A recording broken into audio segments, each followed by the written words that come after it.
Honorable members, good morning, and also good morning to you, Chair, and to our guests. You now feel like cousins who are coming back. I feel like we know each other. It's a much better start than last time. Everybody who needed to smoke has already smoked.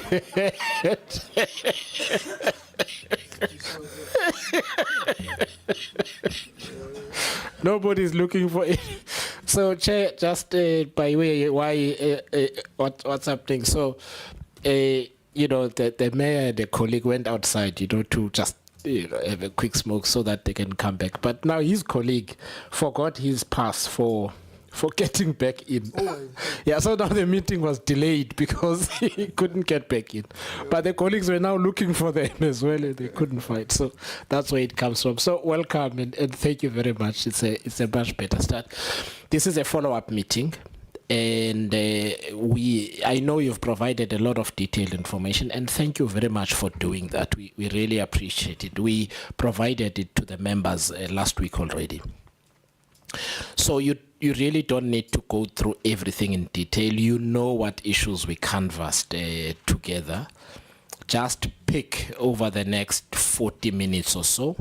Just pick the issues the members were asking about. Just home in on those.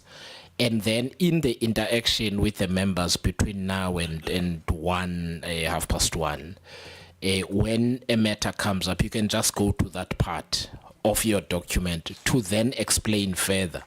In that way, we will make sure you sleep at home tonight, which is our intention, that you are able to do that. Can we do that? But I don't know, Chair, if you want to make any remarks in the beginning. Thank you very much. So, and good morning to our colleagues from Parliament and the Office of the Auditor General and everybody else who's here. Executive Mayor, I will just hand over to you because it's your delegation, and then we are in your hands for the next 40 minutes.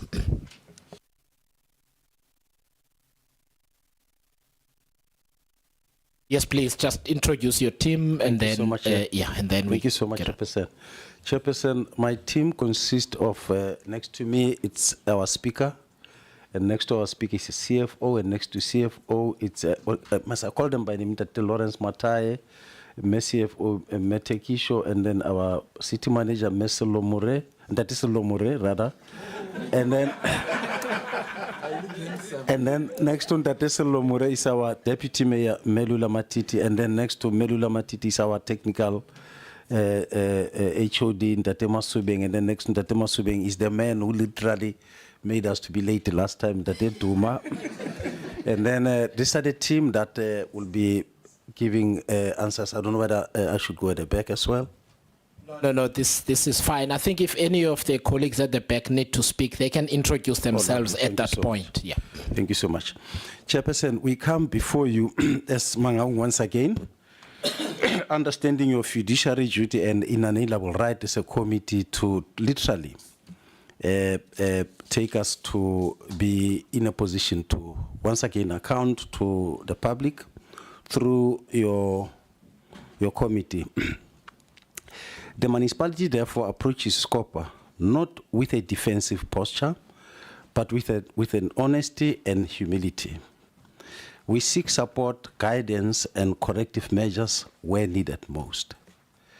We are here, Chairperson, to say, as the Metro, we have had our bit to prepare and stick to the issues that were put before us. The task before us is not to simply to defend what has been achieved, but to honestly confront what remains under a collective mobilization of resources and political leadership, technical and financial support required to move the Mangaung Metro from recovery to sustainability, growth to stability and excellence. Chairperson, before me, I've got a team of officials that I would like to zoom into the issues that were put before us, and like you have guided us, critical point, but mainly to look at facts and figures as we weren't last time to be on point in terms of our accountability. Now, I would really hand over to the city manager, who will then usher in each and every officials based on the nodal points that were mentioned by the committee without wasting time. I promise them I'll take 3 minutes, and I think I've taken lesser than that. Thank you.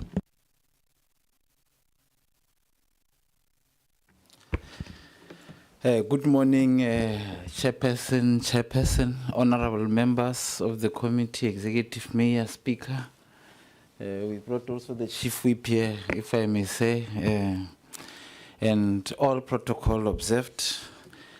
Chair, I think as you alluded, ours is to touch on issues as reflected in the last presentation. So I will just talk to the presentation outline, which is the introduction. We'll touch a bit on audit report 2024 and progress to 2025. 2025 and progress into 2026, pertinent issues, material irregularities, progress report, UIFW investigation progress report, CAPEX and contracts management, approval of capital projects, principles of project management, contract management, service delivery related, and matters reported to other institutions. Perhaps just to touch, the city is still under cabinet intervention. There is FRP, which is under implementation from December 2023. I must say that as we are here, Chair, there is a team of National Treasury helping us with the review of the FRP. The FRP now has moved. So there is a review now to check what are the salient points and what are the critical points. So all this other information, I think we have reported on it. We can go, the last point, report on consequence management is an important aspect of emphasis. So in terms of high level, we still have reported as last time qualified audit outcomes, going concern issues highlighted due to FRP. We have about 27 MIs, audit action plan progress. We've got a functioning MPEC. We've got a functioning FDB. I think we had some issues which we managed to resolve with them last week. Council oversight is also effective. Sorry, Chair. Sure. Could I just ask, there are members of the public watching, and they won't necessarily know what an FRP is. Oh, yes, please. Yeah. Okay. You remember our conversation from last time, yeah, about explaining acronyms. Thank you. Okay, let me start it there. Going concern issues due to the financial recovery plan, which is the FRP. We've got 27 material irregularities, the MIs. Our audit action plan is in progress.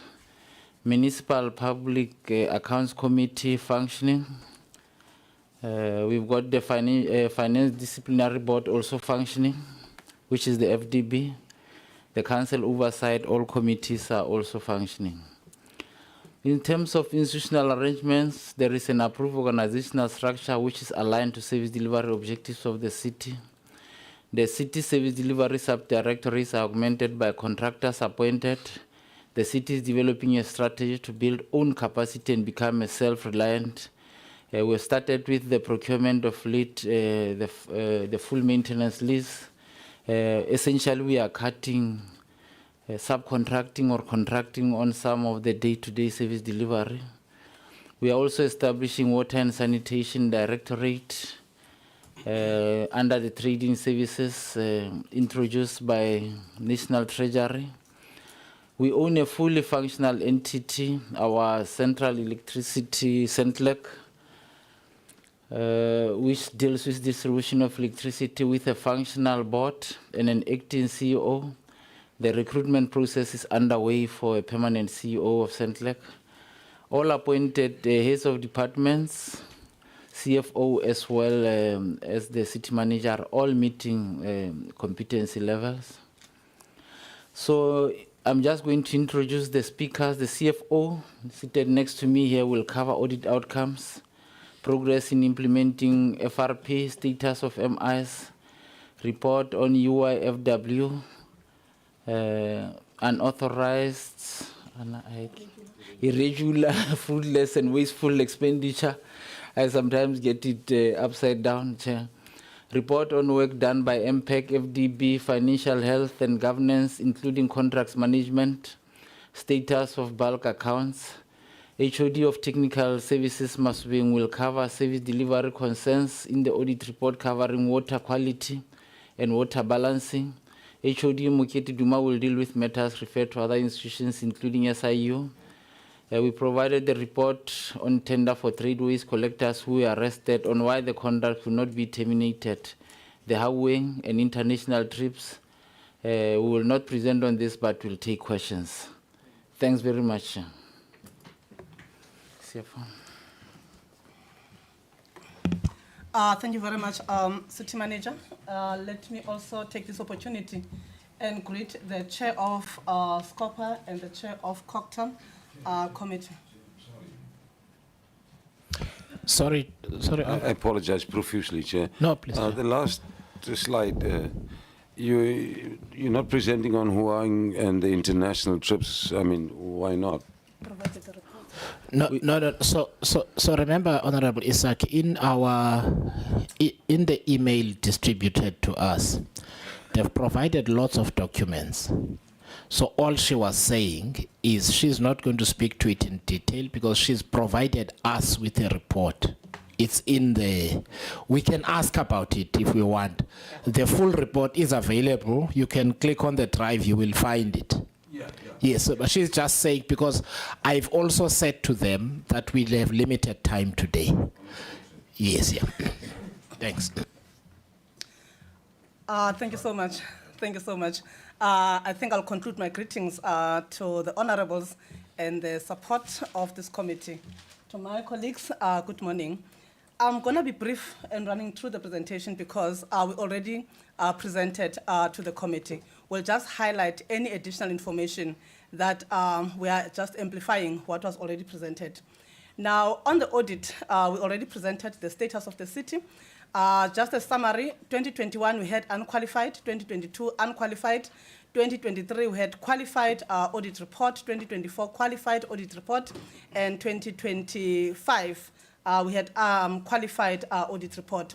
Now, because the city has been under intervention, we thought that we should actually break down to this committee the origins of these qualifications.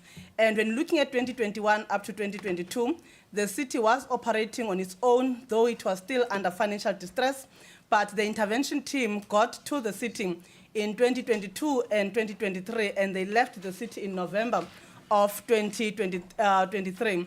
When you're looking at the progress of the audit outcomes, then we started regressing from the time the intervention came in to a point where now in the third year under the FRP, we are sitting with that qualified audit opinion.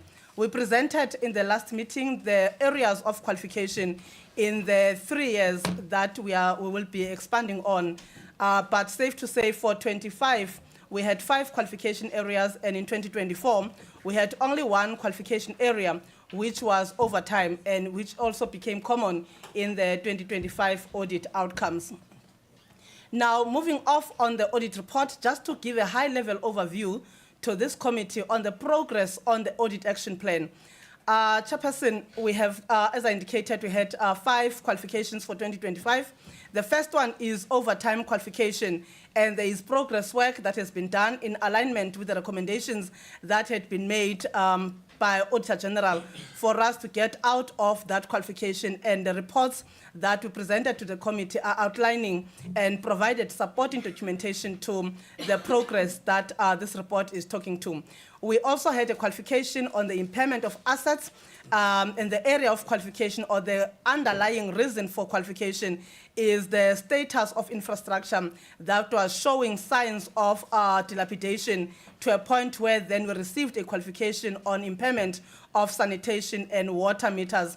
And again, there, Chairperson, the progress that we have made to date is to review the entire population of our sanitation infrastructure, check the condition of that infrastructure, and where it applies the impairment, then we will be correcting the error of 2025 financials, and the 2026 financial statements will reflect the actual impairment that the city has suffered as a result of the dilapidation that has been noted in that infrastructure asset. I won't delve much into the matters relating to water losses. When the HOD dealing with service delivery, he will be looking at the water balancing. He will also be dealing with the challenges of unaccounted for water. And then we're gonna be, he's gonna be expanding as well on the non-revenue and unaccounted for water. But those were the underlying reasons that led to the qualification on the water losses reported by the city. Under service charges qualification also made significant progress in that respect. We indicated in the last meeting that the causes there were almost about 4 of them. One of them was the registration of townships that has been established by the city, which are seeing some delay in that space. Then we also had a problem of the occupation to occupy land that is allocated by the municipality to the beneficiaries, which because those land parcels are sitting in townships that are not yet registered, then we had billing issues to that effect. But also the metering of unmetered areas. So we are making progress. We've got a project of installation of meters, but also we have introduced a new policy provision of flat rates in areas that are uneconomical to read due to the status. Probably the area is highly indigent, and installing meters and reading those meters will actually be futile because those people will qualify for indigence and be provided with free basic water. We also had a qualification on commitments, and I think we expanded in the previous meeting.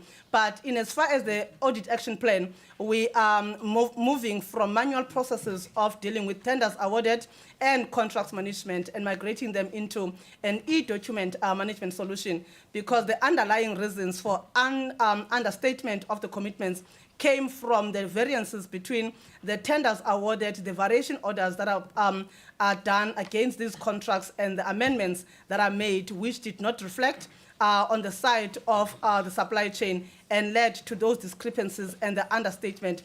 But we are also dealing with the issue of the appointment of service providers through panel system, which also contributed to the understatement of qualification. Much work has been done to clear this qualification, and we believe that when we are audited for 2026, then that qualification will go away, and all the issues surrounding that are resolved as I'm indicating. I'll move off to progress in the implementation of the FRP, which was not part of the previous presentation. And on this one, I'm just going to expand a bit because, like I'm indicating, the previous presentation, we didn't allude to it. I think my principals indicated that we have been under financial recovery, which started in August 2023 when the report was tabled to council. We started with the war rooms in March of 2024, which are co-chaired by National Treasury and COCTAM. And those meetings are in progress. And as the city manager was alluding to, the FRP is currently under review, and both COCTAM and National Treasury on site for the entire week in Mangaung, looking at the progress we've made in the old FRP and what is still outstanding under rescue phase. Then we can review activities under stabilization and sustainability. But I think from the conversations we held with National Treasury, it seems as if under rescue phase, we have covered much ground. We need now to start focusing on sustainability of the city, which entails the pricing strategy for commodities that we are trading in as a municipality. We're looking at the client base and how we can improve in ensuring that we target the right people that can afford municipal services. But those probably when you come next time, we'll be having a new FRP and we'll be showing progress. But that is the status with regards to the FRP. We are still under rescue phase in the current, but the assessment would reveal that we may be moving to stabilization and sustainability at the same time. This FRP, Chairperson, is approaching the 3rd year, of which in terms of National Treasury, it didn't really have timelines, but it is expected that within a 3-year period, you should have at least covered the rescue phase and stabilization and moving towards sustainability. We are found, we're still reporting on activities under rescue phase and some activities under stabilization. The achievements that we can speak about since the implementation of the FRP are, number 1, the liquidity stabilization. One of the reasons why the city found itself under financial distress was the low collection rate as well as the high expenditure. And now we tried to stabilize in that regard. And we are proud to mention to this committee that the city, as we are speaking here today, has actually met the minimum threshold in terms of the cost coverage of 3 months. For Q3, we reported 3.5 months cash in the bank. So we have improved from under 1 month cash reserves, and now we are sitting at over 3 months cash reserves. But that, Chairperson, we need to be clear about it, that we are still having deficiencies on creditors management in the city. And it happens that when we do the year-end closures, then you find that the invoices that are held in the system versus the cash in the bank are putting us on a back foot. But we have a recovery plan of 3 months after year-end that takes us back to a minimum of 2 months. And then we grow our reserves as we move into Q2 and Q3 of the financial year. But that side has improved significantly. Chairperson, we also achieved a funded budget based on the assessment of National Treasury. We have reduced our UIFW. Our average UFW in the prior years was 1.3 billion just on unauthorized expenditure.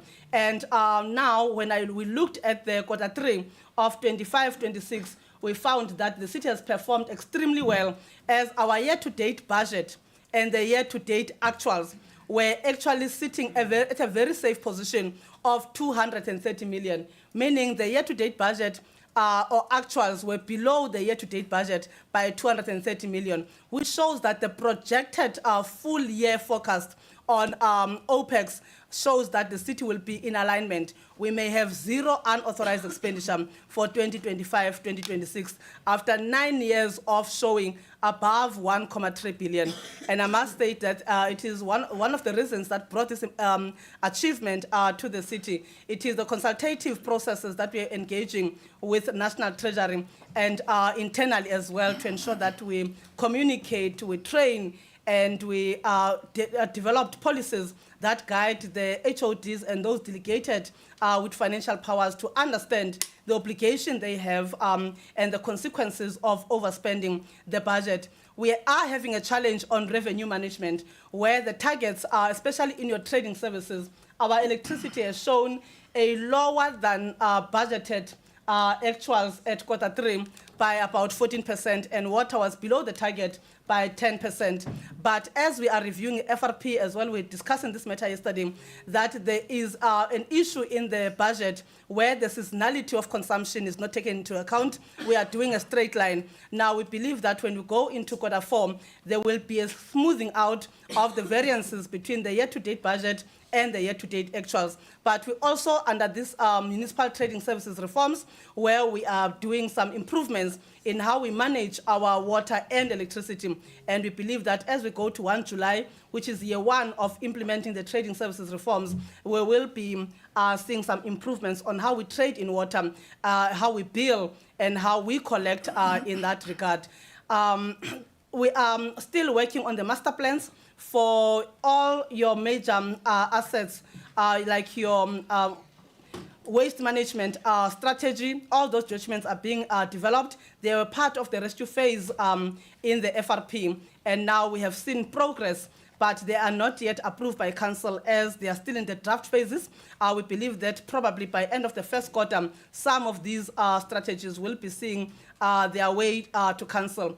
We are restoring service delivery, especially on refuse removal, which is currently experiencing some challenges in terms of backlog of collections, but that is receiving attention. But when you compare where we at and where we were around 2022 up to 2024, there is significant improvement in the way we collect our refuse. Also on the water side, which will be elaborated on by my colleague, in terms of the certainty of water, the outages of water and the water rationing, he will be covering those. But the last one that we were focusing on in the rescue phase was the functionality of your Section 79 and Section 80 committees and your Mayoral Committee and the Budget Steering Committee. And we are proud to say all these committees are functioning, recommendations are going to Council, and hence even the budget has been approved on time by Council due to the fact that the Budget Steering Committee is active, the Finance Committee is active, and the Mayoral Committee. The next slides, Chairperson, I'm going to be running through them because we presented on them. The CM has already spoken about the MIs, which are 27. And currently, the progress that we are sitting with on the MIs is that we have 11 MIs that are currently on referral. We have 5 that are on remedial, and we've got 10 MIs that are still under investigations, and some of them we are implementing the recommendations of Auditor General. In terms of the handling of the MIs, we have a committee that is dedicated in supporting the departments that are notified with these material irregularities to guide them on the process, the investigations that must be conducted, and the findings that must be reported, and how we should develop the preventative measures to ensure that those occurrences do not repeat themselves in future. So that committee has been installed, and we will be providing that support, but the status remains 27, and 11 are on remedial, which are on the borderline of if we are not satisfying AG with the responses on the remedial action, then they can worsen. But the intention is to ensure that we provide as much information and responses that are relevant to the MIs to AG as soon as possible, so that they don't go past the referral line of the progression in terms of the MIs. Chairperson, I'm going to skip many slides around city's finances, which we've already elaborated on. The one point I would like to emphasize is the collection rate of the municipality, which is currently challenged. We are sitting with an average of 73% to 78%. And the reason of us not pushing through the ceiling, because the target in terms of the budget assumptions and the norms and standards of Treasury is 95%. Now, the city has an entity that is distributing electricity. They have a separate billing system. We have a separate billing system for water, rates, and other services provided by the municipality. The way forward into this, for us to improve on the collection, is the integration of the billing, so that we can maximize on the lever of utilizing electricity as one of the mechanisms. Because currently, Chairperson, for us to implement credit control, it requires the suspension of a water meter. We call that process the trickling of a meter to dispense only 40 liters of water per day to those that are in arrears. But because of the levels of pressure in the network, some areas are low-lying, some areas are high-lying. In the high-lying areas, when you trickle the system, it actually leads to a total shutdown of that water meter, and it becomes a human rights issue that we are found to be transgressing. Therefore, we are now focusing on how we can collaborate with Centlec in as far as utilizing their database of prepaid electricity meters and smart meters in implementing the credit control processes, with other features that we want to bring in, where we can hold a certain amount of tendered in the purchase of electricity in lieu of debt. But the policy is already updated to have those provisions. We're just working on the system side to ensure the functionality and ability to do what we want to do. On the governance side, Chairperson, I won't go again into that slide. Safe to say we are trying our level best as a city to pay our creditors within 30 days. I've already alluded to the issue of the creditors. That is currently a challenge, which leads to challenges, especially at year end, where you find the situation of the creditors exceeding the cash in the bank as at 30 June and the recovery that happens after that. Chairperson, I think I'm going to leave the infrastructure delivery to Ntate Masubeng, and my last slide will be on the Val Central, because there was a question that came to report on the status of our bulk accounts as a municipality. We are provided bulk water by Val Central, which is the water board of DWS. Indeed, the city has an arrear account that has a balance of 606 million. This, we then entered into a payment arrangement with Val Central, which became effective in March of 2024. We are proud to announce that the city has been adhering to those arrangements. We are paying on arrears 35 million once every 4 months. And so far, we have paid over 210 million in the 606 million. We are keeping our current account up to date, and there are no challenges really in that regard. In as far as electricity is concerned, we are participating in ESCOM debt relief and MFMA Circular 124. The city started the program in 2023 with National Treasury.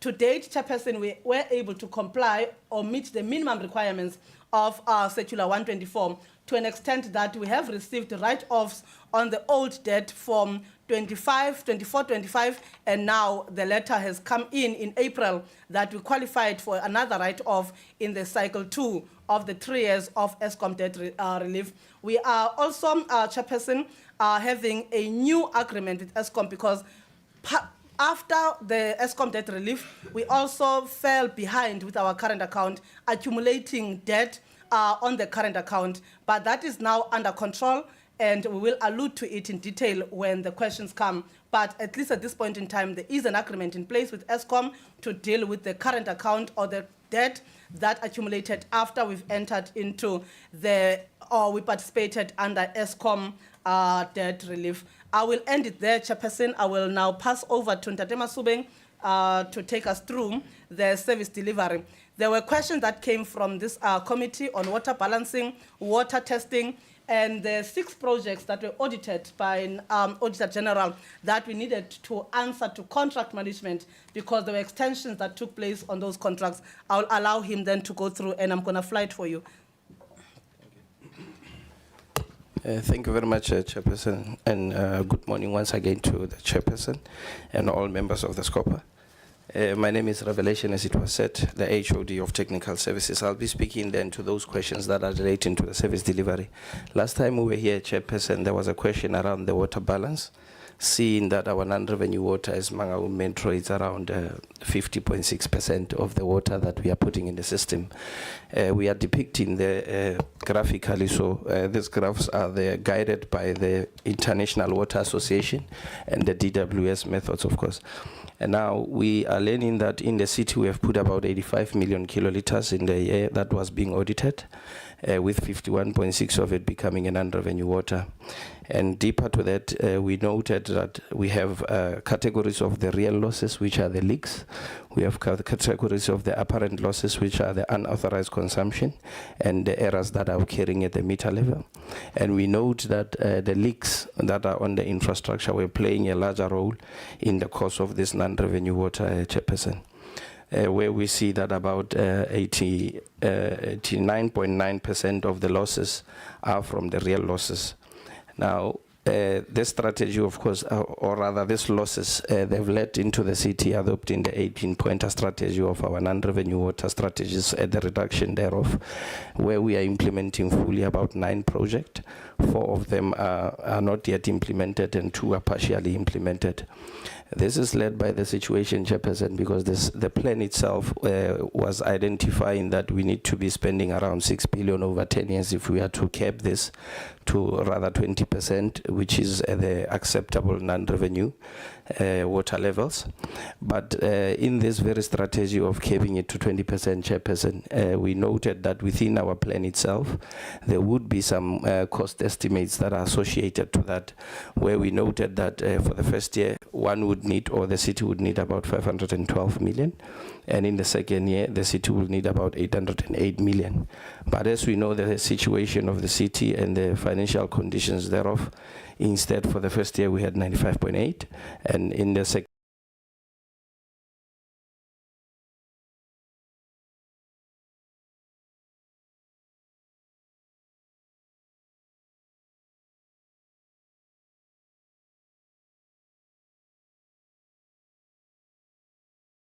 year, we instead had about 2 finance and implementation support agency of the National Treasury, of course, in trying to access the BFI funds, because the program of the non-revenue water does qualify to be funded under such, and it's rather urgent as we are seeing that over the years, because the decline in the infrastructure and of course the increase of the non-revenue water has emanated all the way since 2012 up to the point, Chairperson. So we are working in those business plans. We have been submitting meeting year in, year out. We get in rather much support from the National Treasury Office, which says then we might, or we are likely to see this support of the BFI from themselves, which of course would enable the city to counter the situation as it is on the ground, Chairperson. And further to the situation of the water, there were issues in around the projects that we are implementing, where then it was highlighted that there were extensions that are relating to them. These projects, Chairperson, I'll start with the first one, which was a Master Sport, where we are doing the refurbishment of the water treatment works, where now there was an extension, and it was believed that these extensions, as they occur, we are delaying the service to the community. But then we did highlight, even in the previous sitting, that those extensions were as per the unforeseen circumstances on site. What we mean about that, Chairperson, we highlighted that initially the water treatment works itself was commissioned in the 1900s, the early 1900s, in 1902, if we are to be specific, Chairperson. Refurbishments occurring in 1960s, and of course, this is the other major refurbishments that are being done there. So when we got to site, what we had initially planned for, and of course, with the limitations of the as-built building up into these millennials that are occurring between operations, we had situations where you would think of the wall being of a certain thickness, only to find it is not, where you think that the ground is still much natural and unworked, and you find that it is not as you are excavating. But Chairperson, we have recourses that are very much legal that we followed, which will be the clauses of the GCC, which is clause 5.12.2 and 5.12.3, of course, informing if you are to extend or if you are to vary due to unforeseen circumstances. And all these variations were compliant to the MFMA Circular 62, which of course empowers or guides the city that if any of the variations are of lesser than 15%, the city manager, of course, justifiably so can sign over them. One other project that was brought to light was the Hamilton Pump Station. And as we depicted in our presentation, Chairperson, we noted that this project was undertaking the procurement process in the 2021-2022, the end of the financial year, and it appointed around the start of 2022-2023, a period which was very dynamic in as far as Section 57 managers were concerned, because they were changing very much rapidly, creating a leadership vacuum, which of course seen this project suffering stagnation in as far as decision making is concerned. Now, what resulted out of that rapid change was that decisions of paying as well, because CFOs were changing, were a bit delayed, to a point where a contractor himself had to terminate the city and step out of the contract. Though other areas of finding around it, because it had an extension itself, but this extension also, even though it was initially of the payment, was handled as per the clause 8 of the FIDIC contract and clause 20, and it was compliant as well with the MFMA Circular 62. And then further to that, it was the Divesdorp project, which is on 98% of a construction. There were penalties that were hit on the contractor, even though he's nearing completion. The project was suffering from the hard rock, a bit of an unforeseen situation as well, because other areas were not having hard rock, others were having. And then the extension of times that were provided as a result were compliant as well as per the GCC and the Circular 62. But then over and above that, because we have to connect and the contractor was a bit delayed, there were penalties that were charged. And then the other one, Chairperson, was the road in Botshabelo West, which was picked up as well, where now the contractor was experiencing vandalism of his own plant and sometimes theft. The Free State is very much closer to the border of Lesotho. He would sometimes retrieve his plant in Lesotho.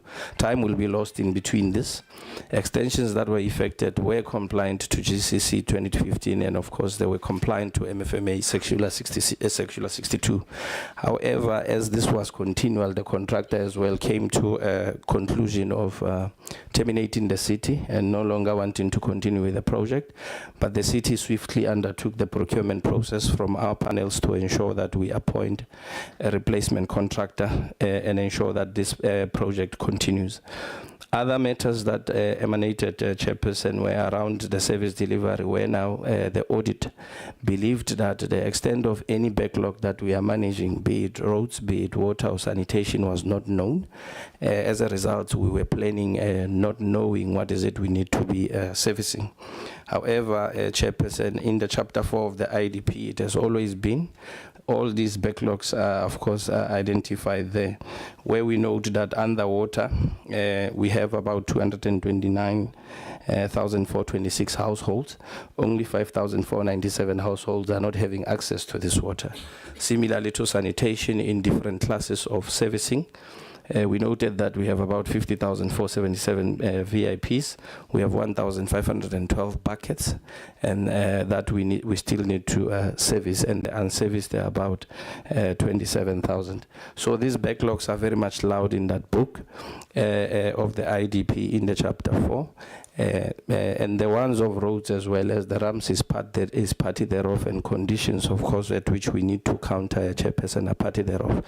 The challenge has always been to manage financial compliance, manage the funded budget against, of course, the ideal budget, which is tricky to get to, so that you can have a service delivery that is compliant. And then under the MFIs that were affecting the service delivery were the treatment plants, Chairperson, which we depicted, of course, in additional documentation, that we undertake the conditional assessment of all our wastewater treatment works. But then we do note that the whole, all of them, 13 treatment works, they would need 375 million.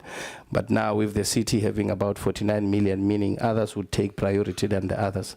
So the MIs, once they identified, that's the point where we started, and we depicted, of course, the progress of implementation we are undertaking there, because we have seen the priority itself of those MIs picked up is around 95.3, but we are optimizing the 49 million that we are having and linking the financial years to ensure continuity in dealing with those. And of course, a condition assessment will continually be applied until, of course, we can secure the BFI and then optimize from those ones where the water was being catered for internally to this treatment works and ensure that we can enlarge the scope of implementation. Chairperson, I submit. Thank you. Thank you. I'm going to be flighting for Ndade Duma on the matters referred to other institutions. Over to you, Ndade. Good morning, Chair. Let me piggyback on the protocol that has already been established. The matters that have been referred to quite a number of law enforcement officers and institutions. I'm not sure, Chair, if I have to go through all the matters that are listed, because we did provide the committee with the details of those matters. May I get guidance from you, Chair?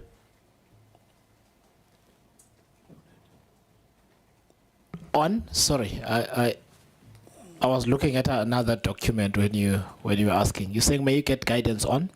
On these matters that have been referred to various public bodies, because we have actually provided quite a number of detailed reports on those specific matters. Oh, yeah, no. Okay, so I mean, my guidance is just speak to each at a high level. The members will have an opportunity to ask the detailed questions. Then you can ask your colleague to get into the report, and you talk us through that during question time. Okay. So the purpose of just this section is to make sure that you just explain what the position is on each one, and then the members will then ask the questions of detail, and you can always fish out the relevant document and put it on the screen, and then you talk us through it. No, thanks, Chair. Those matters are actually listed on this slide. That deals with the following: the reasonable steps as per the AG findings that were not taken by the municipality to recover overpayments made to suppliers, safeguarding of the zoo animals, and the prevention of fuel loss, the government debt that was handed over to the debt collectors. You would know, Chair, that we have our own debt and credit control. Sorry, can I then just, the best way to do this, see that first line there, just give us a brief explanation on it, move to the next one, give us, in the way that you are doing with the debt collection. So with each one, just give us a summary. Okay. When we get to questions, you can go into detail. Yes, Chair, there was findings by the AG that certain suppliers were actually overpaid. So what we have actually done, we did our own investigation internally to determine, because some of these payments happened even before our time. So the investigation revealed that indeed there were those overpayments, and we are now in the process of recovering those overpayments that were made. The safeguarding of the zoo animals, you would know that the Department of Economic Environmental Affairs did close this, the zoo in Mangaung on the basis that the animals were not well taken care of, based on what the CFO has actually alluded on earlier around the municipality not being in the good financial standing to actually make sure that it supplies adequate, food for animals, including fodder and so on. So they were actually taken away by this year, but the history and where those, on some of those animals are, it's still a sketchy issue, and we need to actually appoint a forensic investigator who will then go and trace those respective animals, majority of whom have actually passed on. The prevention of fuel loss.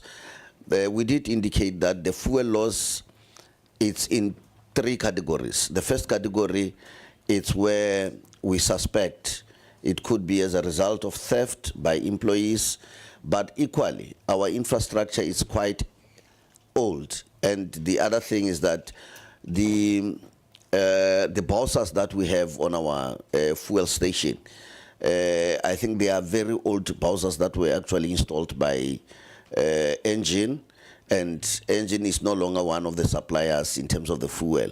So one of the discussions we're having with Engine is to take over those bowsers and try to refurbish them and have our own equipment that will make sure that at least we don't experience quite a lot of fuel loss, because at this current moment it's difficult to determine how the fuel is actually lost. On the debt collectors from government departments, you would know that the Intergovernmental Relations Framework Act suggests on how government departments must actually behave and conduct themselves among themselves. Now, the situation here is that the intervention team initially appointed a debt collector to collect money from all government departments, which we have actually discovered that it's actually inconsistent with the provision of our own debt or credit control and debt collection policy.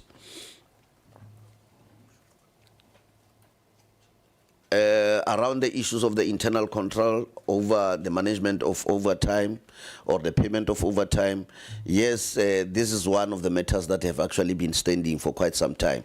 But we have put systems in place.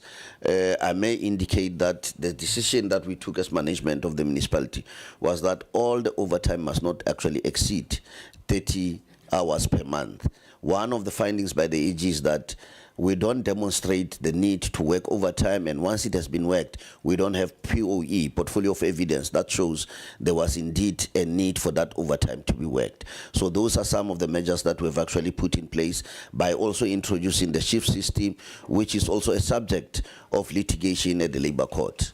But we're still continuing. Now employees are voluntarily engaging in the exercise of the shift system. The MIs relating to the wastewater treatment works and the southern landfill site are the matters that are also receiving attention. There was a finding to say our wastewater treatment works is actually polluting the streams, and because of the refurbishment that has been done, it will only be after that refurbishment has actually been completed where we will be able to mitigate the effluent from polluting the streams.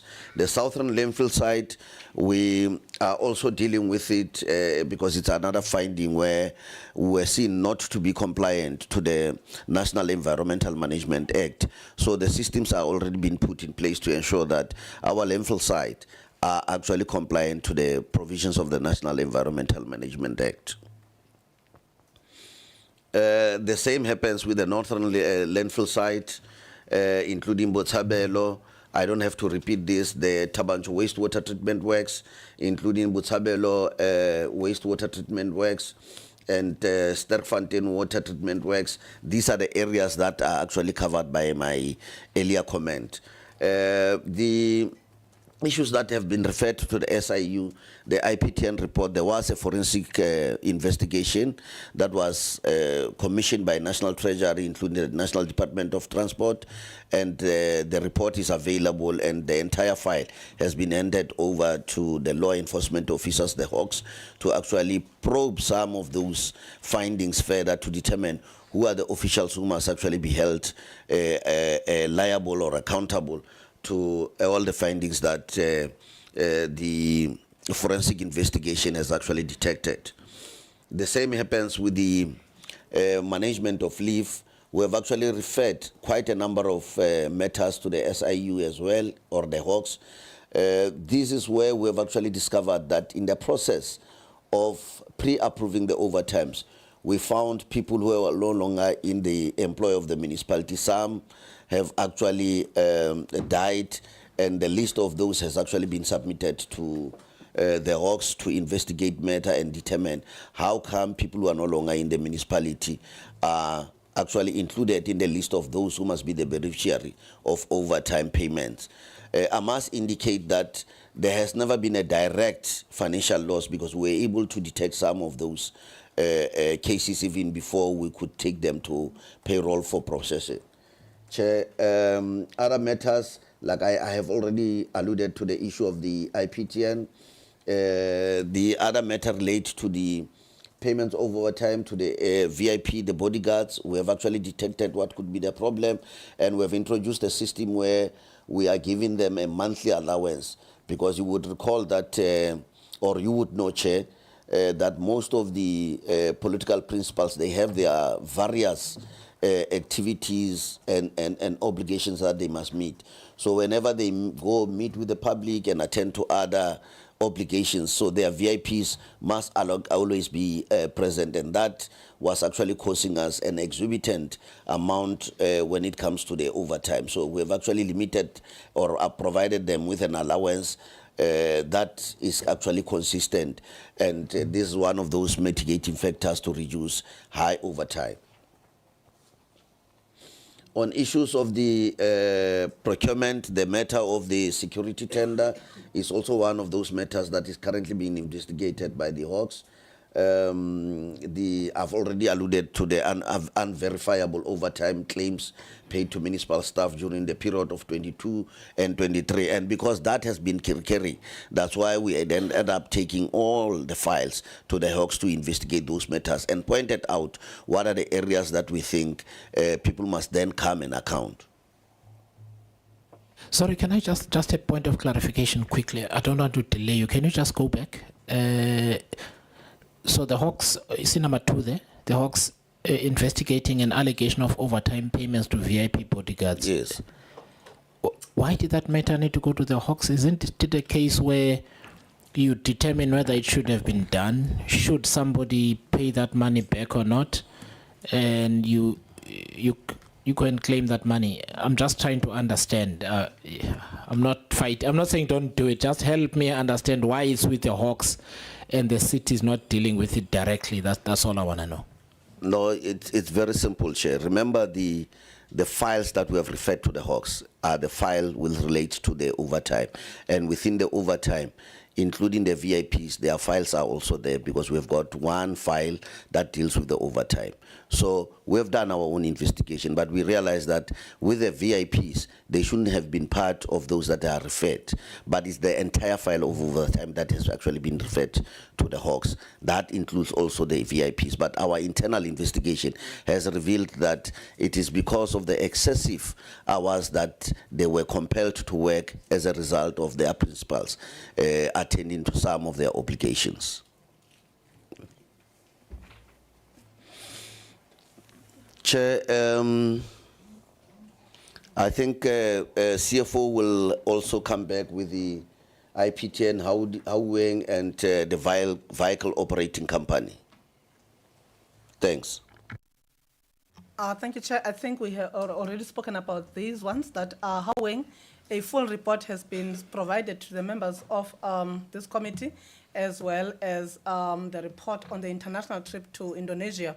We provided the report on it, because if I look at what is other matters that we needed to report on, the arrest of the trade waste collectors. Sorry, can you, all I want on this, if for instance on the overseas thing, so the previous matter, I know you've submitted a report. Yes. Just tell the story at a high level. When the members would need the detail, then we'll go into it. Okay. Yeah, because I remember this is also being streamed, so your residents are watching.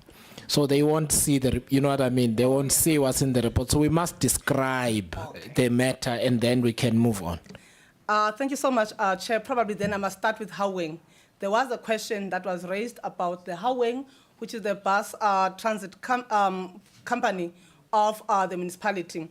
The short summary about Haweng is that it was launched on the 17th of July 2024. We've got the whole history that led to the establishment of that Haweng under the PTNG grant. The process began with a negotiation to buy the taxi industry out of the route.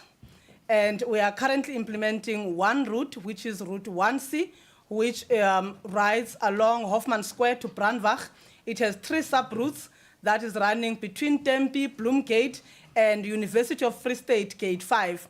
We are currently having 10 buses that are running. These buses are insured by the municipality, but are maintained by the vehicle operating company. The Mangaung vehicle operating company is registered as Haweng. So the trading name of Mangaung Transit is Haweng. So all our buses are marked Haweng, and each and every city that is running these buses have found a name that will suit the intention of the municipality. The cash that we are collecting from the riders of the bus is done by a company called Naked Scientist.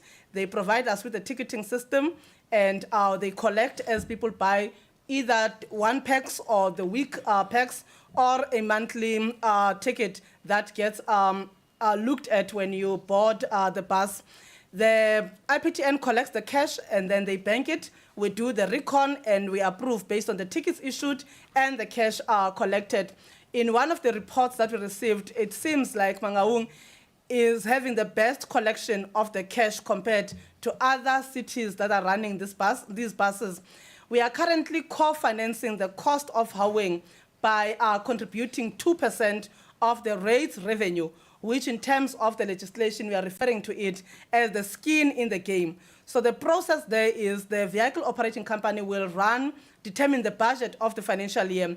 Then they must do the projections of the sales of tickets. Then the difference between the required budget and the revenue coming from the sale of tickets, then the city contributes up to 2%. The system of payment, they submit the invoices to the municipality of fuel and the running cost of the offices and salaries. Then we are reimbursing them up to the maximum of 2%. The annual budget is around 25 to 32 million of running the Haweng. A bus ticket is currently selling at 12 rands. Before 1 July 2025, the ticket was 10 rands. So there was a 2 rand increase in the new financial year that is now coming to an end. And they are not intending to increase for 1 July 2026, or at least at this point in time, council has not been provided with a request to approve an increase in the ticket that is currently selling at 12 rands, as I indicated. Their budget gets approved by council. It is submitted as an annexure to the council report. That is the status with regards to Haweng. I think the committee indicated their intention to actually come and visit Mangaung and experience the Haweng buses. On the matter of the trade waste collection, we have submitted a report. The question that came from the committee was, if people who bid it and became successful and they get arrested, why are they still doing business with the municipality? We provided a detailed report. I must also indicate, Chair, that after the meeting with yourselves, the SIU head of Free State actually came to meet with us as Mangaung to say, we have gotten correspondence from Scopa with regards to this matter, but indeed, legislatively, there is no requirement that if a person has been arrested or is alleged of having committed fraud and corruption, that immediately you should terminate the contract. I indicated in this meeting that the current contract is expiring on the 30th of June. We already granted them extension of 3 months up to end of September due to the fact that that tender is still in progress and not yet finalized. So the report is giving the reasons for why it was not terminated, and we have given you a file with the correspondence between the city and the SIU on the matter. And as the status currently is that they are still in business with the city, and they have received an extension that will run up to 3 months.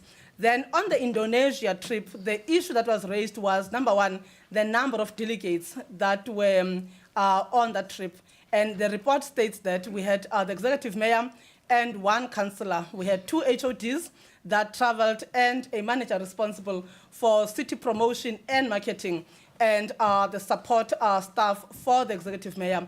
And when you're looking at the regulations that deals with international travel, that delegation was within the numbers. There was no prohibitive or any legislation that would have prohibited, because these travels are approved by the executive mayor, and then it was sanctioned under those principles. And there is a report also attached in terms of the outcomes of that visit, of which number one in this summary report is that we ended up signing a minutes of meetings between the 2 cities that declared their intention to establish a cooperative relationship in accordance with prevailing laws, policies, and regulations of each country in the following areas. Number 1, trade and investment. Number 2, financial management. The third one was around tourism, manufacturing, urban infrastructure development, governance and capacity building, as well as arts and culture. The trip was facilitated through DERCO, who also arranged a meeting of the executive mayor with the ambassador of South Africa in Indonesia, which is Honorable Mpetshane Gaugelo Legoro, and the briefing that had taken place, and we did the site visits. We also, the team met with the Kadin Indonesia, which is the Chamber of Commerce, and we did engage on investment opportunities by that chamber to South Africa. And we are still pursuing these discussions through the DTIC of this country. And we haven't signed any deal so far, but the discussions are in progress. Then on the matter of, there was a question that was raised around the appointment of staff in the office of the city manager. That was clarified in the last meeting, and we're not going to go back to it. And the second question was, there are so many committees that are established in the CM's office, but I already alluded to one of the committees, which is the one that is dealing with the material irregularities, to support the HODs that are notified and then review the responses that they are submitting, so that at least when you get a response from AG, it doesn't say the submission is inadequate, because we don't have the leg that does the review and guidance. So these committees are established to strengthen the work of the city manager, and experts or people that are knowledgeable are put into these committees to ensure that those that need support and want to draw wisdom, then they have a space to go to and be assisted. Those are the other matters that you wanted us to report on. And as I'm saying, we have provided detailed responses and annexures that are expatiating. Thank you.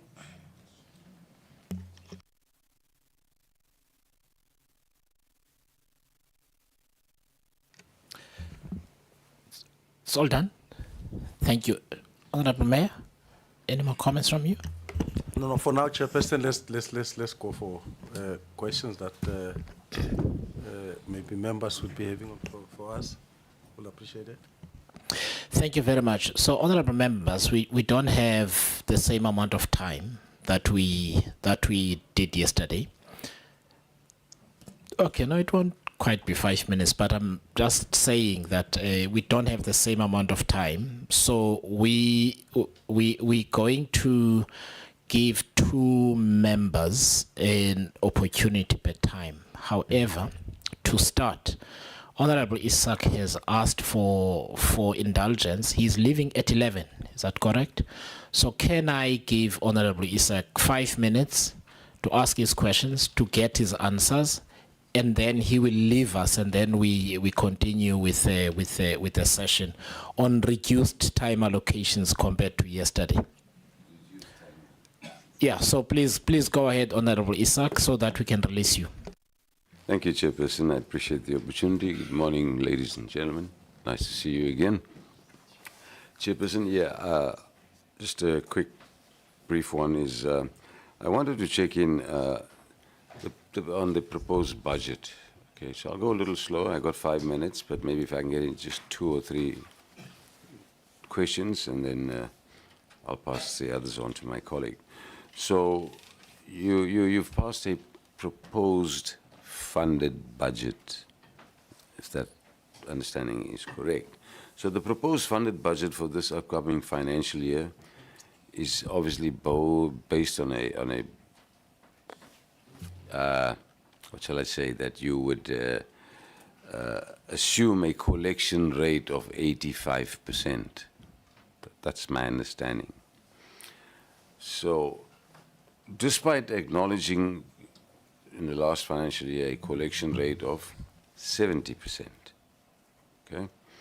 So, that is for the 24-25 financial year. Now, what I'm trying to figure out is, how does Mangaung plan to suddenly have a collection rate going up from 70% to 85%? What special magic plan is there? Because this is obviously having an influence on your budget, which you're saying is a funded budget, although National Treasury has other ideas and thoughts. I'll point that out now. Okay. So, Chair, I'm just going to ask my questions, and then we can have the discussion. So, of course, there's then the issue of the immaterial irregularities, okay? And again, another bone of contention is that the AGSA did flag the use of the municipality using a private debt collector to collect outstanding debts, of course. Now, this is very difficult to comprehend and understand. I mean, when you have the resources, you have the staff, you have the people, So I'd like to hear your thoughts on that, because this is obviously in clear contravention of the Municipalities Credit Control Act. And I'm sure you are fully aware of that. In terms of your debt collection policy, it obviously states very clearly that subcontracting of debt collecting is in contradiction to the MFMA. Okay? So, in addition, there are material losses due. In that, obviously, when you employ somebody else to collect money on your behalf, you're losing another average of 15% in commission. So, again, it's money lost to the municipality. So, I'd like to hear you express your thoughts on that. The water issue, the water issue is a crisis. We know that. Okay, so you've tried to explain it, yet there seems to be the National Treasury has flagged the issue regarding your proposed 14% reduction on water tariffs. 14% reduction on water tariffs.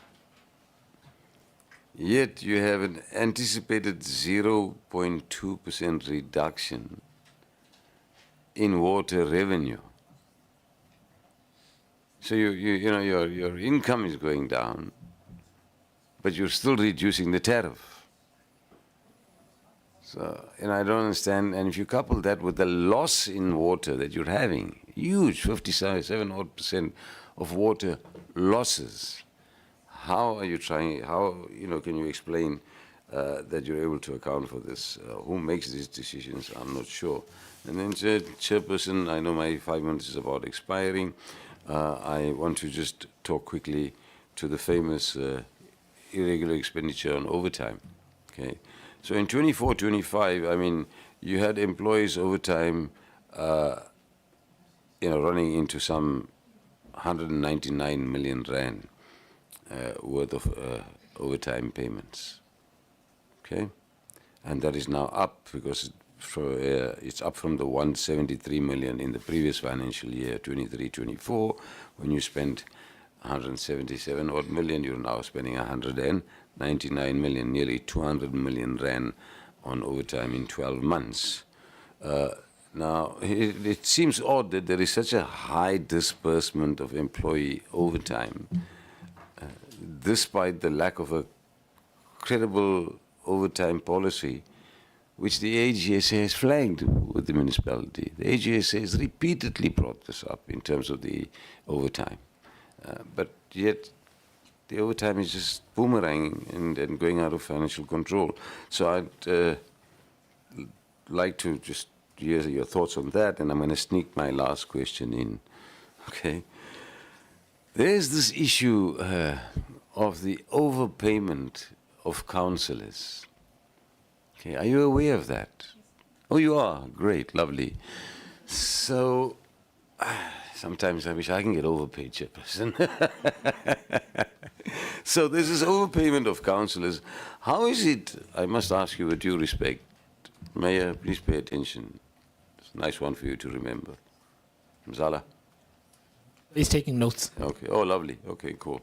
So how does more than 500,000 rand, to be precise, my notes show me 567,000 rand to be exact, get overpaid, extra mali, bonus to councillors?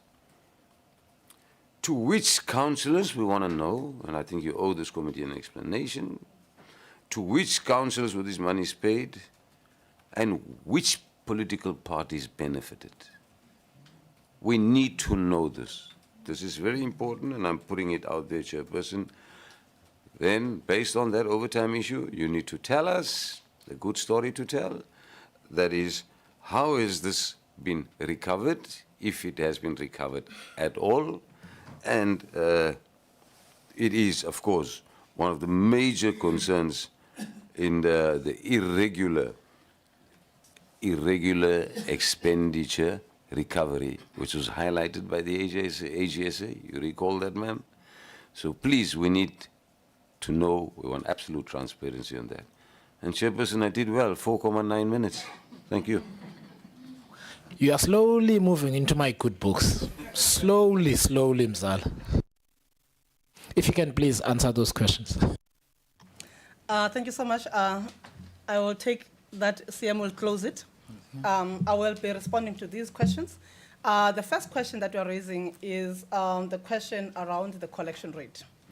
And you are correct, member, that we are currently sitting on an average of 78% collection rate.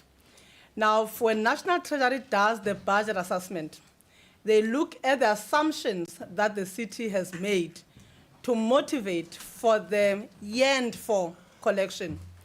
In the assessment, if I can look the recent assessment report of Treasury, we proposed that we assumed that the city will collect 85%.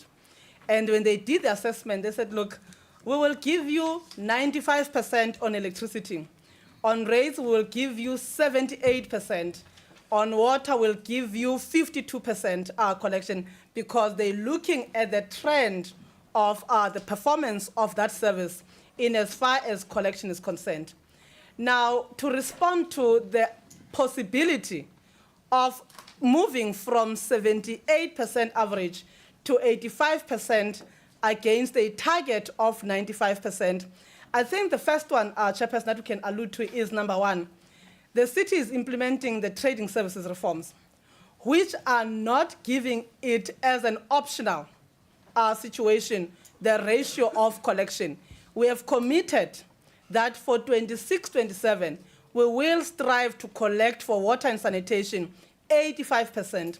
And that assumption is informed by our collection action plan that has highlighted the weaknesses in the current system. I already alluded to the fact that when you're looking at the credit control policy, it says if a person has run into arrears of over 90 days, number one, you need to act on that person. And the policy gives guidances in terms of the action that must be taken. I alluded to the fact that the city currently has an entity, Centlec, with a separate billing system, and we are doing the water billing as a parent municipality. Now, our policy dictates that if that person has run into arrears over 90 days, we must go and suspend that water meter to release the water supply to the property. And it talks about trickling to a maximum of 40 liters a day. And I think I've alluded to the fact that due to the challenges, number one, of the fact that you've got pressure-related issues in the system that causes the trickling to a total shutdown, it brings us to a point where as much as we've acted on you, due to the fact that you've got no water release that is taking place as a result of the device installed in your tap, then we have to remove that device and allow for the water to be dispensed. We are also sitting with issues coming from human rights, because the moment you disconnect a person, and the policy is saying it is hoping that if a person has been disconnected from water, they will come to the city within 48 hours and enter into arrangements. The state of the economy is such that when that trickling system is implemented, people have gone to, they don't have the money to come forward and enter into arrangement. They end up staying at home with no water, then raise an unintended crisis of no water supply, then they seek intervention from Human Rights Commission, and we end up having to release that water. But I've alluded again, Chairperson, to say we have found strength in the collaboration that is possible between Mangaung and Centlec. Remember, for energy, there is alternative to that. If your electricity supply is cut, you can still cook using other alternatives like as paraffin, wood, and gas. And we're still working on that collaboration, which we believe once it becomes effective, the city has about 232,000 accounts on rates, and electricity, they are currently sitting at almost 200,000. If we can get access to that system of electricity, then accounts that are running into arrears, you will be able to integrate to the vending system that is selling electricity and block that meter from purchasing, compelling people to come and make arrangements with the city and make a payment. Therefore, we believe that if you do that collaboration, at least water is quite difficult. Even the rich Chairperson, we've got about 65,000 accounts that are in arrears. But if I do the suspension of the water or install a trickling system, my performance per month is about 2,000 and the maximum is 5,000. And we are using contractors to do this work. And it is costly for the end user at the end of the day, because the cost of disconnecting and reconnecting is passed to the customer, which exacerbates their financial situation, because now before you even pay your account, you already have to pay 1,100, which is the disconnection and reconnection fees. And hence we're saying on the electricity side, those costs are eliminated totally, because the suspension of an electricity meter is done via just an instruction to the system that this meter must be denied from purchasing electricity units. Therefore, all these strategies combined, Chairperson, we believe that we will be able to achieve the 85% that we committed under the trading services reforms. And again, National Treasury always insists to say these commitments are binary. It's yes or no. And if you are not meeting that commitment, then you'll be out of the trading services reforms. And that is not the situation or the position that the city wants to find itself in, due to the financial benefit that is coming with the participation in the trading services reforms. So I'm saying, Chairperson, it may be doubtful when we are seated here because it is never done. But when looking at the collection action plan, we believe that is something that can be achieved. I will move off that question and go to the next question, Chairperson.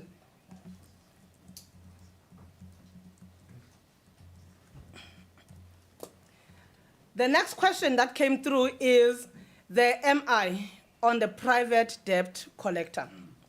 Now, I must start by saying, Chairperson, when you're looking at the transversal contracts of National Treasury, they have a panel of debt collectors that we can appoint from as municipalities. part of the scope of that transversal contract of treasury includes collection from government departments, because there is guilty as the residential, there is guilty as business, and we want our money.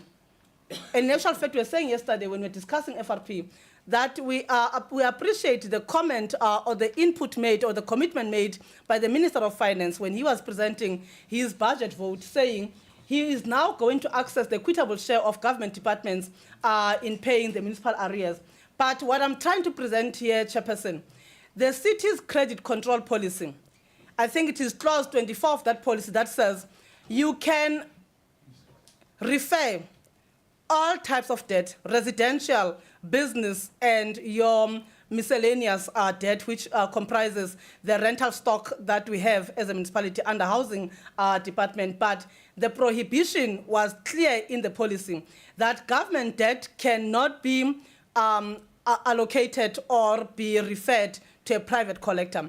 In our response under material irregularities, we're saying the minister at the time of our local government intervened in Mangaung by deploying cabinet representatives.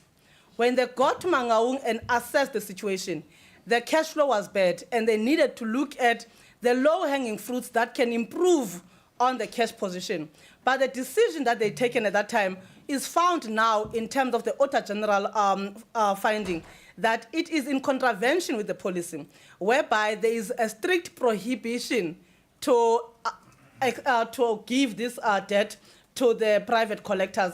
So we are sitting with that MI, Chairperson, because it is in contravention of the policy, not that it is in contravention with the law, because law doesn't prohibit. It says follow your intergovernmental relations. Once you stagnate in the process, then you refer the matter to National Treasury and to COGTAM. Then they will intervene, and if those processes do not yield the results, it came to the point where now the minister has taken that commitment. We are dealing with this material irregularity. It cannot be solved because it's a clear transgression of the policy.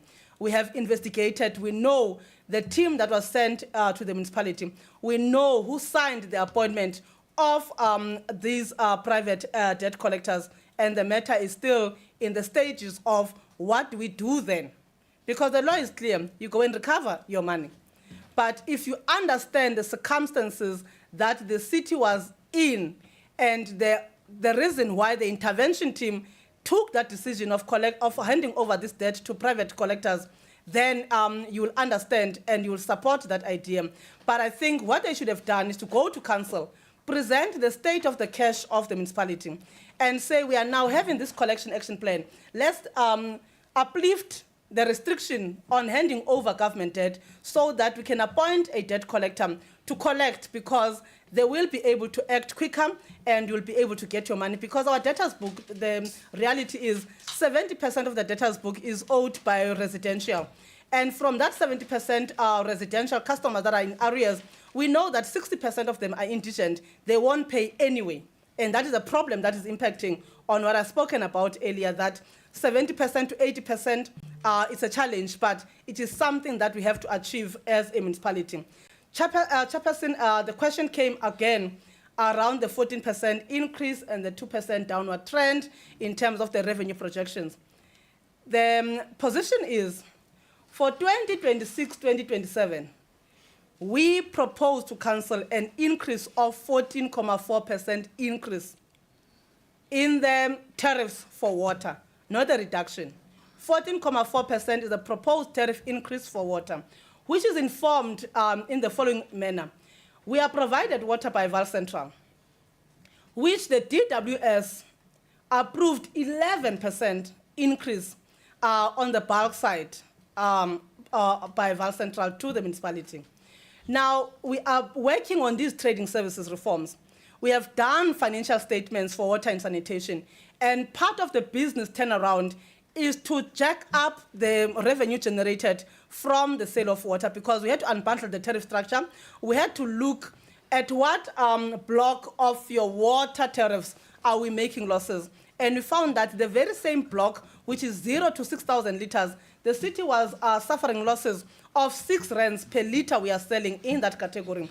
So the first thing that we needed to do was to adjust that loss in that tariff block. And the adjustment in that tariff block of 6 rands before CPIX resulted overall the average increase of 14.4%. But we had to go through the public participation. We engaged our people, we presented to council, and it has been passed now in the recent council meeting that under the circumstances and the reasons that we have provided from the executive mayor side, because it's the owner of the budget, then the council understood and approved. So it's 14.4% increase in tariffs for 26-27. For the current year, the increase was 4%, if you're looking at the approved budget of the MTREF 2025-2026.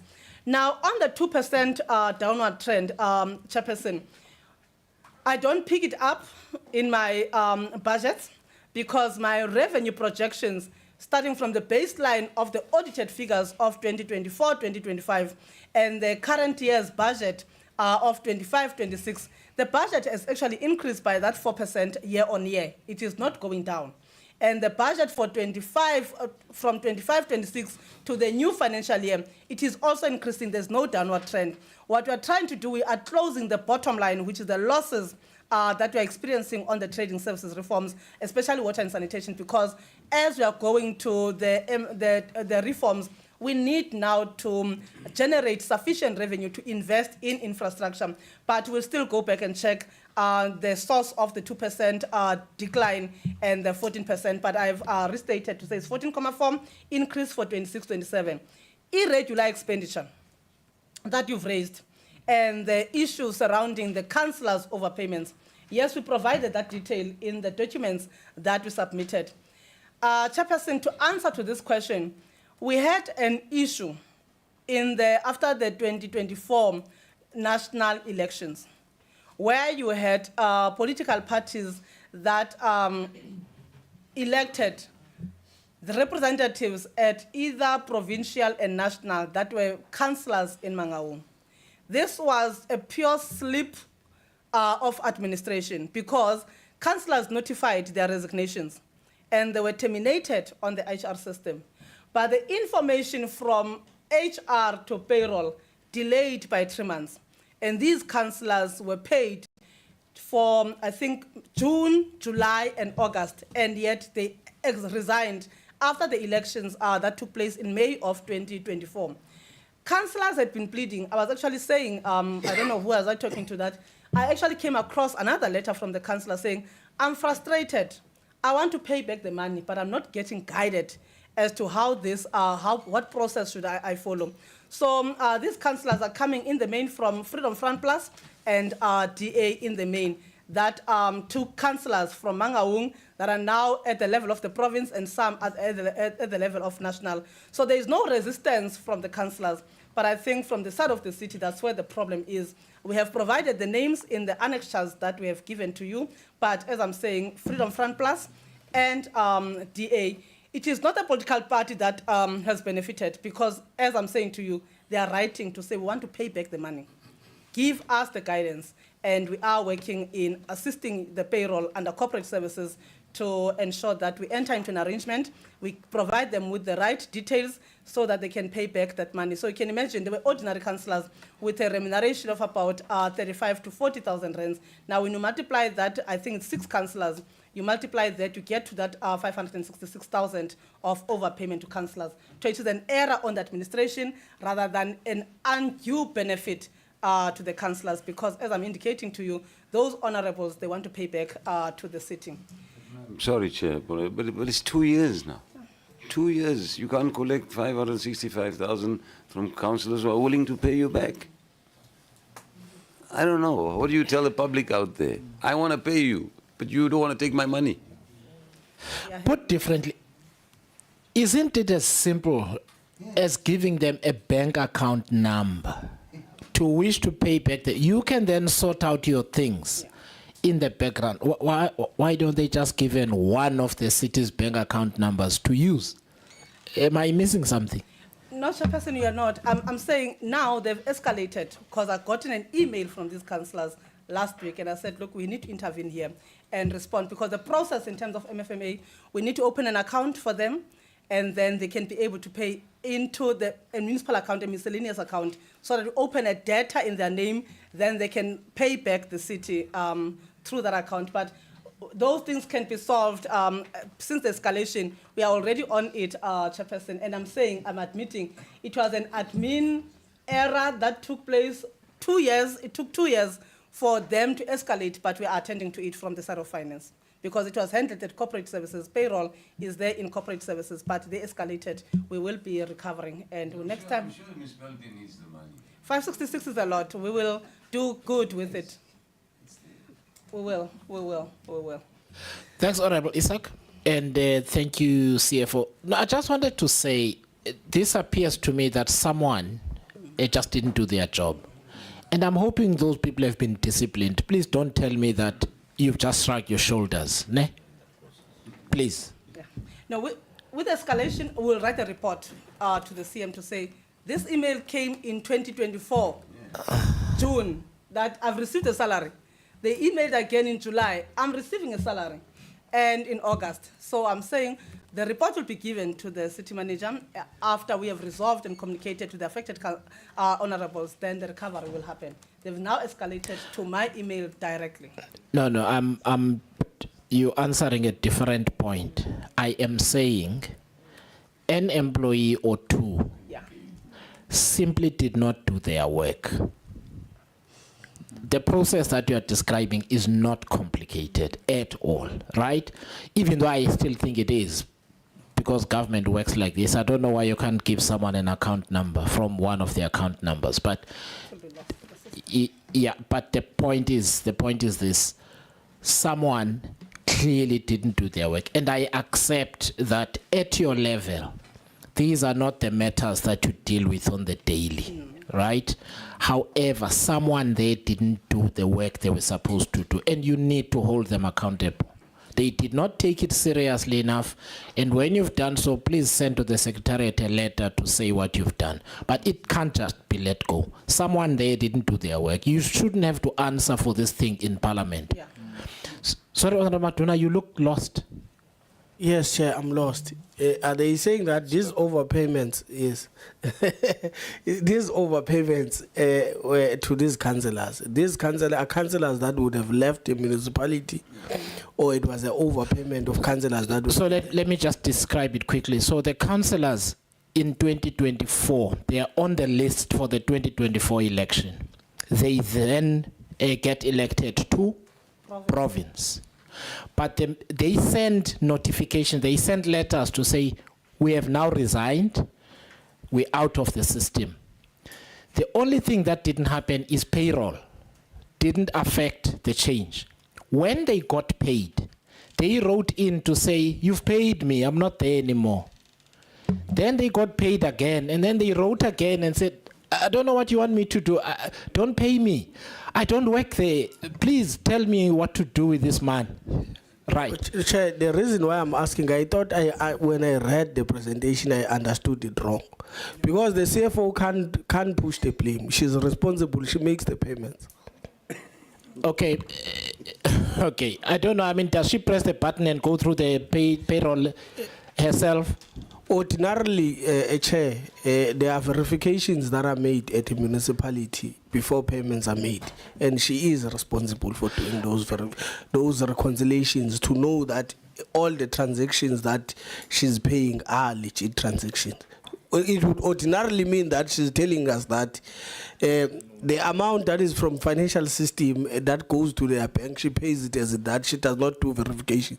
That's what she would be saying to us. I don't want to do a back and forth with you, Honorable Matona. Let us now assume that the law and the ordinary course of things requires a CFO to verify each and every transaction themselves.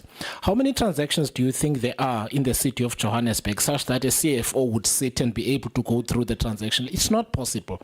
A system works on the basis of other people verifying and attesting to their manager that I have done the verification myself.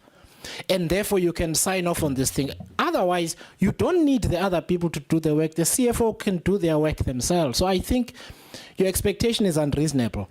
Yes, they've got ultimate responsibility, but that is why I'm saying the people who failed in their duty to do what you are saying cannot be left not to account. because it is someone's day job to scrub that payroll. Because what that tells us is that it's possibly not just the councillors that are getting paid after leaving. We don't know how many employees are getting paid after they've resigned. So that's all I'm saying, Honorable Matun. I'm not fighting with you. I'm saying they must hold accountable the people who brought to the CFO an attestation that says we have scrubbed this information. The same is true for the payment of benefits, pension and so on. There are lots of payment spreadsheets that must be approved, right? Parts of the payment, medical aid, etc. The CFO can't scrub that information themselves and do verification. But someone who fails to do so must be held accountable. That's the point I'm making. Honorable Kubek. Good morning, Chair. I'm just wondering, Chair, could this be a deliberate oversight?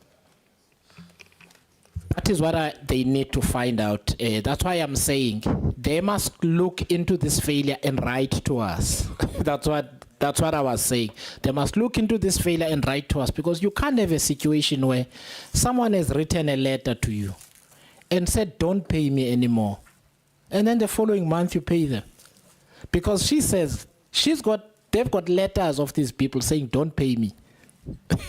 So it's not a case where the people have run away and they've been caught. That's why it's amazing to me that it persisted for so long. Okay, but anyway, please hold those people accountable. It can't be let go. All right, so honorable members, I am mindful of our time. So can we do things this way? I am going to give 2 members at a time.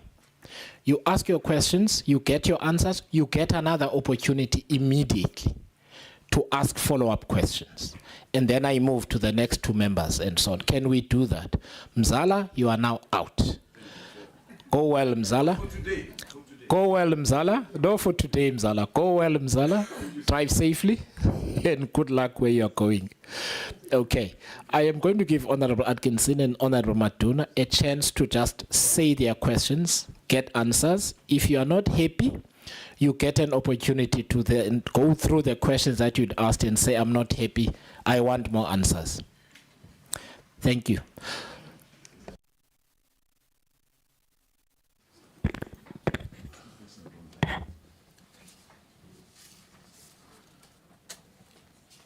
Right. And please, I don't need to intervene, so you'll have this interaction with the members until I stop them. The collection rates, which I think last year was at 70%, and you're talking about trying to get it up to 85%. What, and you mentioned something about a lot of that relates to indigents who are not paying. What is the bulk of the 30% that you're not collecting? I mean, why is it so difficult to collect? Because I'm just noting that over a period of 5 years that you're mostly in the 70s. So there's obviously some major issue as to why you can't collect that other bit, and why you think that you'll now be able to collect it and take it up to 85%. Then the second question relates to the wastewater treatment plants. And the question is, how does the Mangaung Metro explain... So Honourable Member, your mic has moved way off. Sorry, okay, I'll keep my computer closed. How does the Mangaung Metro explain that 11 wastewater treatment plants and 2 solid waste treatment plants operating without the necessary licenses, that this has been flagged repeatedly by the AG and now led to 3 new material irregularities in the last report? And then the final question relates to the bus rapid transport system to Hawing. And I believe that there's an SIU investigation into this. But the issue is apparently there's information that's been requested from the municipality that's not forthcoming. I'm just wondering if you could just tell us a little bit about the status of that investigation and as to where you're going with that. And then the final thing is obviously the amount of money that was taken for on the transport grant, which I think is about 1.7 billion. And what we got for it, value for money, we got one route basically.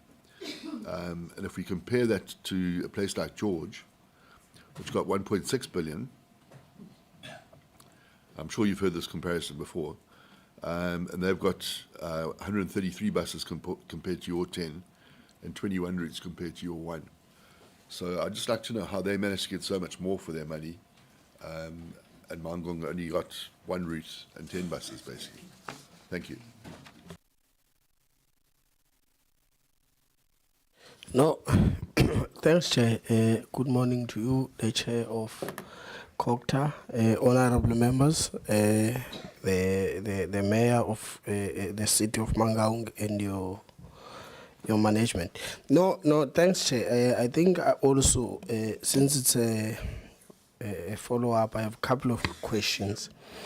One, I think the CFO would have mentioned that in the years before 2023, when you had no interventions, you would have gotten unqualified. Thereof 23, 24, 25, you were qualified. I wanted to check, is the CFO saying that the intervention had any impact in the audit opinion? That's my first question. Because if I hear that statement properly, it seeks to imply that. Secondly, briefly, if possible, CFO, I would love your, just in brief summary, your system description in making payments of salaries. Because according to the system description that I have on my head, it might happen that it's not the one for you. Usually, payroll is usually a different system from your financial systems. Well, I know now that they are integrated systems, but usually. And then I know that there are checks and balances that must be done both by HR. There are those that will initiate, there are those that will verify, and there are those that approve. Also at finance, before payments are made, there is a person from finance now, not from HR, when you receive the spreadsheet, that must then do the verification of the transactions to make sure that all of them, they are supported by adequate evidence, of which is where you start the development of audit file. You will correct me if I'm incorrect. Thereof, when even you yourself, the CFO, including the municipal manager, because I believe it's the two of you who would have it's the initiator that has the payment passwords, and then yourself, and then I believe that the CFO, before you punch in your approval of the money, you then do analysis of payroll the previous month versus this month. Obviously, the impact thereof, because here we're speaking about payroll, not payments, and they are different. They are not the same as when you're paying contractors. So can you just give us a brief? Because I'm trying to understand, how did it happen that you pay for people that would have resigned? It does not happen. To me, it appears like it was actually intentionally done. Secondly, on the issue of overtime, I see that on the audit action plan, we are saying that you have crafted a policy. I think there is a regulation, if I'm not mistaken, that states that from a certain threshold, you can no longer claim overtime. Now, I want to check, previously, did you not have a policy that is aligned with the regulations that are there? That's one. Two, those that you would have paid overtime to, when you know that you are not supposed to, what are you doing? Have you recovered anything in that regard? Lastly, I want to check on the issue of assets. One, which depreciation method are you using? That's one. Two, how did you get to a point whereby what you have in your books vis-a-vis the conditions of the asset not correlating or speaking to each other? I think that would have been my last question. There are many other issues that I would raise, such as your contract register and so on. But I think the major issues that I would have wanted to allude to are those. Thanks. Yes, please proceed. Okay. No, thanks. Just two things, because Chair did not actually notice me on the resignation of these councillors.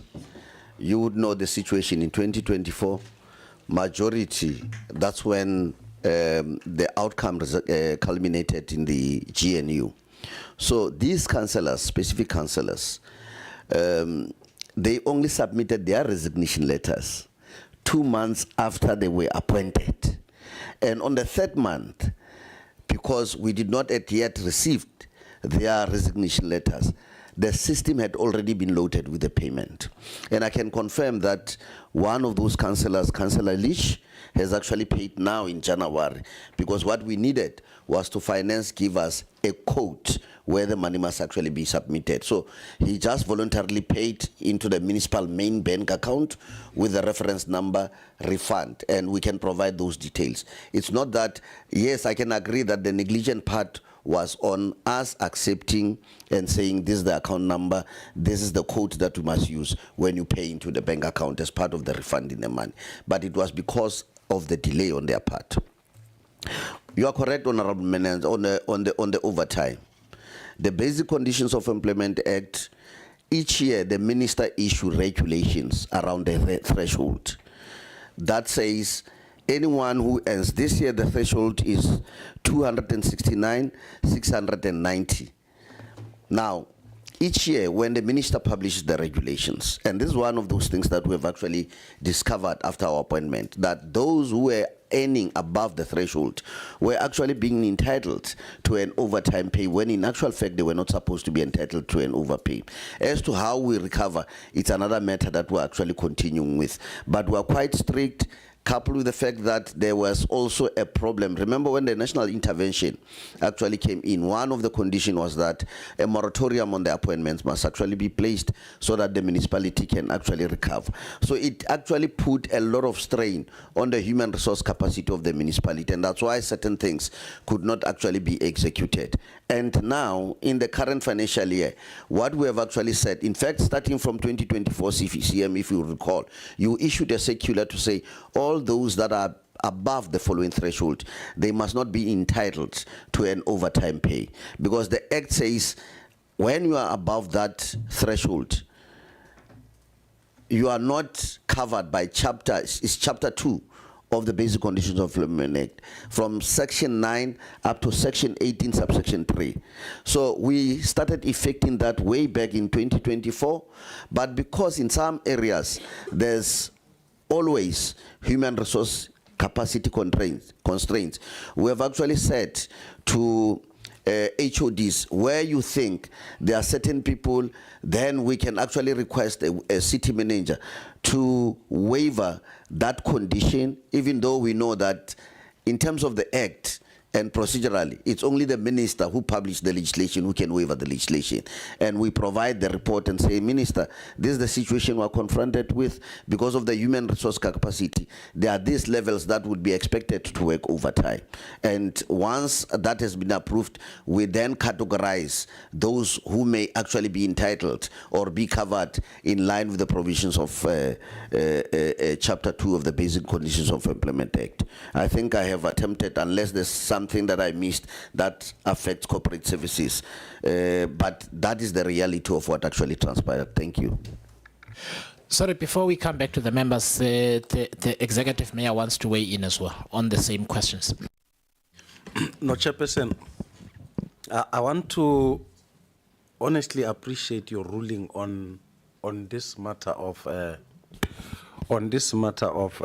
councillors that were paid and the system could not rectify timelessly. Because digging deep into it, and the honorable member that really placed that question, although I know the answer comes to the committee, is not here. I actually wanted to wait to say what the corporate HOD said, to say it's not holier than thou as reported. And your ruling would actually dig deep into what happened, because the councillor did not enlighten even the section timelessly. It's recorded. It's there, and once we report to you in that manner, it would literally enlighten all of us as to what happened. And I truly and honestly agree with you. at the point of where our officials at any level who did not apply themselves to the reality as it obtained, recourse is the order of the day that must be followed. So I would take your ruling as solid as it came. There was a matter that I would like, perhaps before other members answer, the issue of the treatment plant 11 and 12 that was asked, that has to do with operation without licenses. I've got the technical HOD to deal with that matter. I'd really request that he should deal with that one. Thank you very much, Executive Mayor. As the question was posed to say, how does the municipality operate without licenses? In as far as the National Water Services Act is concerned, Executive Mayor and the member of the SCOPA, there were those transitional exemptions that were given to the wastewater treatment works as they were being built before, as it was being reviewed from the initial law in around 1998. As they were improving it, there were exemptions at the point in time. I think right from 2016, that's where now the law started to be stringent, no longer providing any exemptions, but of course requiring that the city does get to be licensed. The process was initiated and it's still being maintained, Executive Mayor and the member, because we have applied to this online system that they are using, and there are of course geohydraulic tests that we must undertake so as to determine that if the wastewater treatment works is not going to be licensed while it has already contaminated. So we are quarterly submitting those tests that we are conducting to depict if we contaminated the water streams underneath or not. And by the time, of course, it is established that we haven't, then we'll get the license. If it is established that at some point we are contaminating, we'll bring the improvement measures, resubmit again on quarterly basis until then we get to a licensing stage. But the wastewater treatment works were not being operated illegally. It was that there was an exemption, and then the process where you mature from this exemption to licensing, they are not approaching it as an application and approval only. You have to have compliances and to prove if you have done any contaminations or not, so that there could be recommendations of improvement and then approval, which it should be an approval that comes at the point where now contamination is not being undertaken. I submit, Chairperson. Thank you.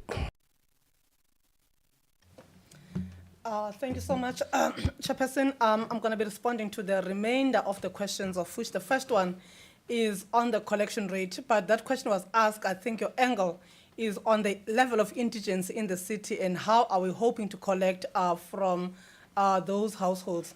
Chairperson, when you're looking at our budget, we actually expanded on the revenue base of the city, especially on residential, where we have found that reading your SASSA annual reports, it clearly indicates that Mangaung, we've got 60% of households that are grant dependent. Now, our indigent policy states that if your household income is 3 times the old age grant, then you are qualifying as an indigent and you're going to be provided with the free basic services to the quantities that are determined in that policy. Now, the biggest challenge that we're sitting with as a city is that the policy states clearly that if you're an indigent household, you must be installed with a prepaid water meter so that we curb the accumulation of debt on water, because other services like your rates, refuse removal and sanitation are covered from the equitable share allocation that we are getting. They are free on your side, but they are funded from the equitable share. We also have a provision that on the rates and taxes that are billed on that property, if that property is below 100,000 for the current year, then it is exempt from paying rates, then it becomes revenue forgone in terms of the accounting treatment of that exemption.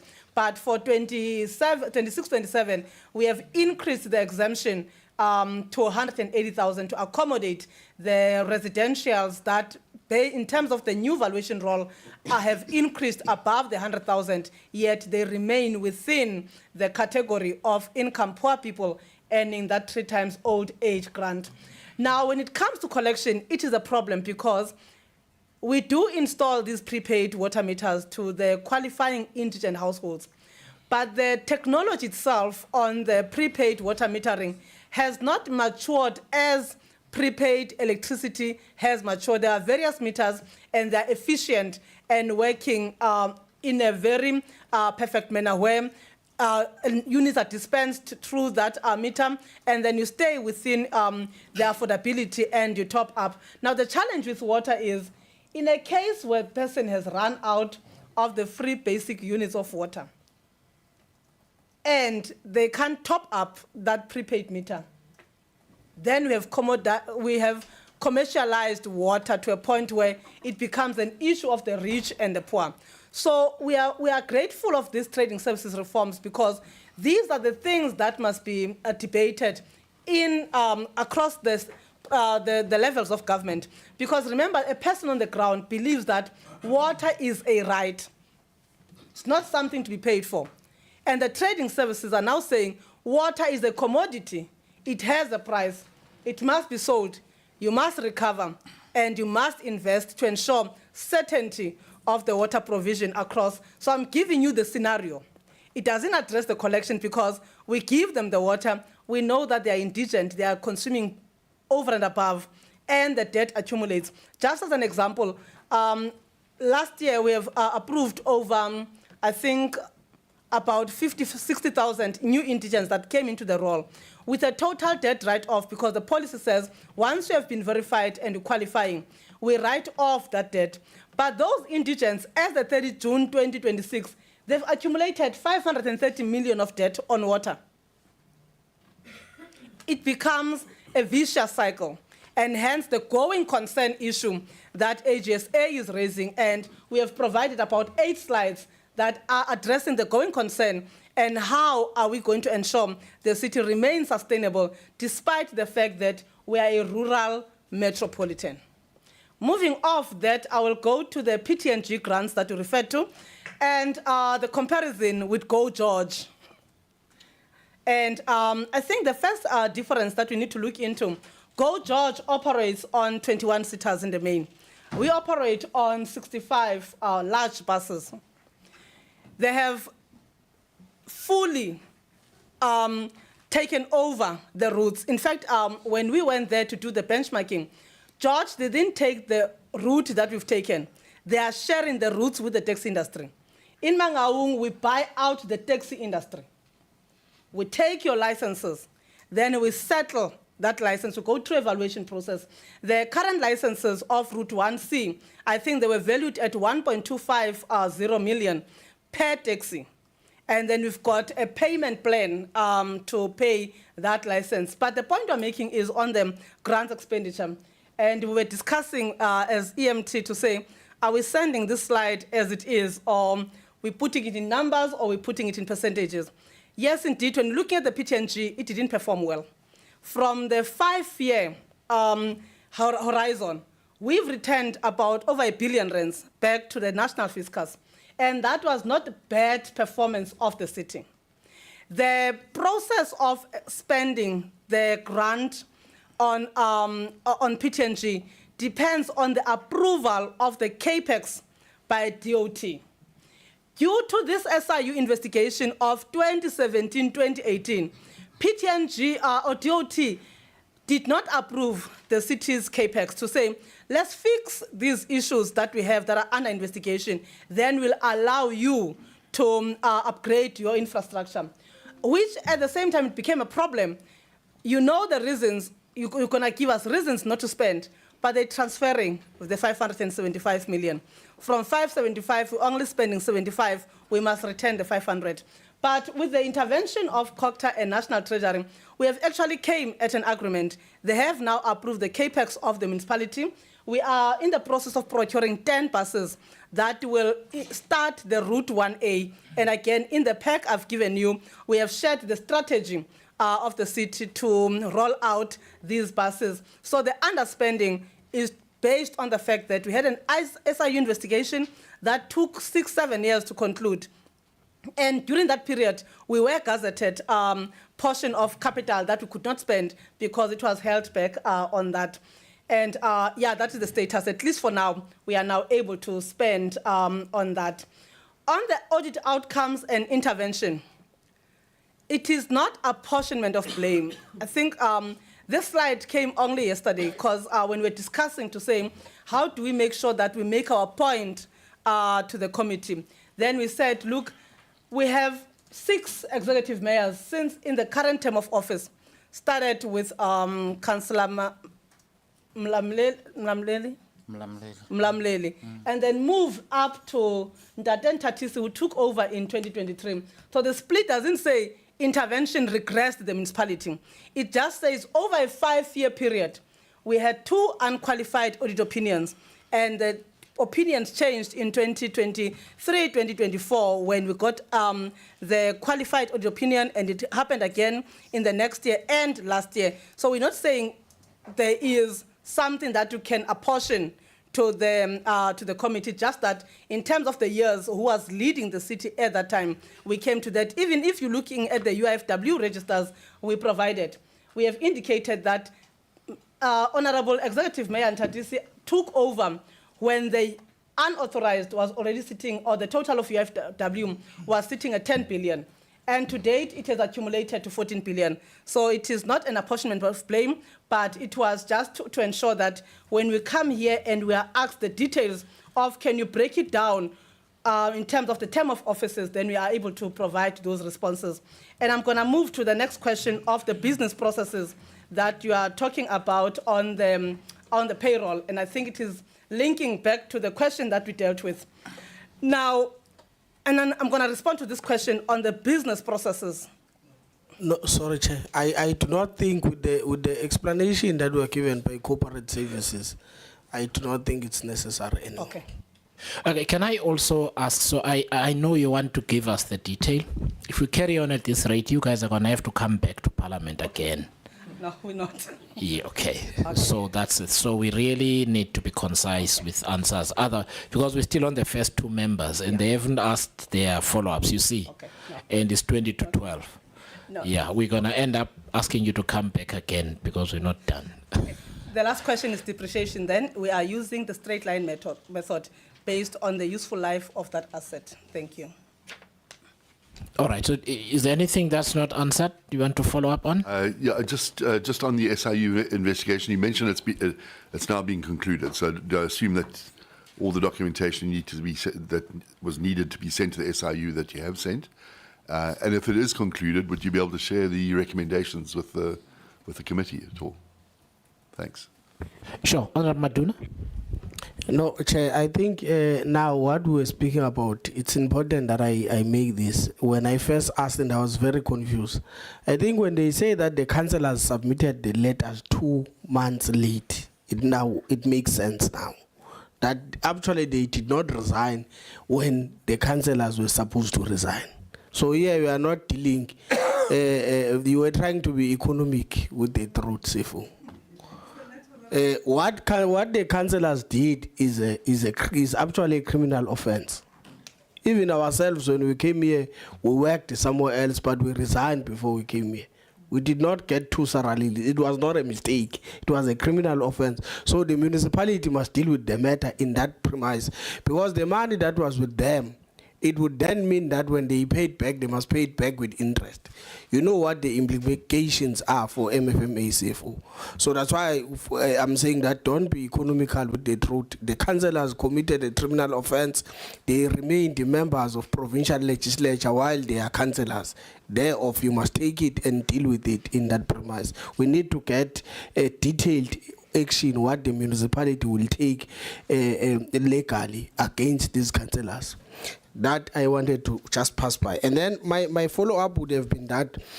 May I add, that doesn't cancel what I asked for. Okay, somebody was supposed to pick up... Somebody's supposed to scrub those spreadsheets monthly. People die, they resign, they get promoted. Over time, that tells me the scrubbing of the payroll is poor. So you need to look you need to look at that. No, thanks. I think my follow-up question would have been that, given that you are using a straight line method, how did you end up in a situation whereby the value of the assets on the ground does not correlate with what is in your books? Where did it go wrong? I mean, the depreciation in the rate in which you are. If it's straight line method, it's supposed to go down with the simultaneously. What happened? And then lastly, I see you have late interest on number of payments. I'll just make an example on people that you would have paid late. There's Mtombi in associate, 1.5 million. Their invoice, you paid it late. This money is, because this will be fruitless and wasteful expenditure because it's interest. What are your plans? Where are you? How are you recovering it? Why did you pay the invoices late? It's a lot of money when you go. It's about 67 million. Say young.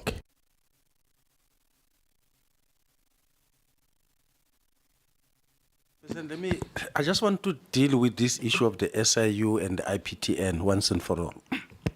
Because last time when I was here, I dealt with it, and I just want to make sure that it is understood, mainly by public, because it normally appears like it's quite fresh. He said yesterday thing when he said such an old process that unfolded before us. I actually received that as I came in as the mayor in the first month of my being a mayor.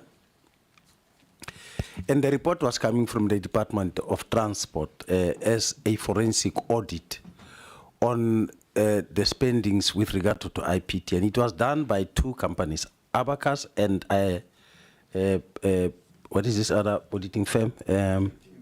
KPMG. And as the report was tabled before me, it had three recommendations.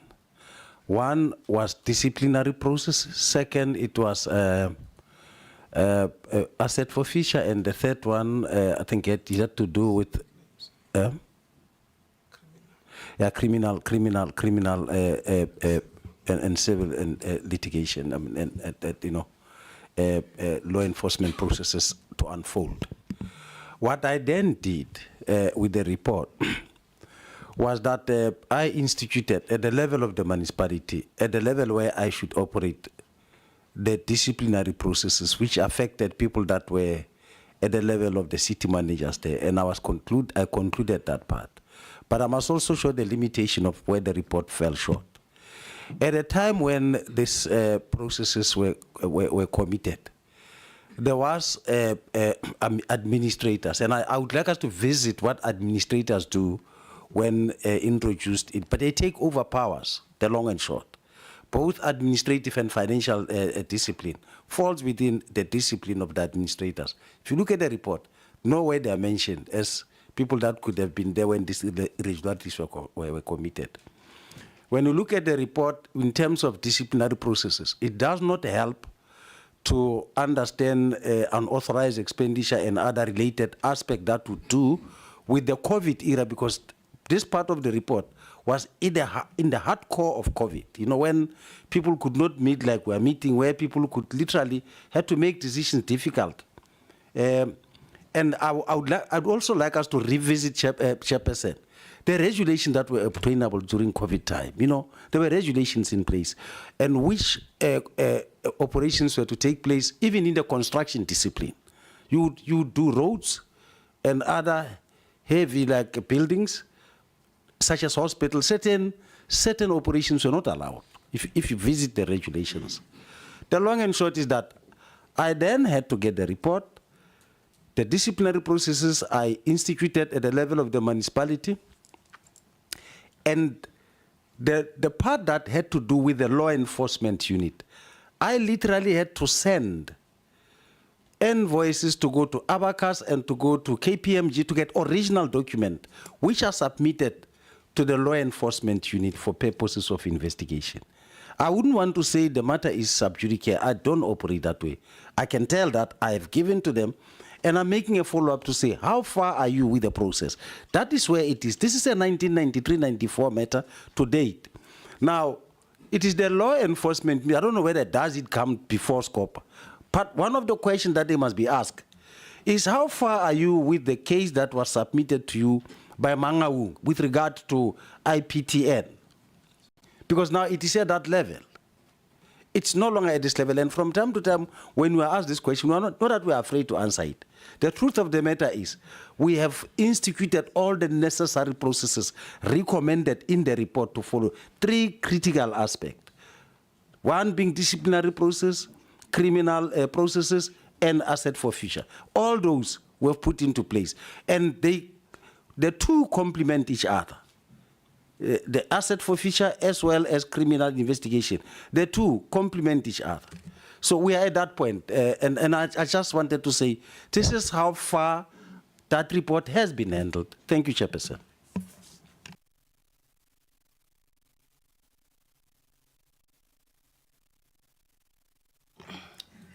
Thank you so much, Chair. Just the follow-up questions that came through. It's following up on assets management. Now, the question that is coming is talking to the depreciation method, which is on straight line. It is linking that to the loss of value of asset, which is different to the depreciation. Here, we are talking about the impairment of the asset, which has been depreciated. Depreciation, you run it, it's a standard process. But impairment comes when you go and look at that asset. Then you find that it is showing signs of dilapidation over and above the depreciation. Now, it is a different accounting treatment, which is impairment. Now, in terms of the... No, carry on. When you're looking at the financial, at the audit report for 2025, it talks to the sanitation plants and the water meters. That when Auditor General went to do a visit, found that despite the fact that they've been depreciated, but they are showing triggers that this asset is no longer performing at the expected level. And they projected impairment of that asset to the value of 424. The point I'm making, depreciation has no issues in terms of the audit report because it is done in accordance with the policy of the municipality. But remember now, in the assets management, you've got the user departments that are operating that asset. You've got the financial services department that is the custodian of the asset registers. Now the users, when they pick up triggers of impairment, they report to finance to say, this asset is no longer giving me the value that it was designed for. Please project impairment. Now for 2025, that projection for impairment was not made in the specific assets of sanitation and the water meters, which in the main, on the water meters, it was stolen meters and vandalized meters. Again, on the register, you are sitting with a meter that you are billing on, whether it is an estimate or whatever the situation. But when you go to the ground and do the physical verification, some of those meters could not be found. And looking at the total population, it resulted to meters that are in the register that shouldn't be in the register, that should have been impaired because they still had a remaining value based on the assessment of that asset. So we do depreciate, but as the asset gets used, it gets impaired due to conditions that they are exposed to and all that. So we underprovided for the impairment of that asset, and it didn't affect on the depreciation. Then on the Mtombeni, or late payments in general, because we provided the committee with a list of payments. Chairperson, these late payments are coming from the period when the city was financially distressed. And we started to see recovery in the finances of the city starting from March of 2024. So these late payments come because you're getting an invoice, then you don't have the cash in the bank, the invoice gets delayed, and the service provider has an obligation or an option of charging interest for the late payment for the duration that that invoice is getting late. And since we have improved on our finances, I reported earlier here that the city's cash balances had improved significantly We are not even having an overdraft. We are sitting with over 3 billion cash in the bank. But if you compare to the term around 2019 when the financial distress was declared and resolved by council, up to the time of the intervention, the city was actually encroaching onto the conditional grants that was appropriated, and hence part of the rescue phase of the FRP was to ring fence the conditional grants so that you pay the contractors that hired to do projects through the conditional grants so that the payments can improve. So yes, Tombeni is one of the main contractors. I think they were dealing with the installation of water and sanitation. They had late payments that went on and on to a tune of 1.5 million. These matters are under MPEC investigation. And indeed, the investigation of MPEC, when it unfolds, it will have to look at the cash balances of the city for the period these late payments were made and see was there deliberate and negligent behavior of officials not to pay, because if the cash was not available, the CFO has no choice but to queue the invoices as the cash is coming in. And I indicated that during that time, the city's collection rate was anything between 40% and 45%, which is unsustainable. Your liquidity is just thrown through the window. Thank you so much. Right. Thank you, Madam. You look like you want to make a comment. Can I suggest make your comment if it's a comment or a question? They will not answer it until the other they'll answer it together with the next member's questions. Otherwise, we'll run out of time. No, thanks, Chair. I know that it's two account agreement. I wanted to explain that. But now I think it comes wrong from the CFO when she will imply that we don't know that. I do know that it's two different accounting agreements. My question was, how is it that in your books, and then she answers it towards the end when she says some of them are vandalized, some of them are not, they cannot find them. My question is, how is it that the value that you have in your books does not correlate with what is in the ground? Because if it does not correlate, the person that is a user has a responsibility of telling them that there are signs that this may need to be impaired, or it's no longer giving me the value. Thereof, then they affect the other accounting treatment. That is what I was asking from her. But now the way in which she's asking, it's as if she's implying that I don't understand what I'm asking. That is why I wanted to explain. But then towards the end of her answering, she then started answering that some of them were lost, they could not find them, some of them were vandalized and all that. That's what I was asking, Uti. In terms of the depreciation, that they would have depreciated the asset in their books, why it does not correlate to what is in the ground, of which is the answer that I would have expected with her. The first part was unnecessary. Thank you, Honorable Matun. Okay, no, thanks very much, Honorable Matun. I was educated in the exchange, nonetheless. Okay, Honorable Ment, are you ready? Okay, it will be Honorable Ment and Honorable Gupek.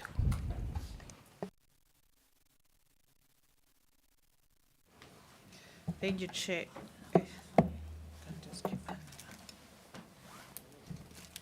Thank you very much, Chair. Good morning to everyone. I'm glad the mayor is back. Here is a problem. There's two things, even before I can ask the questions that I've prepared. There's already two admissions that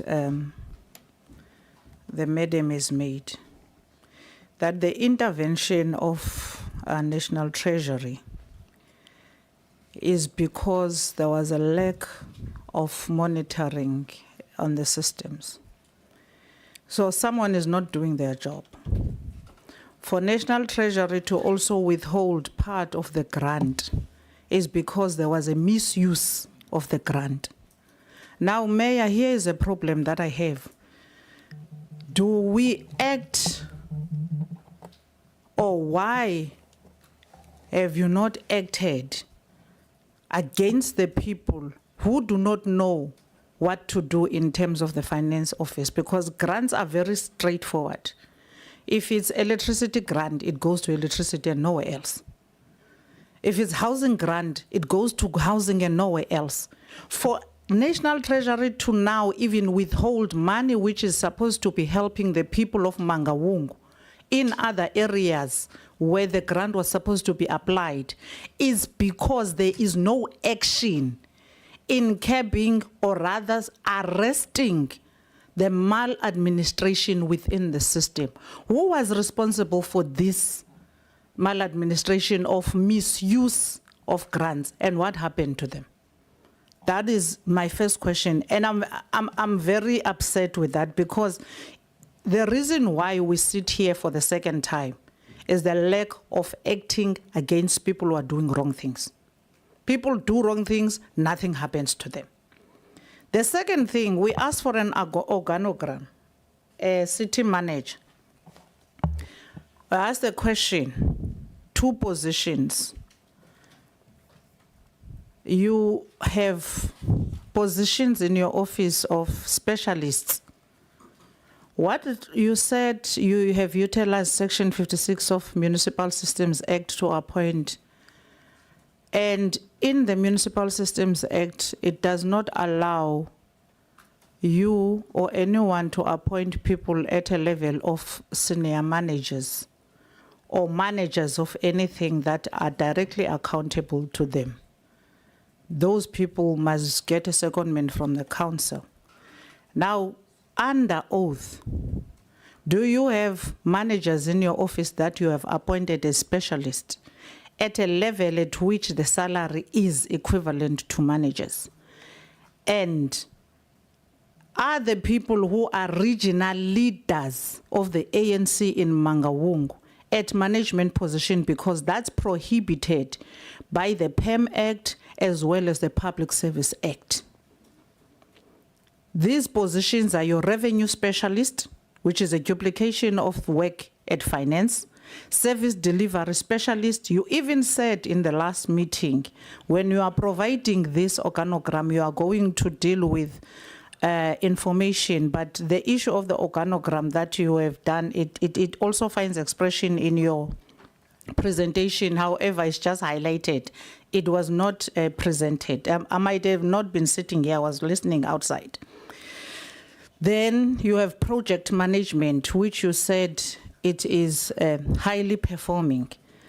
And then you have manager service delivery, who is also an ANC leader in the region. You have environmental health, who is not registered with the body that regulates environmental health. You have a legal officer who's also struck off role by LPC. These people are some of the people who form part of the bloated salary bill of Mangaung, which we spoke about last time, and you said you will provide information. Now, under oath, just take us through there. Then the issue of overtime functions, in line with what the chairperson was saying. It can't be, Chair, that there is no brushing off of the salary bill monthly. It's a function, it's a core function of HR. Who's the HR manager? Who does not know what to do with their work?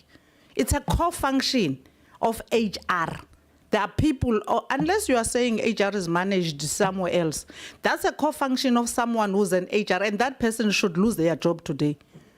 We can't be talking about overtime that are paid to people who are not known, to a point where some of those issues are the issues that they were explained that now they are referred to hawks and all of that. Overtime has got a schedule. People who have been on overtime, they report in, they report off. The schedule gets submitted the following day by a supervisor who accounts for the heads that were physically on the ground doing what. The other question we asked was the 16% of overtime and the functions thereof, of what exactly is in this 16%, because it's way above the norm of overtime. What is the function? Clearly defined for us. How many people are engaged in overtime in Mangaung? Which functions are they performing for that? And then the issues of St. Lake and water. Mangaung again was riddled with a St. Lake CFO who did not have required qualifications. Their term of office ended. we want to know, did the term of office of that CFO ended? And do we have someone acting now? And where is that person? And how far is now the advertisement of the Sentlek CFO? Because Sentlek does not have leadership. And at the center of the problems of power issues in Mangaung is the failure of Sentlek that does not have leadership. Can we be taken on board? Now, here is another thing that upsets me the most. We are told you had a meeting with the SIU, and Chair, SIU will have to explain themselves as well. You had a meeting with SIU after our meeting pertaining to the contracts of people who were arrested. And I find it, Mayor, very disturbing. People are arrested. You agree that the contracts were obtained wrongly. There's a collusion of officials and service providers to a point where some of them were arrested. But to be told their termination of those services is not possible because their term is coming to an end. You identified this way before now. No one saw a need to terminate those contracts. It looks like these service providers are the similar service providers to Msunduzi, who stormed into council to demand their bribes to officials and mayors and everyone that you promised us protection. Why were these people not terminated right in the beginning? Now we're told, no, terminating them is not going to be fruitful, it's 6 months left and whatnot and whatnot. It's neither here nor there. At the point where Hawks started investigating and getting information where yourselves as manager, you also established that these were obtained wrongly. The officials that were involved, what happened to them? And why didn't we not terminate at that point? I'll stop there, Chair. Thank you. Next honorable member, Honorable Kubeka.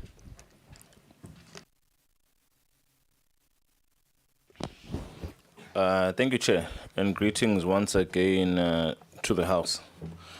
Chair, the notes that we were sent on PDF have got Mangaung Metropolitan Municipality, just as a note to the Mangaung team. It's Metropolitan, not Metropolitan. Chair, I'll just start with a quick comment, and this comment is coming through as a result of a comment that was made to us the last time this team was here as they were about to leave. It's a quote that everyone here, I think, knows, that says, it's from Chris Hani, and he said this, I think it was in 1992, when he said, "What I fear is that the liberators will emerge as elitists who drive around in Mercedes-Benzes and BMWs and use the resources of the country to live in palaces and gather riches." Close quote. I'm saying this, Chair, because we hear a lot from MK veterans telling us about how they are MK veterans, and when we wear this camouflage, and they don't even understand why we wear it. They tell us that they're the real MK veterans. We know that, Chair. We've always known it. And I'll explain it to them today, or some of them that are here, why we actually wear this combat. We're not trying to be MK, MVA veterans. We're not. That was never the case. Now, some of these comrades, or some of these leaders, Chair, they are leading their communities, but they are failing in leading. They are failing in the provinces, they are failing in the municipalities, they're even failing at national level. The same people that they're leading are crying all the time, including the people of Mangaung, they're also crying. Now, Chair, the people that think that MKP wears this regalia to emanate or to emulate MVA veterans, it's not the case. the reason that MK wears this regalia is because we had taken a decision when we formed MK party that the people who show the highest form of patriotism towards the country are soldiers, SANDF soldiers, that wear similar camouflage. We are here to work for our people, and we're showing patriotism like that. We're showing patriotism like that, excuse me, Chair. Now, Chair, my first question, it's questions that I did ask before that I don't believe were answered. To the executive mayor, you had publicly confirmed that officials were sanctioning overtime to people who were in prison, to people who were not working, and to people who were not even in the province. I just want to know, the first question is that how many criminal cases have been opened to SAPS or the Hawks, specifically related to these ghost worker payments? Could we have case numbers to that effect? If no case numbers have been opened, what can the mayor give us today to clarify what's going on in that issue? That's the first question. The second one is, the municipality has a 61% overall vacancy rate. In the water department, which is responsible for the severe water shortages in the municipality, there's a vacancy rate of 78%. Now, to the leadership, city manager, 78% in the water department. That's a proper and a serious injustice. The projects are being run without engineering supervision because critical technical posts are vacant. I just want to know, why is that? And who is responsible for filling these posts? And why have these posts not been filled? And maybe if you can indulge us, how long have these key vacancies been opened? And what is the HR plan, if there's an HR manager here, to deal with that? And then the next question is, the financial health dashboard in the AGSA presentation shows debt impairment of 2.188 billion in 24-25, which is up from 1.595 billion the previous year. I just want to know, that 593 million rand in additional debt impairment, where is that coming from? Maybe if you can indulge in that. And then just lastly, Chair, to the Deputy Mayor, DM, there's, I'm not sure if you've seen a post that speaks to you or that speaks about you that has been trending on social media. Could you indulge us about what that is about, what it says, and what is the story behind that? Because there are serious allegations there that would be troubling if they were true. Chair, for now, can I hold it there? All right, thank you very much. Can I hand over to your Executive Mayor to start, and then your colleagues? Chairperson, let me start with the question that was asked by Honourable Member from EFF. I did not understand, honestly, the lack of monitoring of systems. I don't know what systems is she referring to. Do we act against who are those that, but it went to grants. Let me just say in a summary, we are number 3 in the country in terms of spending grants, especially the two critical. Sorry, can I say, so if there's a part you didn't understand, don't you want to clarify it? Maybe to the help. Okay, let's do that. Let's give Honourable Member a chance to clarify. Yeah, Mayor, the finding of the AG is that you do not spend grant according to the rules of the grants. As such, National Treasury had to withhold some of the grant money which was supposed to have been given to Mangaung. Question is, the people who misuse the grant and not spend them where they are allocated to, who are they and what happened to them? Why did you not act to such an extent that National Treasury withholds grant money simply because it is misused? Thank you very much, Chairperson. I think I'll help my officials to react on some of those issues that our honourable member is raising. But I think when you do so, you must refer to our performance with regard to grants last year and our performance with regard to grant currently as we speak. I think it will deal with that. Chairperson, I want to deal with this issue of when I became a mayor, I found the intervention team in place. And in the last expedition when we were here, I gave an account that the intervention team could not be allowed to work in the metro. They were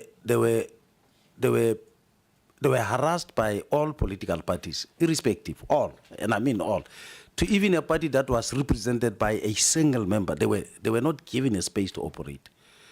They were guarded from where they stay to the building.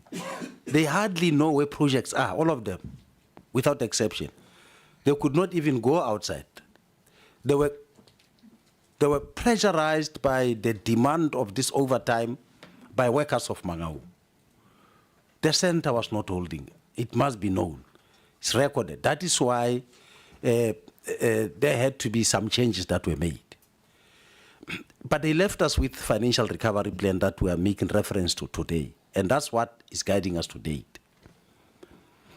So some of the limitations of the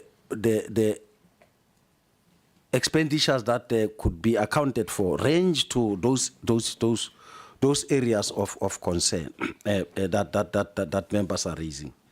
Now, it is during that era when I came in 2023 that upon head counts I discovered that some people are being paid in prison, even some overtime, when they're in other provinces and in prison.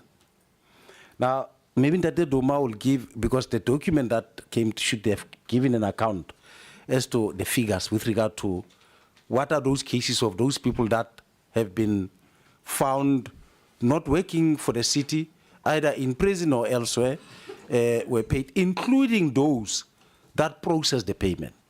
Because that's where consequence management had to take shape. So that account will take place.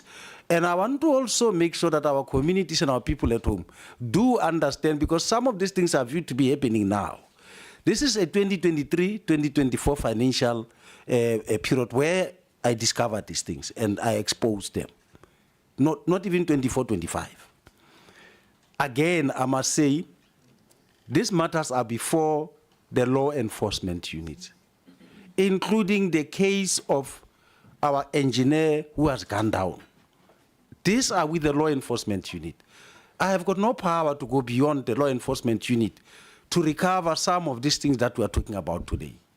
So I am quite thrilled when you say at some point SIU and other related law enforcement unit will be called to come and account. And please, when they come here, some of these pertinent questions that are being asked, they must be asked those questions.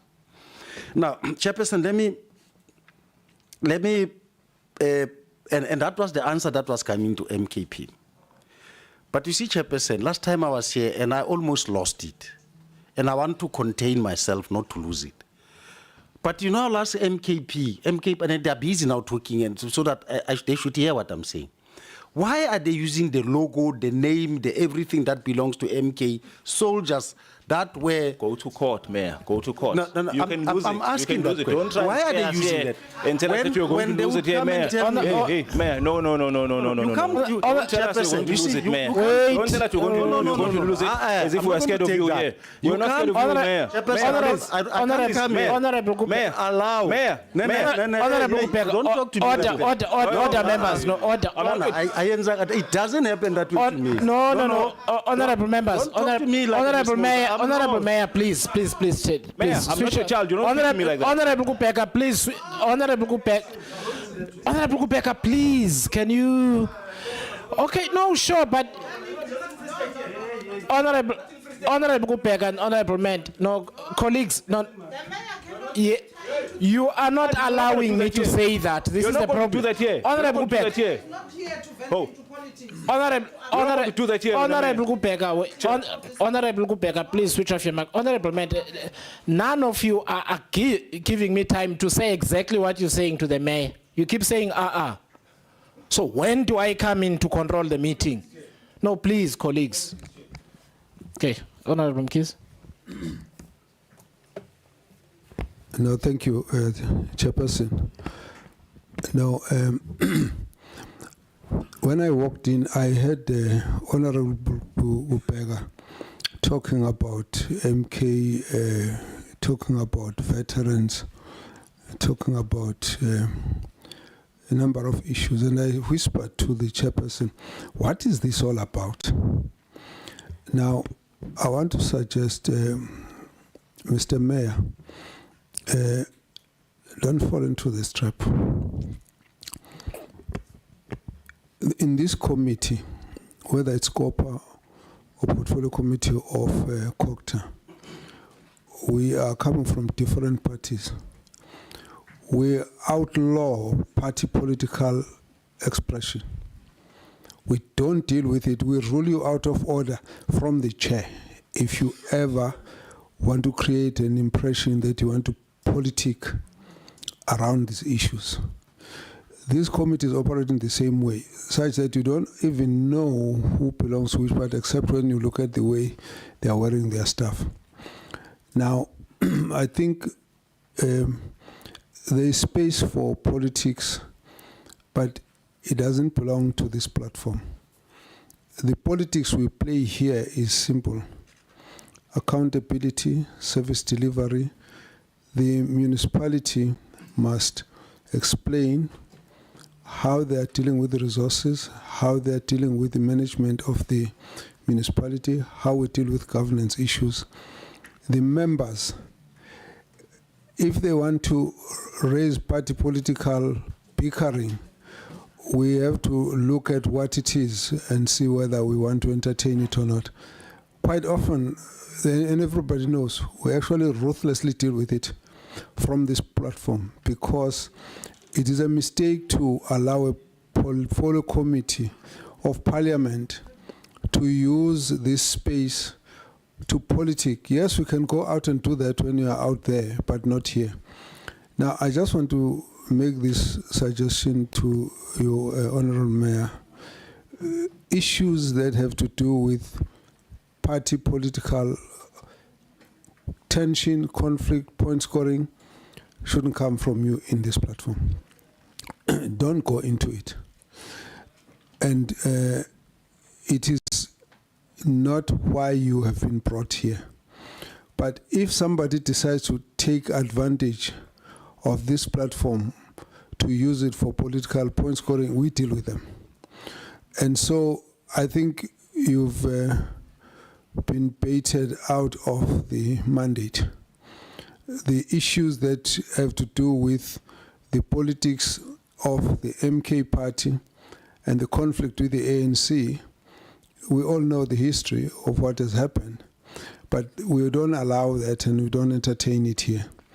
So I'd like us to just keep a focus. Let's move back from that issue. You shouldn't raise the issue, and you shouldn't be raising a confrontation of any party political nature with anybody here.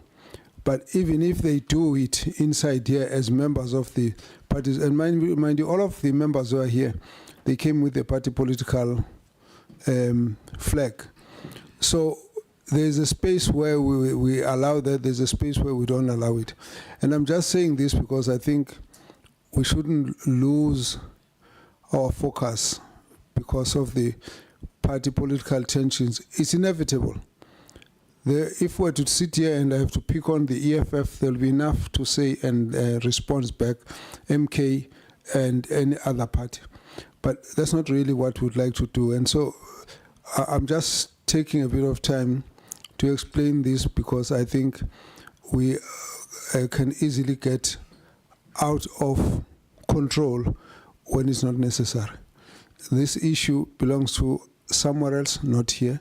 So please don't again deal with or relate to any member as a party political partisan face of a particular party. Let's deal with it as a committee. But also, I think let's also go back to the traditional way of how you deal with issues. You address the chair, and don't address the other people. And if they get out of order, leave it to the chair. If the chair doesn't raise it, then you can complain to say, Chair, I object to this. And then the chairperson can deal with it. And Honorable Gupega, same. Let's just focus. Now, you know how we deal with the issues in this committee. We have never really done this before. And I think, I don't even think it's a healthy conversation if we were to say to you, come, let's go and talk about it outside. I don't think that it's healthy. So let's not even try that. So, Chairperson, I think the members will allow your space to run the meeting properly. So I just want to make that plea, colleagues, to say let's not go into the party political side of things. And I really want to ask us to move to the next aspect rather than, again, going further on this aspect. Chairperson, thank you. Thank you very much. Please go ahead, Executive Mayor. Thank you, Chair. No, Chairperson, I want to also deal with the issue that was raised with the honourable member from EFF to say CFO, I think it's CEO. The issue at hand is the CEO and the matter is under a process. Centrelink is run through a board. And the board has done its processes. The matter must follow through with the council. So on that note, I don't think it's the issue that we could really labor much on it, except to say there was a mention that there was a meeting we had with SIU.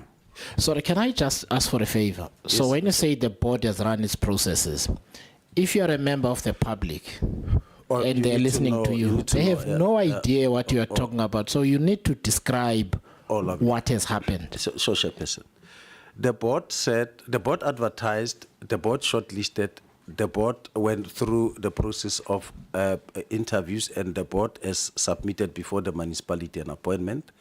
That appointment is what must now go through the process of the municipality, and once concluded, the matter would be concluded. So it is not at the point where we left the thing hanging. The matter that was meeting with the SIU, maybe that could be one fresh process that would deal with the issue of the officials. But I wanted to say, before the officials weigh on this, Chairperson, I must profusely apologize before you with regard to perhaps the manner in which I might have conducted myself. But there are certain sensitive things, Chairperson, that I would ask you to take care of. I'm a veteran. I'm not fake. Full house. I'm MK. And if any attack comes that way, I feel offended because I left many lives in Angola and elsewhere across the globe. So please protect me as well on that one. I thank you, Chair. All right. So before you, so thank you for those comments. I also wish to say, so I apology accepted. I also wish to say, what you've just said now as a response to the comment would have been sufficient to the member, and the matter would have closed there. But I appreciate the place where the emotion came from. And if the chair has advised on how he has guided on how we deal with it, and it's accepted by all of us. Thank you. Okay, Chair, thanks very much. I will let the HOD Duma speak on some issues, the CFO, then I will come through with issues that I think were directed to me as the city manager. No, thanks, Chair, once more. Just to put a bit of a meat on what the executive mayor has indicated around the appointment of the CEO. He's correct. It's not the CFO, but it's the CEO. And you would know that the appointment of the accounting officer for the boards are informed by Section 93J of the Municipal Systems Act. The board becomes the authority. Now, when the board recommended for the appointment of the current CEO, then there were issues that were highlighted. As you would know, that single point of management accountability, SPOMA, as issued by National Treasury, has got certain requirements that it has actually given to the metros to say head of water and sanitation, these are the requirements, head of electricity division, these are the requirements, head of solid waste, these are the requirements. And a number of metros have actually challenged National Treasury, and they have since revised their requirements to say if there are incumbents in certain positions that exist, these are the steps that must actually be followed. And I think that is the reason why it delayed the appointment of the CEO of Centlec. Because one of the main requirements that National Treasury spoke about was anyone who's appointed as the CEO of the three that I've mentioned, trading services, must have the MBA, for instance, as the main critical requirement. But a number of metros were saying where a person, for instance, holds a PhD, as an example, and has got the following requirements, why do you then need MBA, which is far lesser in terms of the weight as accredited by South African Qualifications Authority? Why would you need somebody who's far less educated than the one with the PhD? And I think that is where the problem was. Let me also indicate, Chair. Sorry, can I just, I'm often, can you just, your mic? So I'm often just these binary requirements for a job, they just knock me out. If someone has a master's degree or whatever the case, it doesn't have to be an MBA. They have 32 years experience running complex organizations, but they don't have the MBA specifically. What you potentially can end up with is somebody with an MBA and 11 years experience.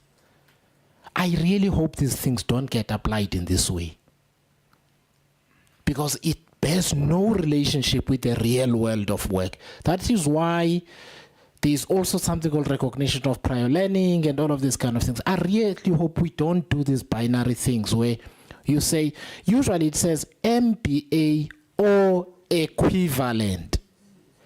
That's acceptable, right? So I'm hoping that we don't get into binaries. Thank you. It's just a comment.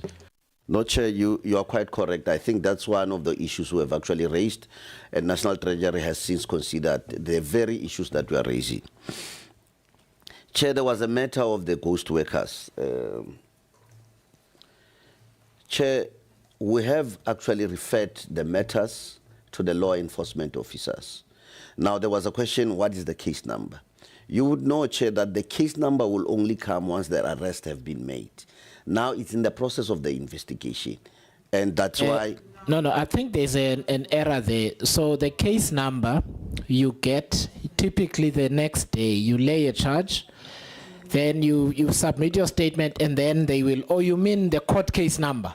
No, let me Which case number? Let me indicate. I'm not sure if they were asking about the case number in terms of having, referred the matter to the police opening a formal criminal charges. But we have handed over the files to say this is what we have discovered in the municipality. We had employees who were on the payroll of the municipality but were not working effectively for the municipality. So we have even gone to the extent of meeting with the NPA, where they said to us it will be difficult for us to prosecute on these matters because certain aspects are not actually clarified. So we had to actually give evidence of additional information that would enable them. But where there is a formal case number, we will provide the committee with such. But we have not been provided with the case number because we did not have a process where we opened criminal charges. We handed the files to them and said, we suspect the foul play because the names of these people, perhaps the reason why it got delayed. And last week, we Can you and I just have a very quick exchange just to untangle this thing? Who did you complain to?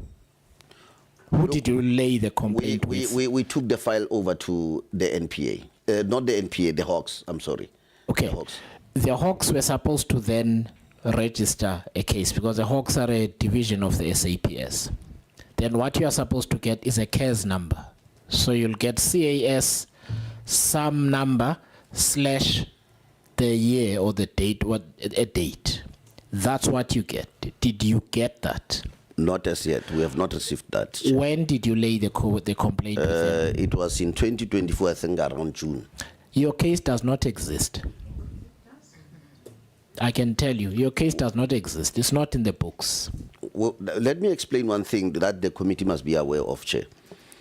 When we discovered this, already we stopped the salaries of those who No. I'm not there. Bear with me. I'm not there. I am simply talking about a police administrative issue. That's all. So you can I'm fully address aware of this those at things. another time. Yes. I am saying the Hawks should have given you a case number for the case.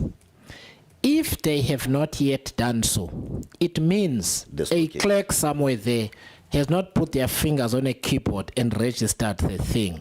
You guys are just having a nice conversation with them. There could be a case number, but I have not been provided with. Because remember, Chair, the issues relating to opening of criminal charges is the authority of the municipal manager. But I will check even during this meeting and provide in case. Please do. But what I wanted to say, while we were dealing with that particular matter, the 3 affected employees actually took us to court to say we have actually terminated their salaries. And it's a matter that we finalized last week at the bargaining council, and the ruling is in our favor because the last hearing, they did not appear. Being aware that they are being looked by the South African Police Services or the Hawks.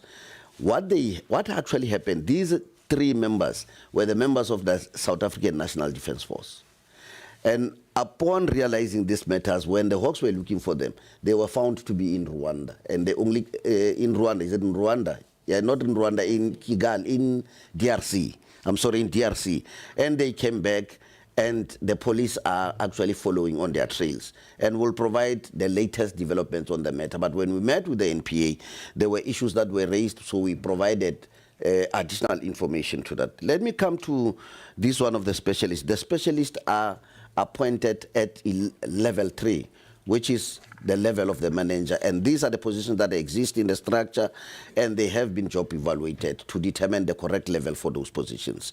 So yes, our recruitment policy provide for an emergency recruitment.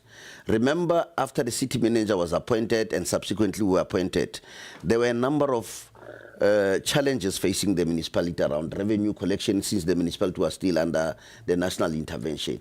And I think after having looked, because after having looked at the audit outcome and what were the issues affecting the municipality's cash liquidity, then he suggested that on the following areas I need to get people who will then advise me further on those things, and that's why we have those specialists. They are not permanently employed, they were employed on contract to fulfill specific mandate, like the one of service delivery, revenue specialist, to advise the city manager directly on those things. And these are the positions that exist on the organogram or the structure. The environmental officer is one of them. Remember the issues that were actually raised around the findings on our landfill site. But the environmental officer is a person who used to work for the university as a lecturer to most of the environmental officers that we have in the institution. The only problem there, Chair, she could not sign off certain things because she's not registered with the Health Professional Council of South Africa. But she has got the in-depth knowledge on the issues of environmental. Yes, there's a question on the person who was also recruited on contract, the legal officer. When we advertise the positions, and you can check, Chair, a number of municipalities are using some of those bad lawyers.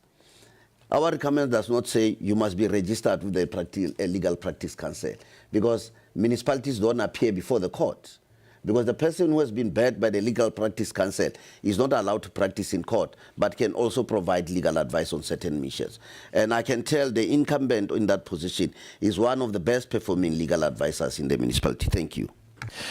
Okay, so can I just say, is it possible for us to get like straight answers?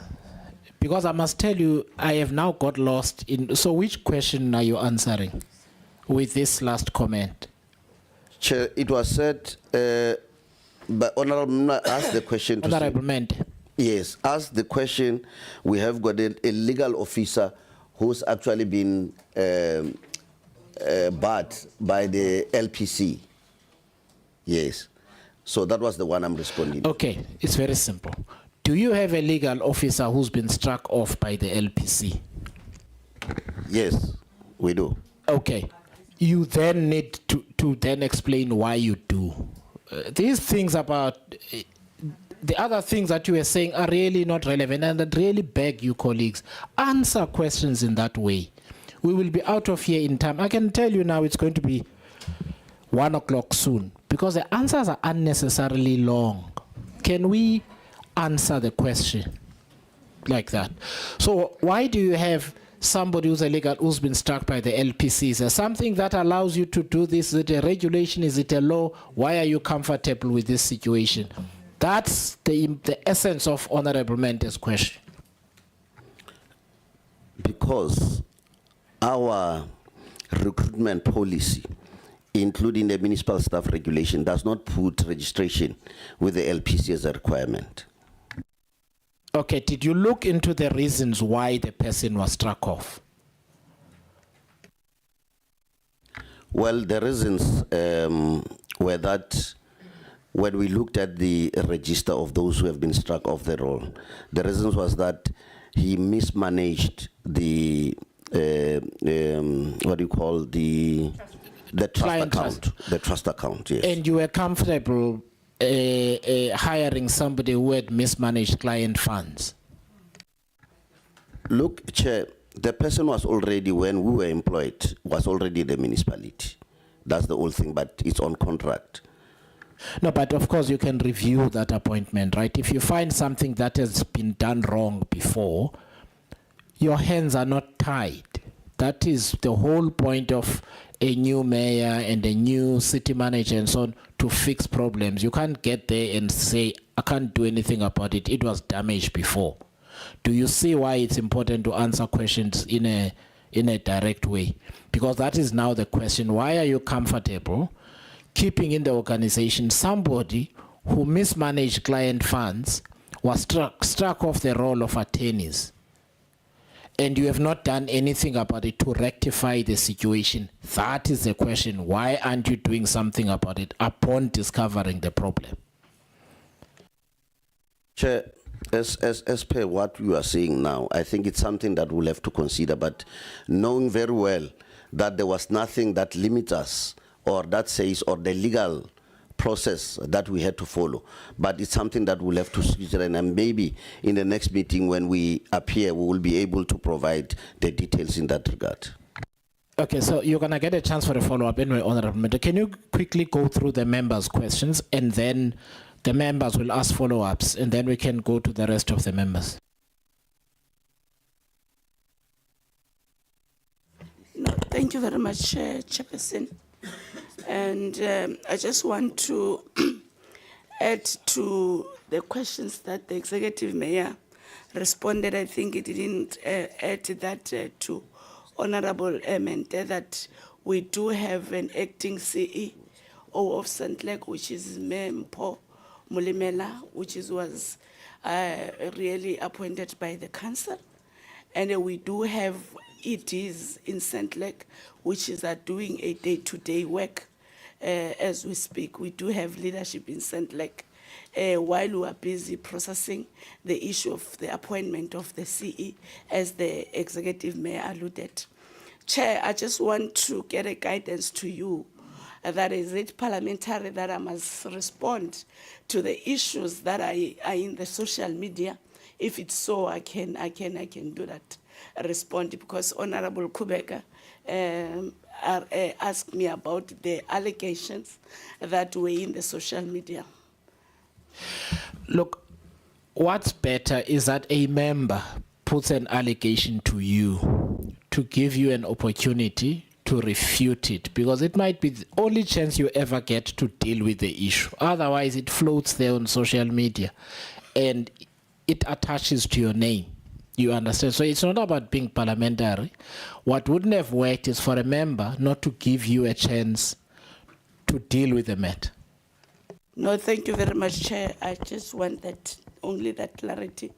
Chairperson, yes, there were allegations that were running around social media. I just want to inform the members of the committee that, yes, my husband, I met him before I even remember that I would be a councillor. I get married in 2007, 5 of February. The poster that was running around, it was 2 years ago when we are celebrating our anniversary. I don't know why they were putting it now, but in terms of the issues of the corruption, I even write the statement that I request everyone who have any things that are directed to me, even my husband, to go and open a case. I don't even have any case. I started to be a councillor in 2011 until today without being go to court or being summoned anywhere regarding the issues of corruption, of any misuse of citizens' money or the municipality money. And I'm also not involved in the issues of supply chain. You know, in terms of the MFMA, no councillor must be involved on the issues that are in supply chain, unless if we're in MMC or finance, as I am, if I'm doing my own oversight regarding the issues. But I'm not part of all of those issues that they raise. My husband is not Eric, my husband is Phil, as it was indicated in the social media.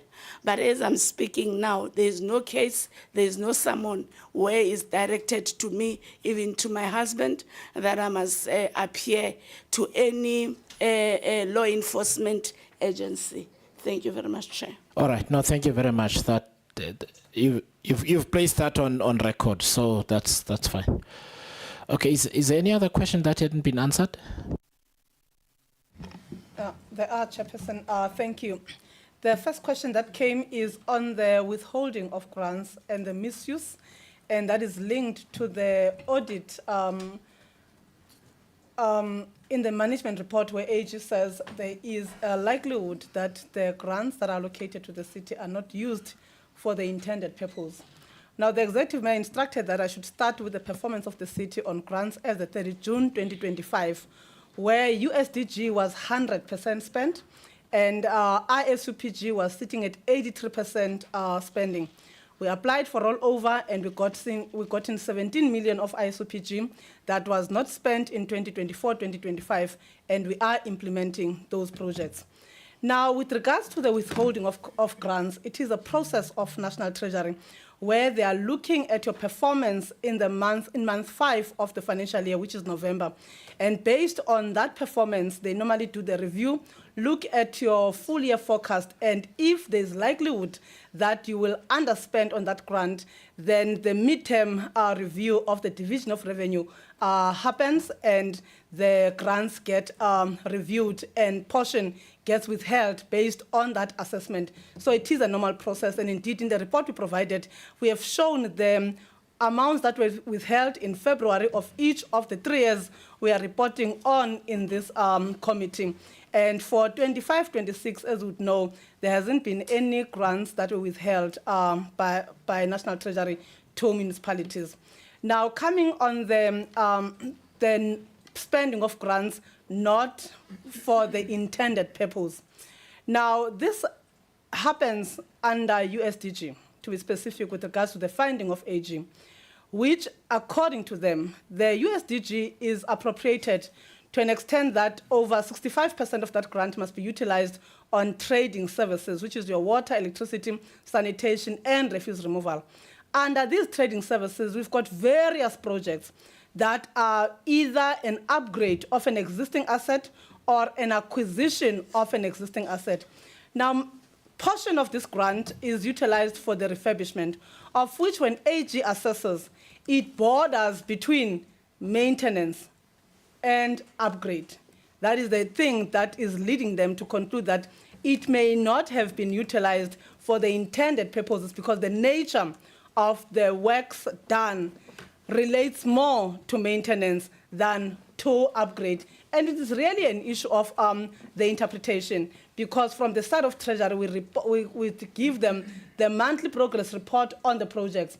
But with the trading services reforms, Chairperson, I think that matter will be cleared that AG is suspicious of, because the projects that must be implemented under UDFG must be pre-approved by National Treasury for them to look at the nature of works you're going to do and whether they are aligning with the objectives of the grant. And by so doing, if it's pre-approved by Treasury, then we believe that the issues surrounding whether it is maintenance or refurbishment would have been resolved. But that is the status of things, where refurbishment is likely maintenance, and from our side, in terms of definitions, we categorize it under refurbishment, and we're reporting that expenditure under refurbishment.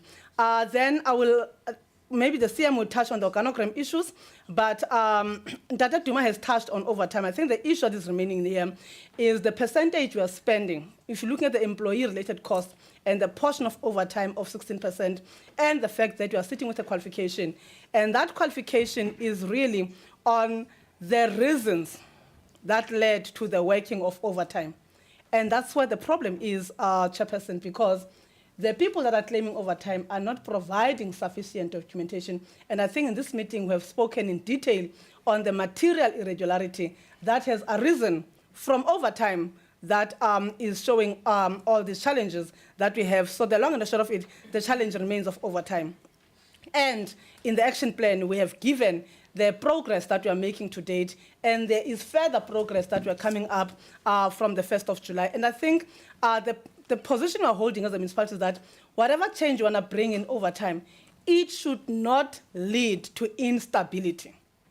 And we are trying to manage all these changes that are coming in to ensure that there is work done on the ground, we deal with the disputes, and ensure that everybody is on the same page. We had a big problem of people that are passing the threshold because they feel that I'm working overtime, but the law says if I'm at this level, then I can't earn overtime. And they would like to leave the site on the grounds that they are exceeding thresholds. Those are the day-to-day challenges that we're experiencing. And we will elevate these issues in right platforms to say, probably, let's look at this threshold. How did you come about with it? Because the supervisor must be with these people. The threshold makes him not qualifying for overtime, but we are dealing with those issues, Chairperson, and we will find a resolve at the end of the day on them. Then I would like to touch on the trade waste and the termination of contracts. Chairperson, here is the issue. We've awarded a tender. They took over the site. They are collecting refuse. Around November, 4 months down the line, we're hearing that the two bidders are being alleged of fraud and corruption by a whistleblower to SIU, not to the municipality. Now, the SIU, I reported in this meeting, they called some of us involved in the bidding processes to take the statement. And I said in the meeting, we are not sure exactly what are the allegations leveled against these two bidders. One was arrested in November, the other one was arrested in February, but they are both out on bail. Now, they are out on bail. We are not aware of the allegations leveled on them. We engage SIU to say, these people have been arrested. What are the allegations? They say, no, we can't disclose that information to you. But I said to this committee, based on the questions that they asked me when they taken the statement, they were saying, what is your process of verifying the letters that people are submitting? That is reference letters, because normally in the bid would request you to provide 5 letters of reference that you've done this work before. So these allegations seems to be surrounding the referral letters that they submitted, and that they are still being investigated. They have not been found guilty as yet. The case is not even on trial at this point in time. It is still under investigation. It is on those grounds then that from the side of the city, because we don't know who's the whistleblower, what the issue is all about, that if we terminate the contract, we may sit with a challenge on what grounds are we going to put to these people as reasons for termination. And that is the challenge. We also alluded to the agreement that we have with these people, that in a case of a dispute, there must be a dispute lodged. Now, we can't raise a dispute to say, we have seen in the newspapers that you have been arrested, you are out on bail, and it seems that your arrest is got to do with a tender awarded to you. It becomes a difficult situation. But what we are holding on to, Chairperson, is that as soon as the matter gets trial, they are found guilty. Remember, the Hawks can approach the High Court again on the grounds of preservation order and to access their assets and recover whatever financial loss that the municipality has suffered. Now, they came to me personally after we came to this meeting, and they said, look, you responded to this question, but we can get a sense that there's an expectation that you should have terminated their contract. And they said, we don't have the provisions that would allow you to terminate upon arrest because still an allegation, it has not been proven to be true. Therefore, the only thing, it was also like an advice, what we advise you in future, if these things happens, go to court and apply for the termination or the suspension of that contract. But now the challenge with the suspension of contract is that if they win the case, that the allegation is unfounded, you will be sitting with a financial loss claim against you for the duration that that contract has been suspended. So it is that situation that we're sitting with, and we can't even blacklist them until the outcome of the court. So it is as complicated as that. Let me see if there's any last question on my side that I need to report to. I think there was a question on the debt impairment and the movement year on year that came. The debt impairment comes as a result when you prepare the financial statements, you're looking at your gross debtors, and you're looking at the likelihood of those gross debtors to be paid. And if the likelihood diminishes or it is showing some doubtfulness, you have to impair even more. So it comes on assessment of the payment culture, the activity that is happening on that account. And on an annual basis, the provision that you are making increases because more people start defaulting on their accounts, then they must be they form part of the assumptions for the non-payment of that account. So it comes from the fact that the ratio of collection is a challenge that we've spoken about, and that when you do the annual assessment at the end of the year, then you have to look at all those principles. And therefore, you are seeing this 2.3 billion that has increased by 560 million into about 2.8 billion provision for 2025. That is the status. Thank you. Thanks, Chair. I'll talk to a few issues and I'll go straight to the point. The issue of the organogram, I want to correlate it to the issue of understaffing or the high vacancy raised by Honorable Kubeka. And I would say that as we are reviewing the organogram of the municipality, which was also presented to council, we are dealing with a top-heavy structure, which had fully funded vacancies at the top, but serious number of vacancies at the bottom. So this structure is likely to give us funds that are needed to deal with the operations of the city. But we have started gradually dealing with the vacancies at the lower level. So it's something that we inherited. It will not happen overnight. It involves a lot of issues, labor issues and other issues. But we have presented that draft, and the council said in this resolution that we may, after 3 months, look at the review of the structure. So there is an organogram that we also submitted, but there are various other, because we're engaging with labor. I always say that local government is highly regulated. Sometimes we want to take decisions here and now, but there are lots of regulations that are dealing with issues in relation to labor at the municipality. We have tried, or we are engaging with labor on technologies that will help us also deal with the issue of overtime. But why I was talking about correlation between overtime and vacancy rate, it means we are indeed forced to do overtime because we have shortage of staff. We are addressing it bit by bit. We have advertised for some general workers which we are hoping to fill.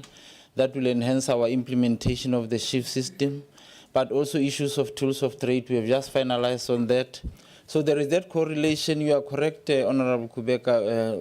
Vacancy rate is high, not only at technical services, but across the board. So we are realizing savings as we cut the top part of the structure, which we are going to divert to the lower levels.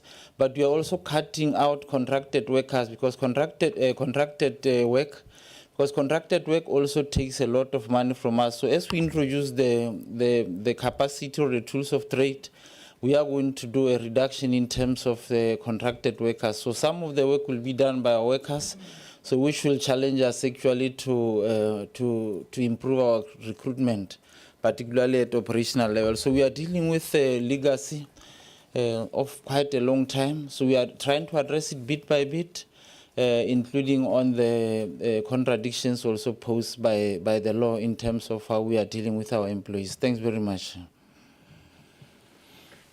Okay, did I miss the answer about specialists, to the question about specialists and so on? It was answered by HOD Duma, but we actually don't appoint them with Section 56, is Regulation 30 of Municipal Regulations, Staff Regulations. Okay, colleagues, I'm a little frustrated. So you are going to have to be here in the evening. You are going to have to be here in the evening. We're supposed to break at 1, and I was hoping that we can keep pleading for short answers. We don't, and the CFO is not here. I keep pleading for short answers, and we just don't get them. We are going to run out of time now because the members haven't even asked follow-up questions. Can you see that? I don't know what else to do now because I don't want to stop you when you're talking, but man, the answers are long. They're not to the point. So I'm sorry then, you're going to have to be here in the evening. Can we get the follow-ups from the members, and then we'll run out of time. So CFO, please, can I please take a seat? So I'm saying you're all going to have to be here in the evening now because your answers are long. But what it does is now we're supposed to have Ekurhuleni. Now they're going to have to start at 8 and we'll be here until 1 a.m. I didn't want us to do that. But colleagues, you give very long answers. You don't just answer the question. If the member has a follow-up question, they can ask it. And I don't want to be rude and stop you. Sorry, Honorable Skosan. Yeah, Chair, I was just checking. Good morning to everyone. Because the house started at 3, maybe we break for lunch now, then we come back at 2 and see if between 2 and 3, if we can finish. I don't know. Sure, we can do that, but at the rate at which our colleagues are going, I can tell you that hour is not going to be enough. So I'm pleading, if a member is not happy with the detail of your answer, I am giving them an opportunity to say, you did not answer me enough, please provide more detail. That's it. That's what we're supposed to do. And I appreciate, CFO, the detail you want to give us. What it does, though, is it's making us, you understand, this is the problem. So what I'll do now is, can we get just the follow-ups from the members only? We'll break for lunch. Can we use... So we'll break for 45 minutes. After we've done, we do lunch, we come back here. Can we please be out of here by 2:45 so that members can make it to the house, please? Otherwise, you're going to have to be here in the evening.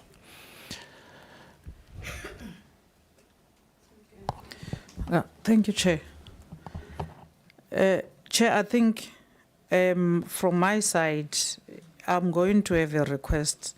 As much as we'll have this our next hour, if we do get it, it will not be sufficient because there's more information we are not getting. Now, my follow-up, there was a wrong explanation given. And Maqabane, I don't think you do understand the severity of the issues and the state in which municipality of Mangaung is in. Now, one, you can't employ a legal practitioner who has been struck off roll, let alone not being a enrolled with whatever body that regulates them, but struck of role to advise you on a day-to-day and give you legal advice on the basis that, no, they don't go to court, but the advice they give you is the one that you utilize for the municipality to go to court. He tells you what to say in court in order to deal with your day-to-day legal aspects of things. Yet this is the person who has no right to be in court.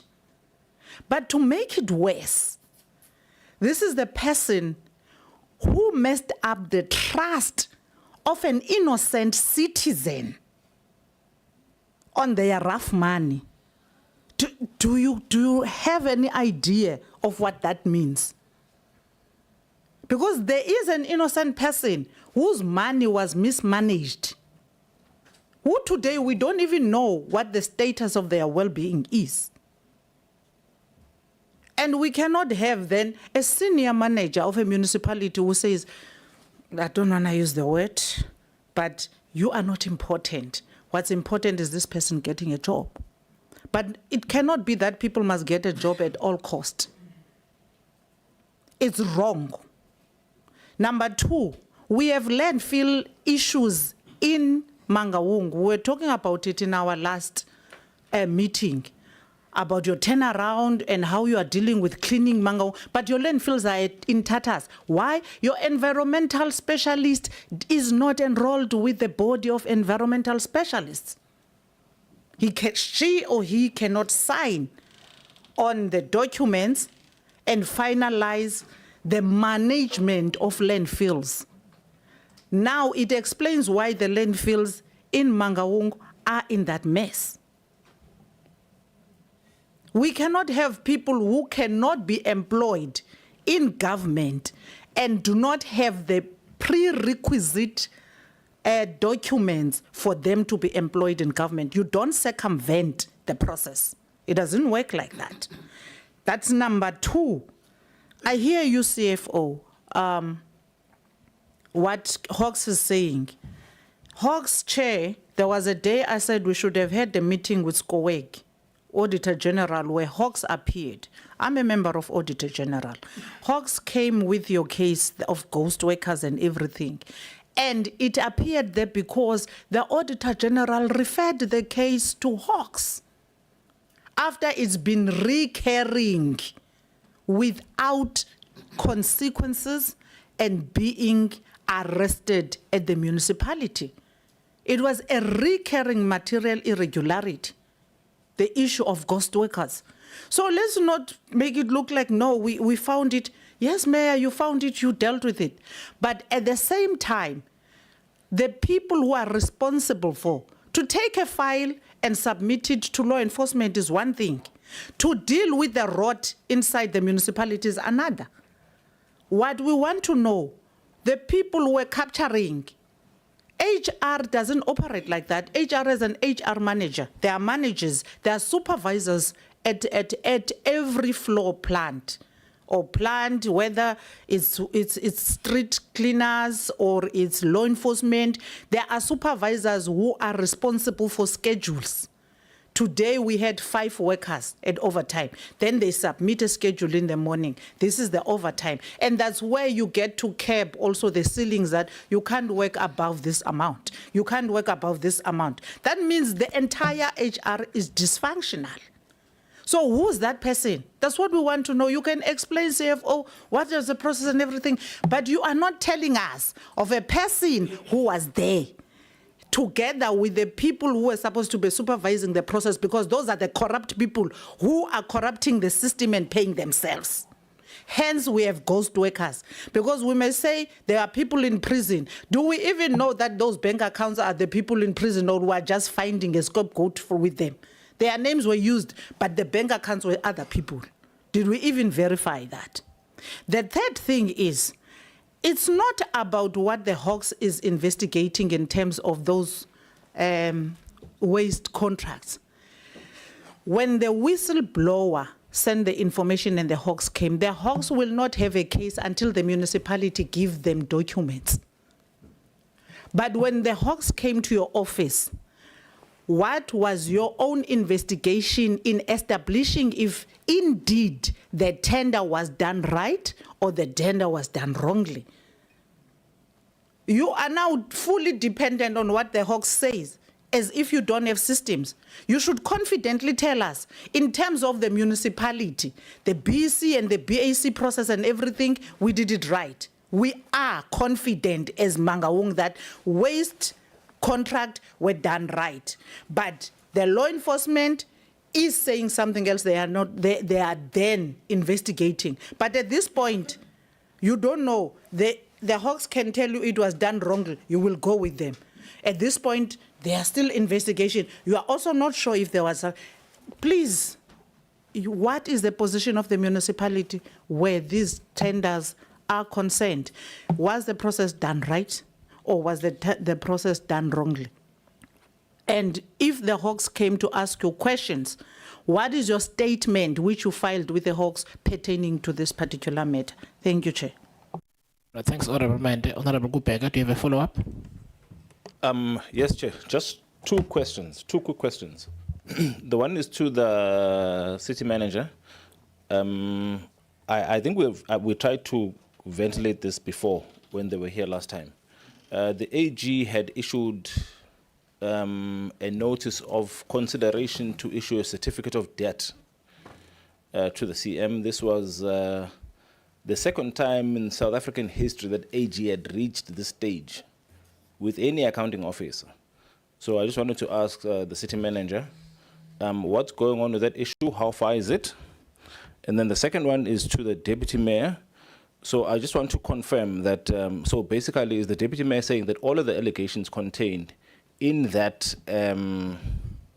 post that has been sent to us, are you saying that everything there is lies, it's incorrect, there's nothing there, there's no one that has been arrested carrying illegal substances that is connected to you, everything is a lie? Okay, thank you, Chair.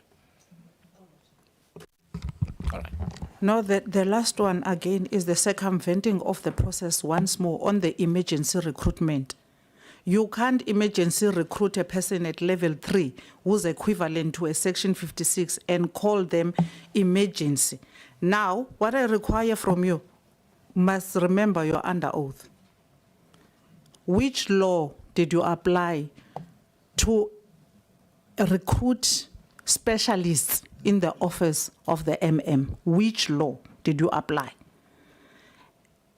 If those emergencies were done, what process did you then follow, which tells you these people, with their experience, with their standing in society, and every other thing that you apply to vet a person at a level of salary level 3 to be in that office? What process did you utilize? The last one that you are all still avoiding. Do you have political leaders working in Mangaung at a highest level, managers, where the Public Service Act and the Public Service Administration Management Act prohibits political leaders from occupying senior management positions because they are political leaders? Thank you. Thank you very much. Can we deal with those questions in a concise way?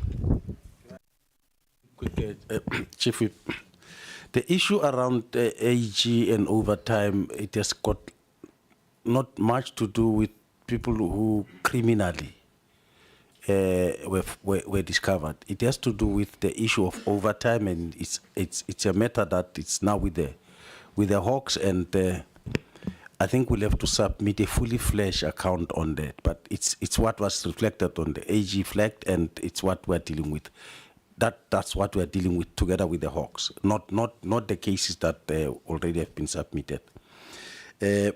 Now, the issue on the fraudulent cases I've dealt with, the city manager will answer the one on the certificate of debt.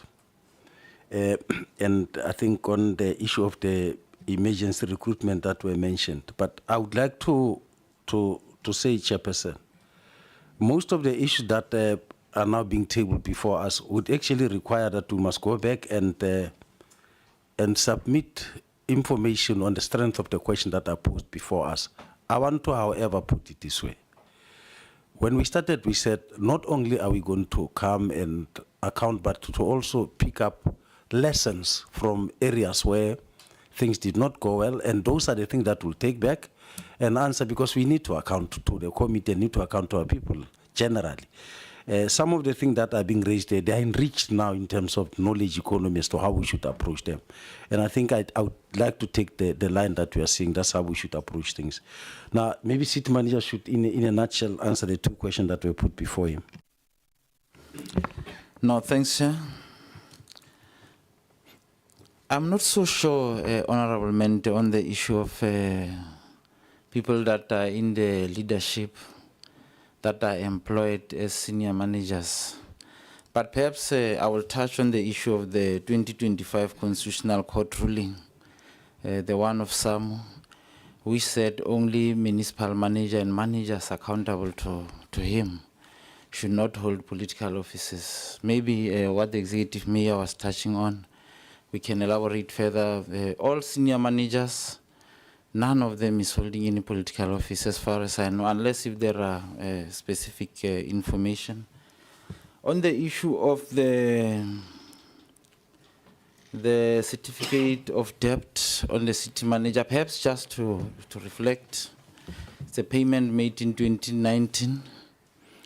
There was, I don't know if I say, a different interpretation on the general conditions of contractors, on the issue of payment of a contractor whose work was disrupted.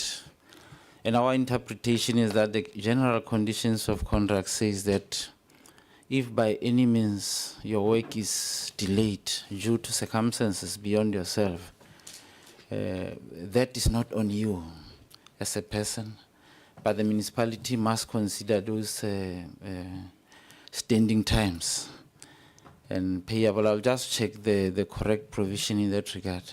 So I have presented to the panel that the AG has set up some 3 weeks ago for finalization of the matter. So the matter is still at the level where I've done the oral presentation to the AG on that matter. So it has nothing to do with me taking money, but the AG was saying we must recover that money. And I was saying that on basis of the GCC, that money should not be recovered from the contractor because it met the conditions of the GCC. So the AG is saying you are supposed to recover that money or pay for that money. So it's still at that level. I've put my points on that. So we are still waiting for the response. I think it's 3 or 4 weeks that I have presented on that. Let me check what is still remaining.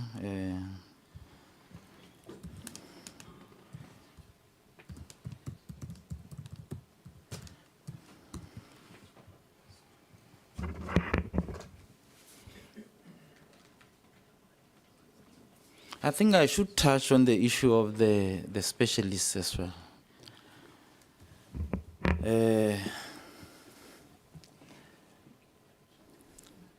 I think the problems of Mangaung or the challenges of Mangaung are well documented. You come in as a city manager. There are 2 options. I think HOD Duma will talk on the process of recruitment. The first thing that you do is to fill your office. In order for your office to strengthen you or to give you support in terms of the challenges as identified, either by the AG or any other platform. There are challenges of service delivery in Mangaung. There are challenges, I think, that the CFO elaborated on revenue. We are not circumventing the appointments in the CFO's office. We are not circumventing the processes in the service delivery departments. But I'm asking myself, what is it that I can do quicker to remedy the situation? I look at individuals with requisite experience or skills. or maybe even qualifications to help me in the short term to remedy the situations.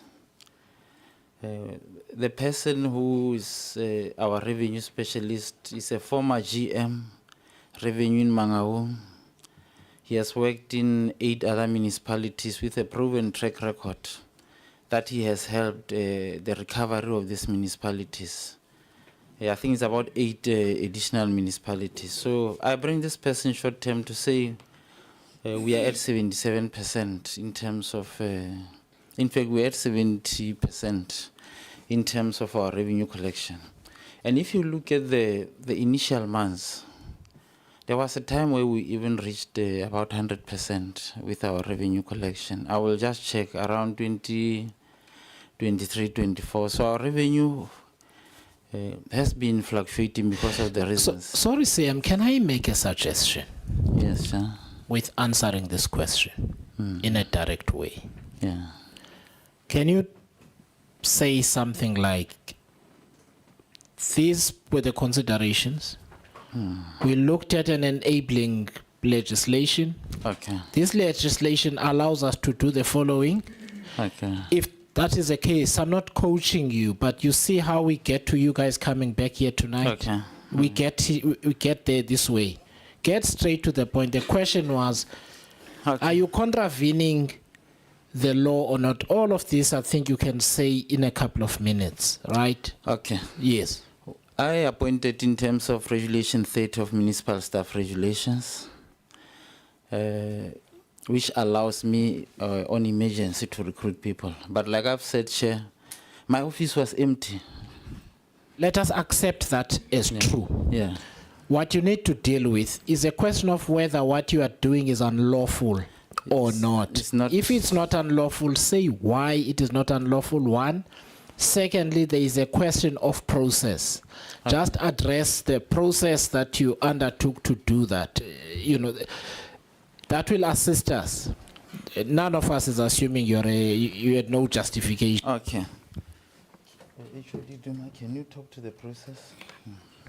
Yes, the process is similar like headhunting. As city manager has indicated, one of the people has got this track record, which we then solicited his CV, looked at it, and then... Sorry, can you start at the regulation and the legislation? Yes.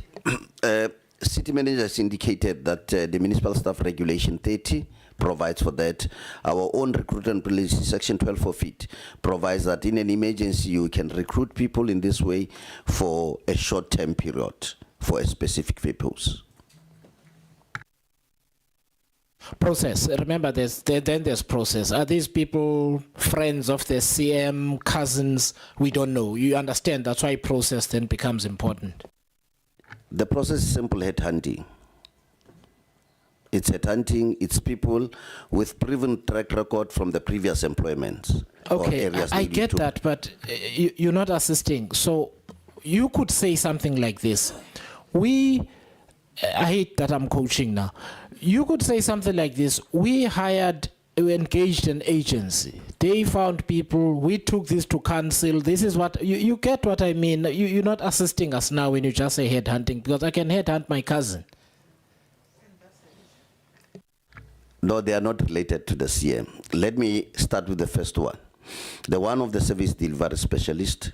No. Just explain the process, that with all of them, I expect it to be consistent. Okay, so all you are here to do is to give us comfort that you did things the right way.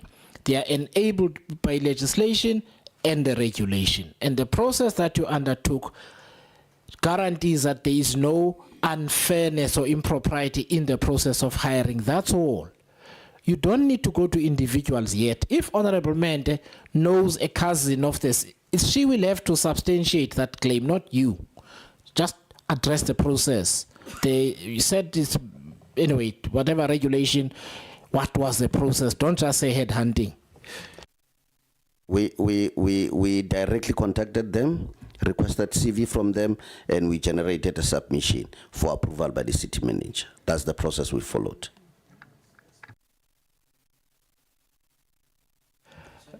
Okay, can you... As I've reflected, Chair, These are people who were working for the municipality in various capacity. Our recruitment policy on the headhunting does not necessarily, remember we are doing emergency. If we were to do a long-term recruitment, it means we'll need to advertise, we'll need maybe to talk to the agency, advertise, and appoint these people. But it's short-term, the city manager has just taken office, and I say, I want people with these requisite skills immediately in my office to remedy 1, 2, and 3. And one of them is revenue, one of them is service delivery. So it's people who were previously working for the municipality with a proven track record, Chair. I think there are deficiencies we must accept in terms of the points that we are raising, that it should have been a fair and open process. But for long-term recruitment, No, I'm not saying that. So can I just ask that to answer Honorable Kupeka's questions, because I'm trying to manage the time. We can address it when we come back. You are missing the point of what I'm saying, and I'm frustrated also now. Just deal with Honorable Kupeka's questions, and then we will just close it out when we come back. I did. Yeah. Oh. On the issuing of the certificate. Yes, I did respond to that. Okay, colleagues. Trade waste, probably. Oh, yeah, please. Thank you so much, Chairperson. On the trade waste, I hear you, Honorable. What we did as BAC, when we sat in our next meeting, I reported that the SIU called, and these are the questions they asked, and we found that the questions are relating to the letters that these bidders submitted that verifying that they've got a proven track record. So the BEC report, when we checked it, they followed the instruction of the requirement that says 5 letters are reference letters, and then they just counted the letters without calling the source of where the letter is coming from. We immediately then wrote a procedure, which we are calling it a technical evaluation SOP, whereby we are saying it is not enough to count the letters, but you need to call where the letter is coming from and confirm if this letter indeed was issued by the right authority. Otherwise, now we have adopted that process where we are calling and verifying. And indeed, I think one of the contracts, security tender, when we did that verification in that manner, we found that there was 1 or 2 reference letters that could not be backed up by the person who is claimed to be the signatory on it. So we looked at the procedures and we rectified. But on this one, we are still sitting with that status quo. Thank you. So did you call those 5 letters upon the Hawks coming to you looking for those letters? Did you call those references to establish if they do really have references? No, Chairperson. Okay. All right. Okay, no, thanks very much. Colleagues, it's 25 past, so can we be back at 5:02 so that at 2 o'clock we're trying to finish? All right, thanks.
colleagues, our support team, Team Mangaung, as led by the Honorable Executive Mayor and the Deputy Executive Mayor, and other stakeholders present. Yeah, I'm going to put, I think, 4 or 5 questions, and then you will respond at the end.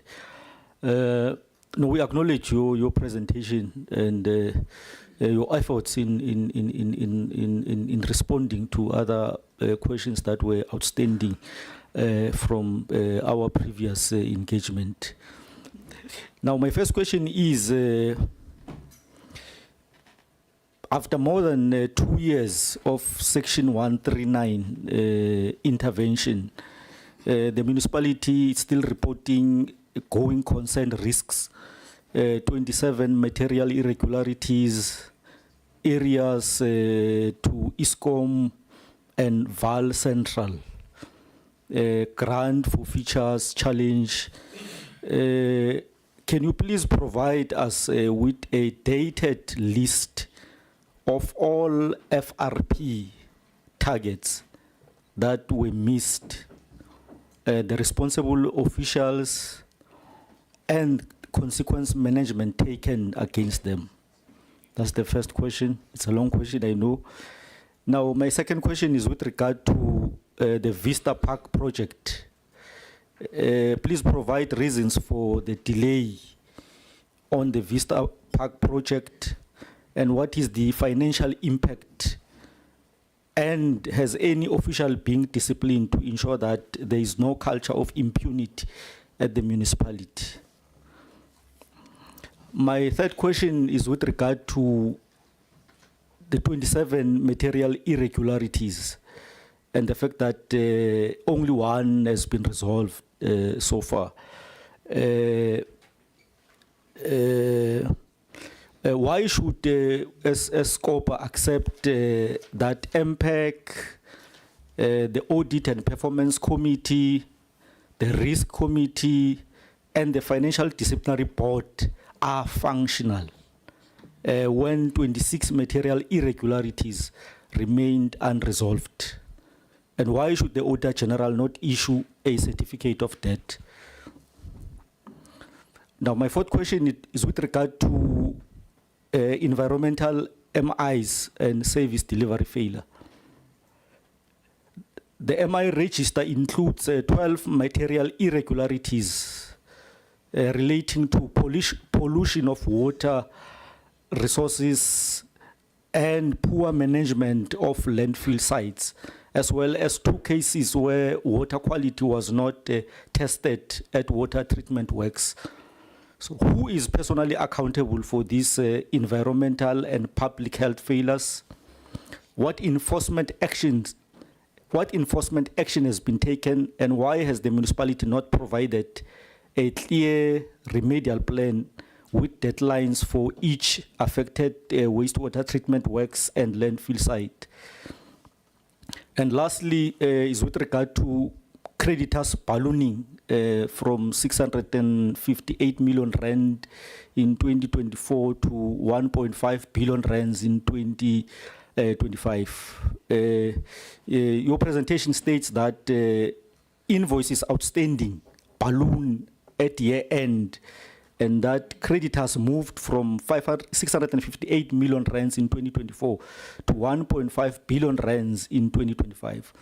So how can the municipality describe this as significant improvement when creditors more than doubled? What is the current creditors balance, the cash balance, the age analysis of creditors, the top 20 unpaid creditors, and the names of officials responsible for invoices older than 30 days? Thank you very much, Chair. No, thank you. Good afternoon to the co-chairs. Good afternoon to the mayor and your team that is here today, and to my colleagues. Thank you for the presentation. And these are just some of the things that I've picked up on the presentation. The presentation records 117 contract extensions, with 87 being panel extensions, and shows that in 2024-2025, there were 97 extensions against 173 active contracts, which is approximately 56%. How is this not a red flag for procurement dependency, poor planning, and possible circumvention of competitive bidding? Please provide Scopa with a full contract extension register, including supplier names, original contract values, extension values, reasons for extension, council approvals, and whether Section 116 processes were followed. My second question is on deviations, sole suppliers, and ratification of your supply chain management procedures. In the presentation records 301 deviations in 2025, valued at 35.76 million, including 25 sole supplier deviations worth 21.44 million, and 1 ratification of supply chain management procedures worth 7.96 million. Why are sole supply deviations so high?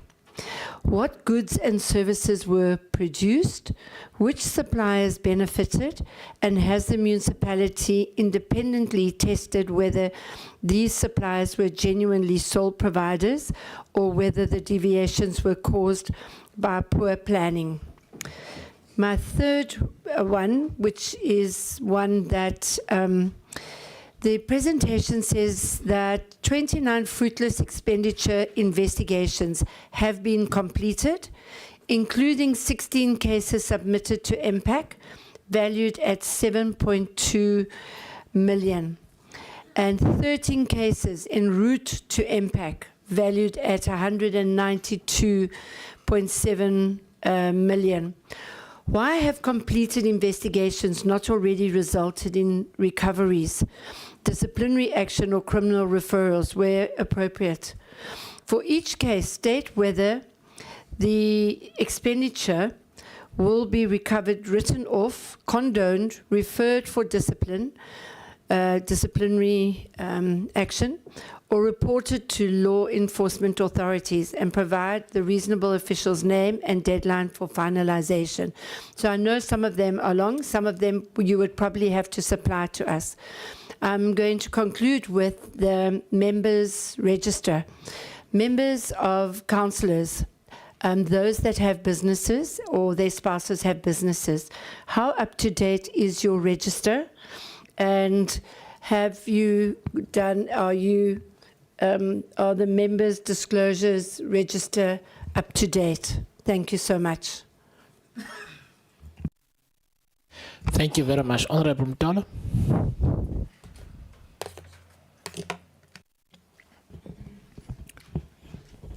No, thank you. Thank you, Chair.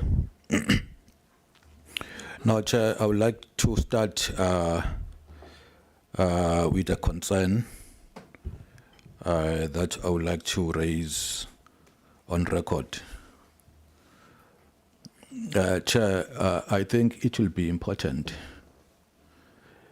that in the future, or in our future meetings, when actually we invited municipalities to come to account in this house or in these committees, when they are given an opportunity to make closing remarks,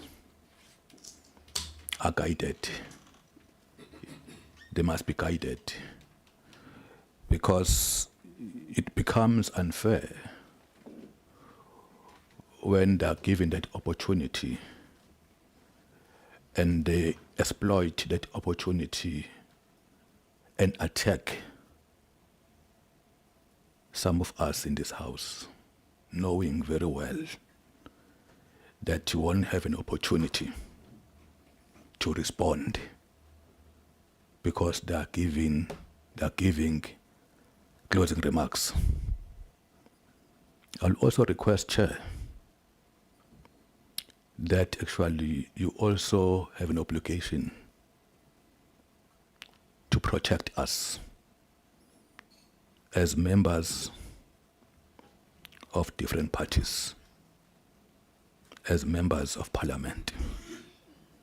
It happened last time that when Honorable Mayor was given an opportunity to give or to do closing remarks, he attacked MK Party. You never protected us. He went ahead.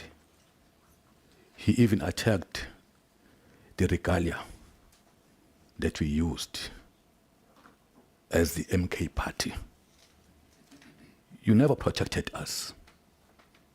Hence, Honorable Berger had to respond today. We don't condone the manner in which this matter has been handled. We don't condone that. And then we're expecting, after Honorable Mkhize, in his capacity as a co-chair, intervened,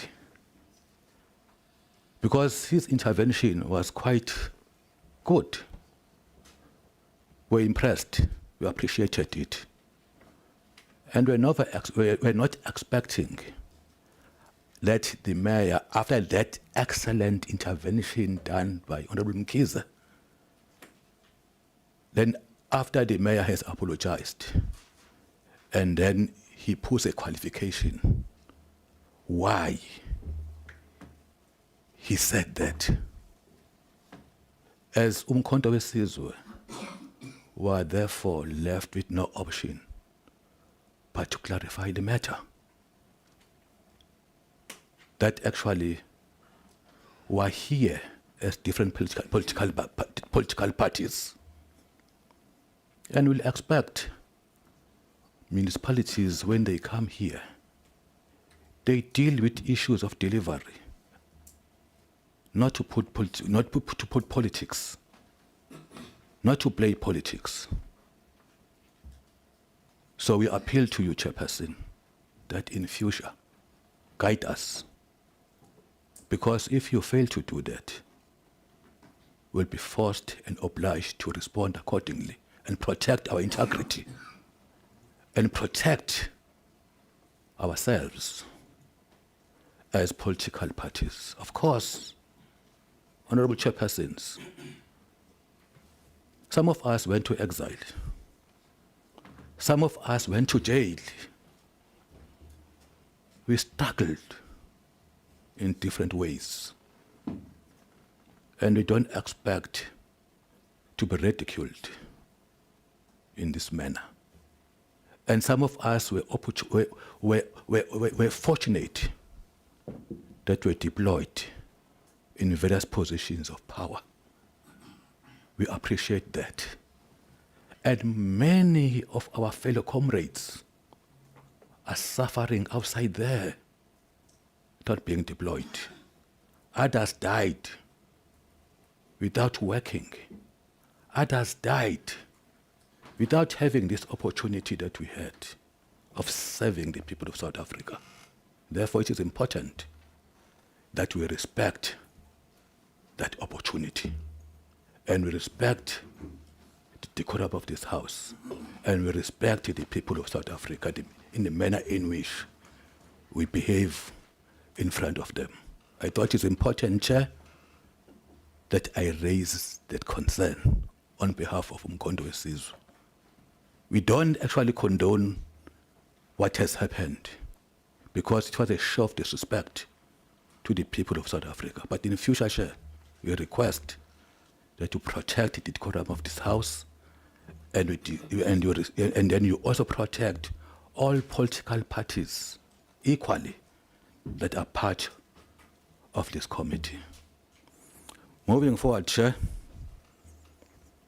I think it is also important that I also go back to the issue of the employees, 4 employees that actually were appointed. I have some information in front of me. That information, Chair, is coming from Mangaung, raised as a concern. Chair, they say headhunting, you must advertise, and if you don't get them, headhunting is the way Regulation 30 of municipal staff regulation grants city manager to employ staff outside staff organogram. They are asking, what is the academic qualification of board service delivery specialist Mpho Mojanaka and revenue collection specialist Mr. Lebusho? And Chair, the people of Mangaung are of a view that justice was not done. And are even saying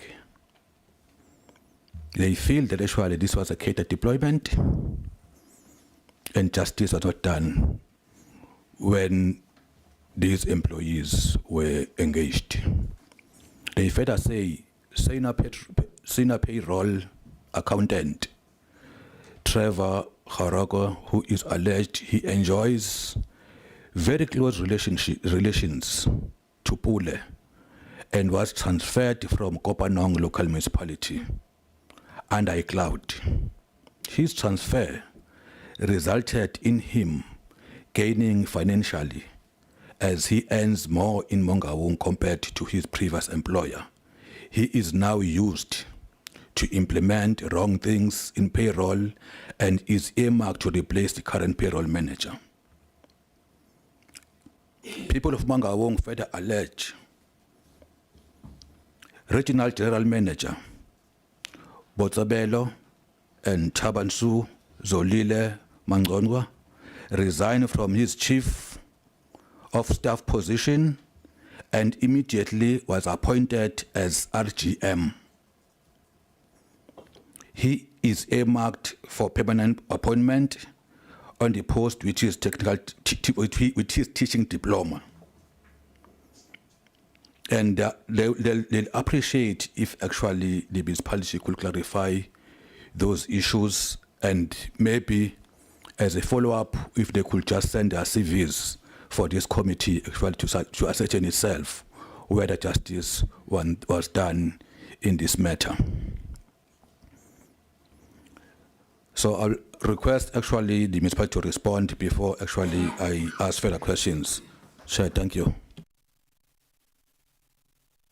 Honorable Mtolo, why don't we do so for the purposes of and I'll respond to the issue that you raised, the initial issue. I just don't want it to be part of the question and answer session. So I'll do that at the end. So for the purposes of managing time, I now don't know whether I can come to Honorable Direko because we have to be out of here in 30 minutes. I want to give all of you a chance for follow-up together. Is it fine? So you can do that? Okay. All right. Okay. Can you respond to the questions then? Honorable Skosana, Honorable Nilmei, and Honorable Mtolo. Honorable Direko is passing up the opportunity to answer, and then you will get a chance for follow-up. Okay. Yeah.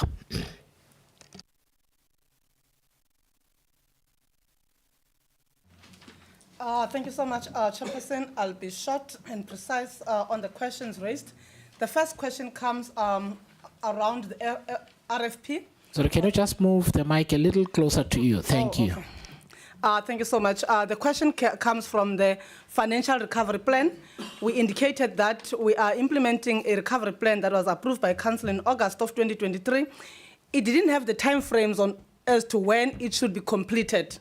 It has 3 phases: the rescue phase, the stability phase, and the sustainability. We are still reporting under activities in rescue phase, and these other phases are still yet to be implemented. But based on the performance to date, National Treasury felt that we need to review the entire FRP, and because the status has changed of the city, therefore focusing on matters that were identified as far back as 2022, 2023, may not assist the recovery of the municipality. So we are on that space. We understand that at the same time, the MIs are coming. If you're looking at the trend of these MIs, as of 30 June 2025, we closed with 19 MIs, and we are now sitting with 27, meaning that we've gotten 8 additional MIs from July of 2025. The MIs are arising from the audit that has just been done, and hence they are coming. Now, as we indicated earlier, that our strategy as the city is focused on the matters that are already sitting at a referral stage, so that we stop them from proceeding to the next level of the certificate of debt. And yes, we are still sitting with the challenges of underspending on grant, but as the mayor indicated earlier, when you're looking at the ISUPG and USDG as at March 2026, we are sitting at the third in terms of performance across all metros, meaning that we are comparable with other metros, but it is not something that we can justify, because we definitely want to spend 100%. There is a question that came around Vista Park delays. I will allow my colleagues to go into that. On the MIs that are continuing to increase in the presence of the MPEC, the Audit and Performance Committee, and FDB, I would like to respond as follows, Chairperson, that the process of referral, the referral is a process which begins with the provision of information, investigation that is happening. I think the fact that we are reporting that there are recommendations presented to Council from MPEC, it shows that the wheel is starting to turn.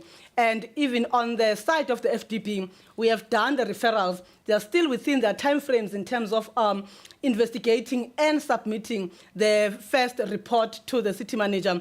Council has not yet referred any matter to the FDP. All matters referred are coming from the city manager, but other matters are coming from the own effort of the FDP, because as we're engaging them, we agree that the backlog or the accumulated UFW, we provided them with the registers and gave them an opportunity to highlight things that they want us to refer to them for investigation, and they've done that. Again, 3 landfill sites, I think, again, the CM will come in them. I will just jump to the creditors ballooning.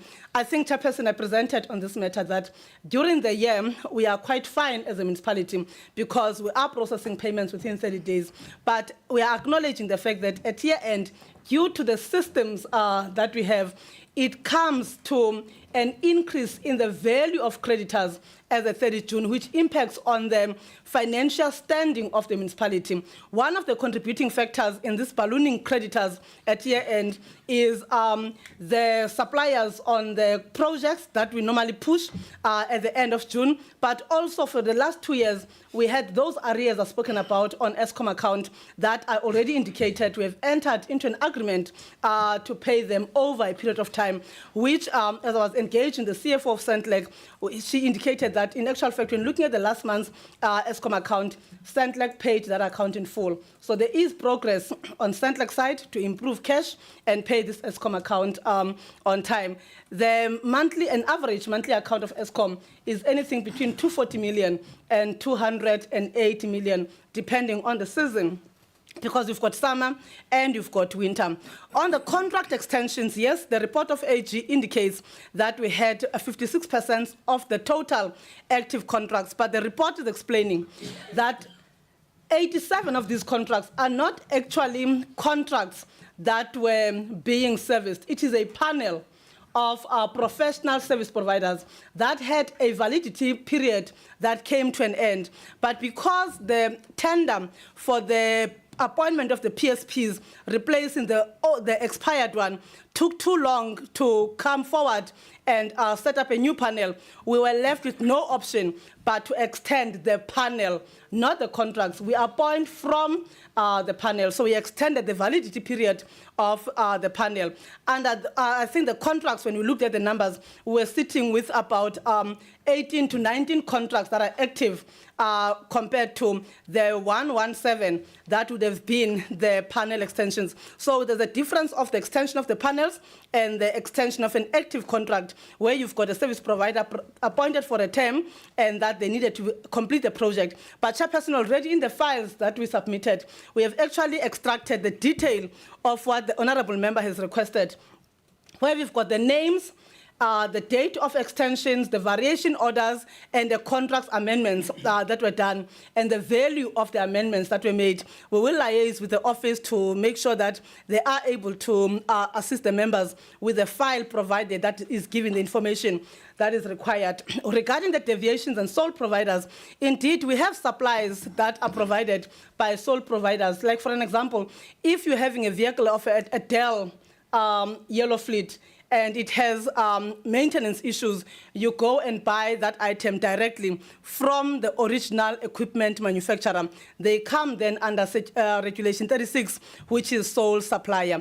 Then she also touched on the exceptional cases. The city is providing burial assistance to indigent families, and we don't have a panel or a framework contract for the funeral parlors within the Mangaung jurisdiction. We allow the families to nominate a funeral parlor that will conduct the burials, and hence you see those 232 that are standing there under exceptional cases. But I must state that when looking at the deviations for supply of goods and services, the city on a quarter, we are reporting anything between 3 and 7, which means that there's no abuse of deviations where people are circumventing following a fully fledged supply chain management process of an open tender. They are under control and they are approved only by the city manager before the commitment can be made.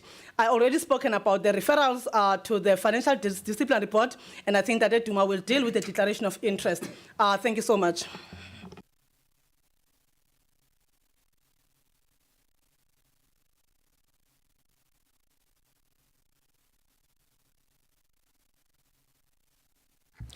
No, thanks, Chair. The declaration of interest, for now, I must confirm that all councillors have declared their interest. Our focus is also on the Section 56 managers. However, in terms of the regulation, that must also cover managers and all the employees. It's a system that will ensure we cascade down in the beginning of this coming financial year. Thank you, Chair. Thanks, Chair. Maybe I should start talking with the landfill site issue. Our landfill site, I think we've got about 7 landfill sites in Mangaung. But there are 3 main ones, 2 in Bloemfontein and 1 in Botshabelo. The other ones are smaller landfill sites in the smaller cities. In reality, the city does not have capacity to run these landfill sites. I might just put it that way.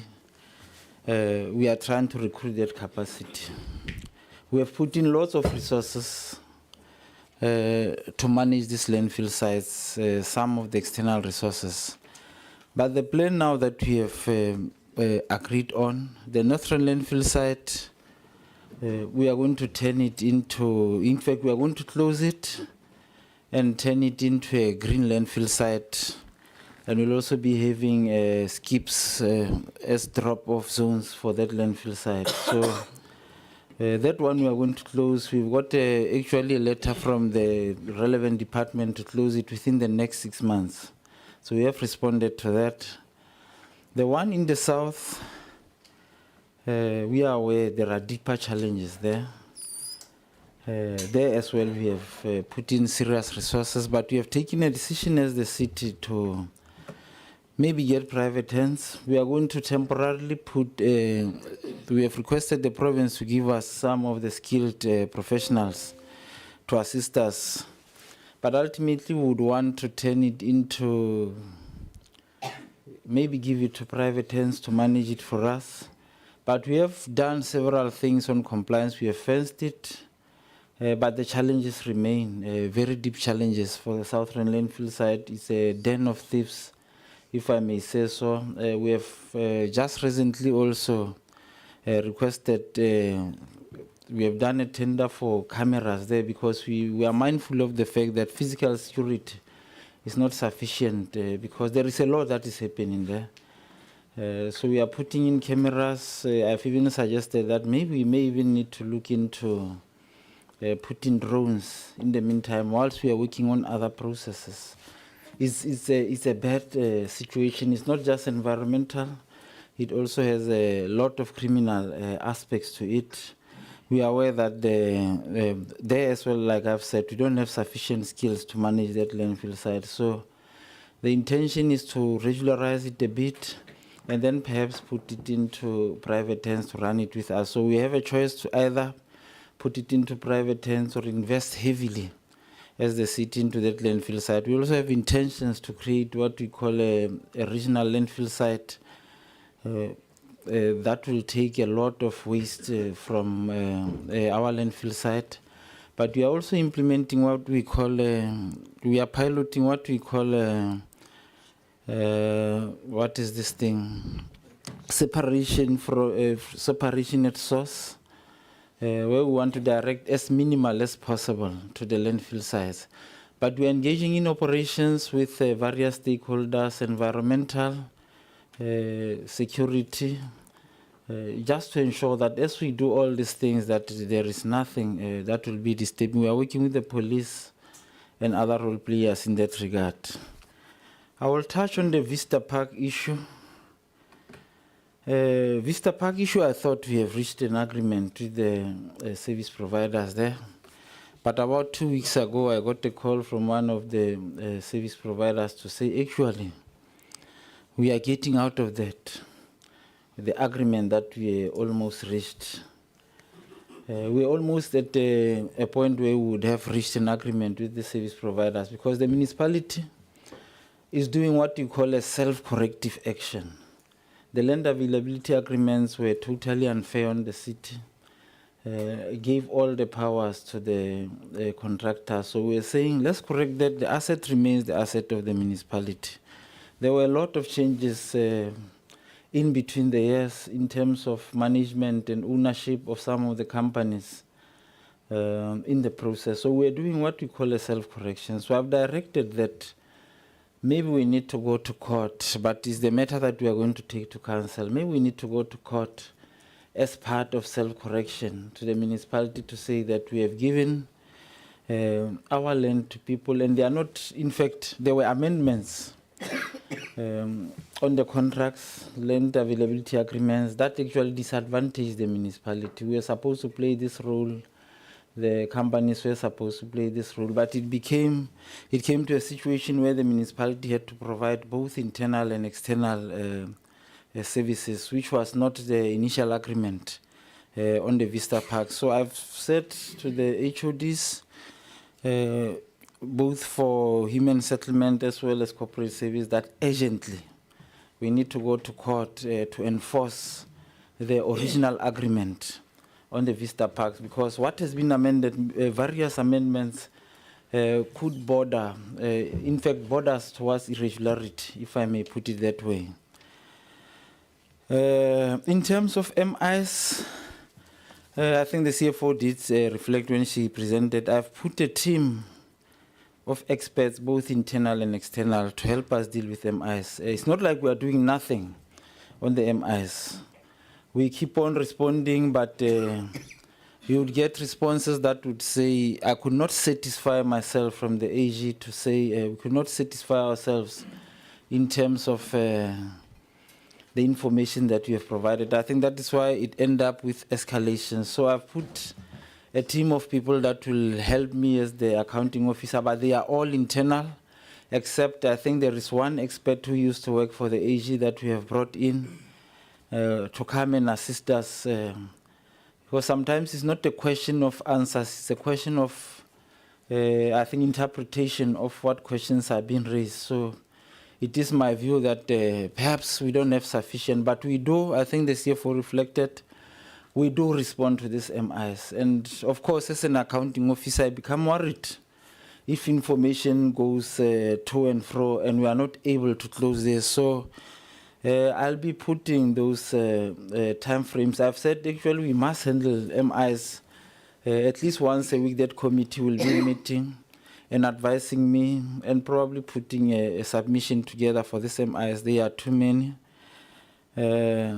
I think the key issue that was raised also on the specialists, I think we answered that question, but Chair, I think we'll provide the CVs of these individuals, but during the break as well, I think what we were able to answer is the fact that we relied on Regulation 30. I think the key question, just to add to what has been raised now, the Regulation 30 does allow municipal manager to appoint suitably qualified individuals on fixed-term contracts without following the standard lengthy recruitment and selection processes. This exemption is typically utilized to rapidly acquire specialized skills such as turnaround of forensic investigation. I'm just making an example. So, Chair, I think the one concession that I may need to make on this process is that we do have policy, we do follow Regulation 30, but our policy is silent in terms of the method of recruitment. So I think that's an improvement that we can make on our policy, that even though we implement Regulation 30, how do you do it? I think that's the key question that is emerging. Even though I did try to answer to say that we looked at people with experience, with qualifications, etc., I think the lingering question is, how did you look for those people? And that's the question that I think is a missing aspect of our policy. And I must make a concession on that one, and we'll correct that. I don't know what other question. Okay, I think. Okay, you'll talk to the wastewater. Talk to it, please. Thank you very much, City Manager. A couple to the ones of the landfill sites, Chairperson and Honourable Member. It was the pollution that was highlighted by the AG when they were undertaking their audit. They were not far from the analysis that was done by the DWS as they were doing their green drop analysis, which indeed flagged that Diversdorp and Tabanchu were having issues. Their report came as such. And initially, when the DWS had analyzed the city, we were scoring at around 33% of the green drop score, meaning that we were critical in a state that needed urgent intervention.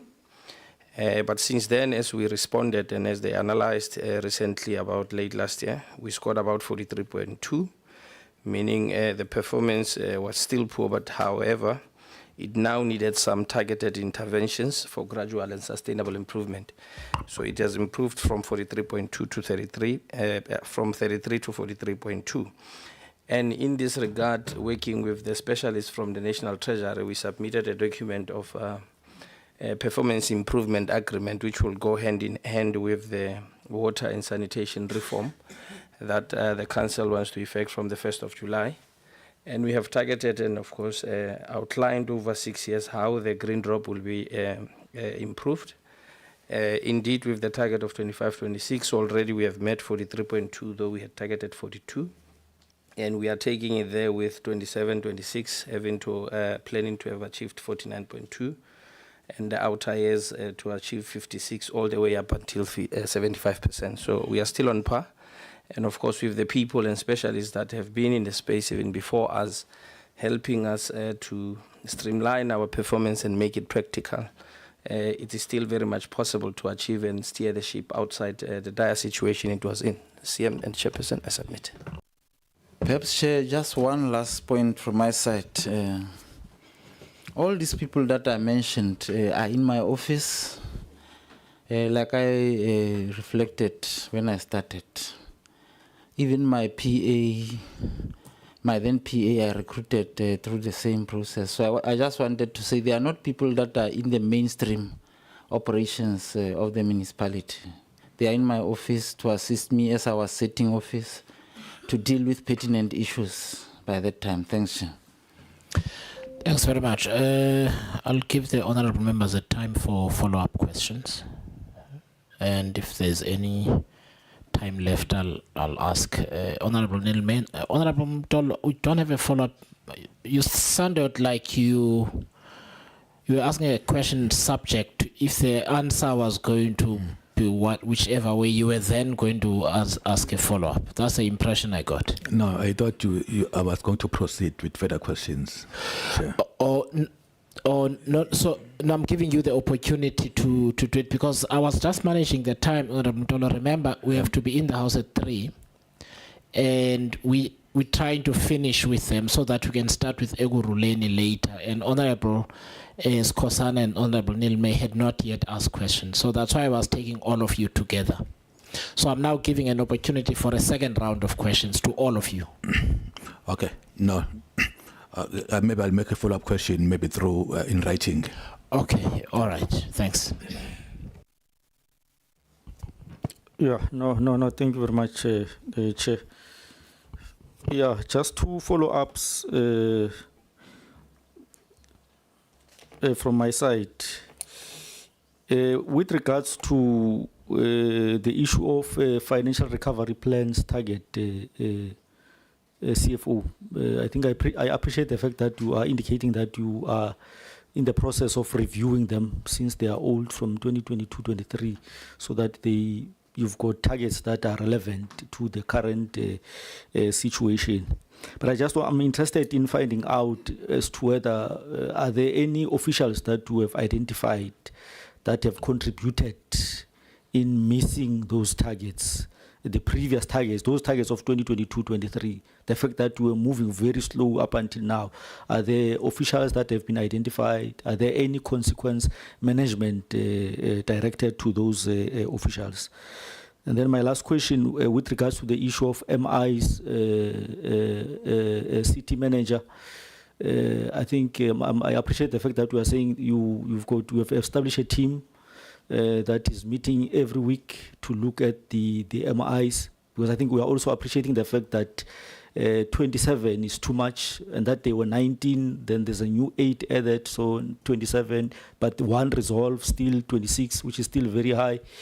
And then, but we have just indicated that we've got a team which is consisting of internal employees, but there's 1 external person. So I just want to find out, this external person, is it a consultant or what?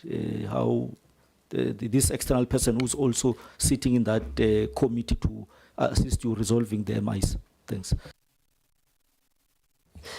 My follow-up is actually from another question that was asked, a very quick one. Your environmental pollution that was mentioned from the Auditor General, and it goes to your waste site, so I'm talking very quickly.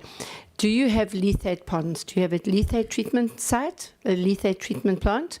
Or if you don't, how are you managing your lethate that is flowing? Is it flowing into the rivers? That was the other area. And then the timeline. What is the timeline set for the, what would you call it, the redoing your waste sites? Just the name has just bypassed me at the moment, but basically it's you obviously getting experts in, you're going to look at that, but obviously it's one important, oh yes, and then the other thing is, have you got a recycling plant planned for that site? And are you going to build a MRF, a wet MRF, a dry MRF? How are you going to manage that? But very quickly, yes or no? Thanks. Okay, can I? Wait. Okay, the main reason why the FRP is under review, Honorable Member, of course you are correct. The way human hands, I think there is about 4 or 5 targets actually, which were the most slow-moving targets. But I think we'll submit the report for FRP. There were activities that were joined between us and Sentlec. But there were, I think the main reason for review also, the FRP was huge. Some aspects of it could not be implementable. So the review gives us a chance to say what is realistic, what is implementable and what is not implementable. And I think one of the key issues was the issue of the POEs rather than the activities not being done, because we have anchored our work as the city on FRP. So we I think we're at 68% now. Yeah, we're at 68%. So we started moving when we started resolving those issues, perhaps maybe raising the hand also to say some of these are not implementable. There are targets that can never be attained in this period. So yes, of course, we made it also our item at the executive management meeting to push these targets, and I'm confident that the reviewed FRP will move at a faster pace, Chair. But some of the information I think we can provide in writing in relation to the slow moving is part of the, we submit quarterly the report on FRP, we meet with National Treasury in the war rooms. So we tackle these issues, we provide any outstanding information. In terms of the person at this moment, the person is assisting us, I would say voluntarily, but we are looking at bringing this person on a consultancy basis because the work is just too much. The MIs are just too many. It's a person with experience from the office of the AG, but we had also agreed with the AG that where we get stuck, we'll also call on them to come and assist. The meetings may not be as frequent. We are in an environment where service delivery issues are running like almost every second. I'm just receiving reports now. We're putting some sites aside in one of the areas. I think there was a court case running now. People are still imposing themselves, burning tires. Yesterday it was taxis, burning tires. So we are dealing with a whole lot, but that doesn't give us an excuse not to tackle some of these issues. So that is why I've also, I think in the previous meeting, I had indicated that I'm creating these war rooms to report to me as the city manager, because I'm not saying that the HODs are not sufficient, but sometimes the work is so overwhelming that you need specialists in some of this work in order to push this work. We are not creating jobs for pulse type of schemes. We are bringing people that are bringing some of the requisite skills to address these issues. So, yeah, that's what it is.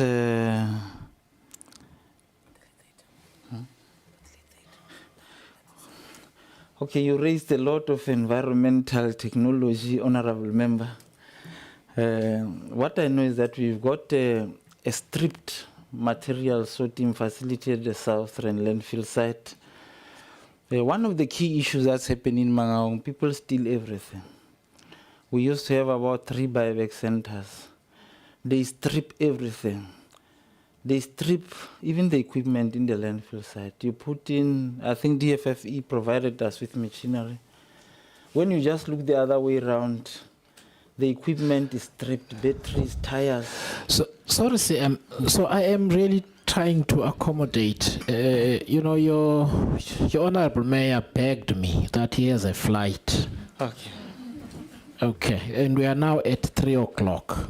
Okay, I'm done. Sir. You understand? So the way you answer questions is So, are you satisfied, Honorable Nilmade? Because I just want a straight answer to Honorable Nilmade. No, I can understand. It's the rehabilitation of the landfill site. There's no security there because Buffalo City went through the same exercise. That's why I know it backwards.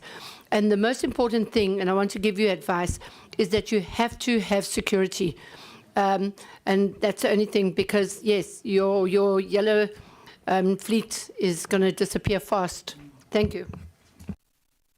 All right, thank you very much. Can I then on this issue of specialists, because I don't feel that it's been satisfactorily answered. Okay, and I would like Honorable Mdolo, if that's okay, because I intend to send the letter to Mangaung by tomorrow. So any questions that so I usually do this in the mornings on Thursdays. So if you can indulge me with any additional information, because I also want to just get clear, detailed answers on this matter. Yeah, no, Chair, I can do that, but a quick one, just a yes or no question answer on the very same issue. Can you actually indicate to us whether there was any advice that actually this recruitment that actually we're talking about, you were advised that actually is wrong. And even after that advice, you went ahead with the recruitment. Can you indicate to this committee whether you were advised or not? Thank you. I'll do that, Chair. I'll forward you more questions. All right. The question is yes or no? I say yes or no, Chair. Let me say yes, I was advised, but I believe that I'm on the right side of the law with the recruitment, Chair. Okay, I will include this in the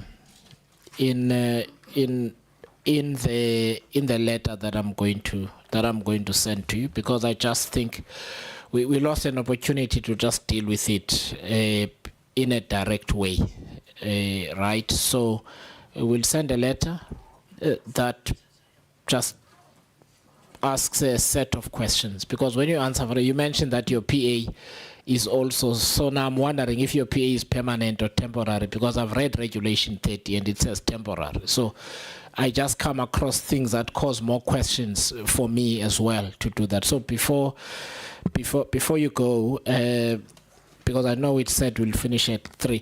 Honorable Mtolo, I do want to just honor your input earlier on.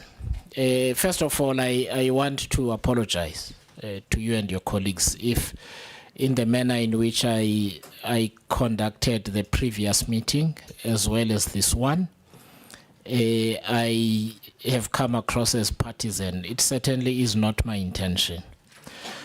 I know that the issue began last time. When Honorable Dr. Mkhize came in, he asked me, what is this about? And I said to him, I remember there was a similar conversation last time, and I know that it's a continuation. There are two things about the way I choose to conduct these meetings. I could either just focus on the rules, which I think would affect the collegiality of the meetings, because then I become like the speaker, you know, like in the House, which I don't want. So I always appeal to the better sense of the members to stay within certain boundaries when they choose to engage in a bit of politics between themselves, right, without having to appeal to the rules in and of themselves, because that can also become a culture of how these meetings are conducted. So that's how I typically choose to do it. From my recollection of last time, and I will consult Hansard, and I will try and look at the matter objectively, I will show the record to your committee whip and to the other whips here. And I am quite happy, I don't have airs about myself. If I made an error, I will apologize unreservedly. I don't have a difficulty with that. I want us to sustain our collegial manner in which we do these meetings. And we do get these tensions from time to time. And I always just try and appeal to the members too. And usually I will speak to the members during break and say, guys, come on, let's try and sort it out, right? So, but I accept that process has limitations. So I take what you said to me fully on board. I am provisionally apologizing because I know that perceptions matter. And I recognize what you're saying. It's not out of disrespect to you or your party or anyone. It's not out of disrespect to our guests as well and to the chair.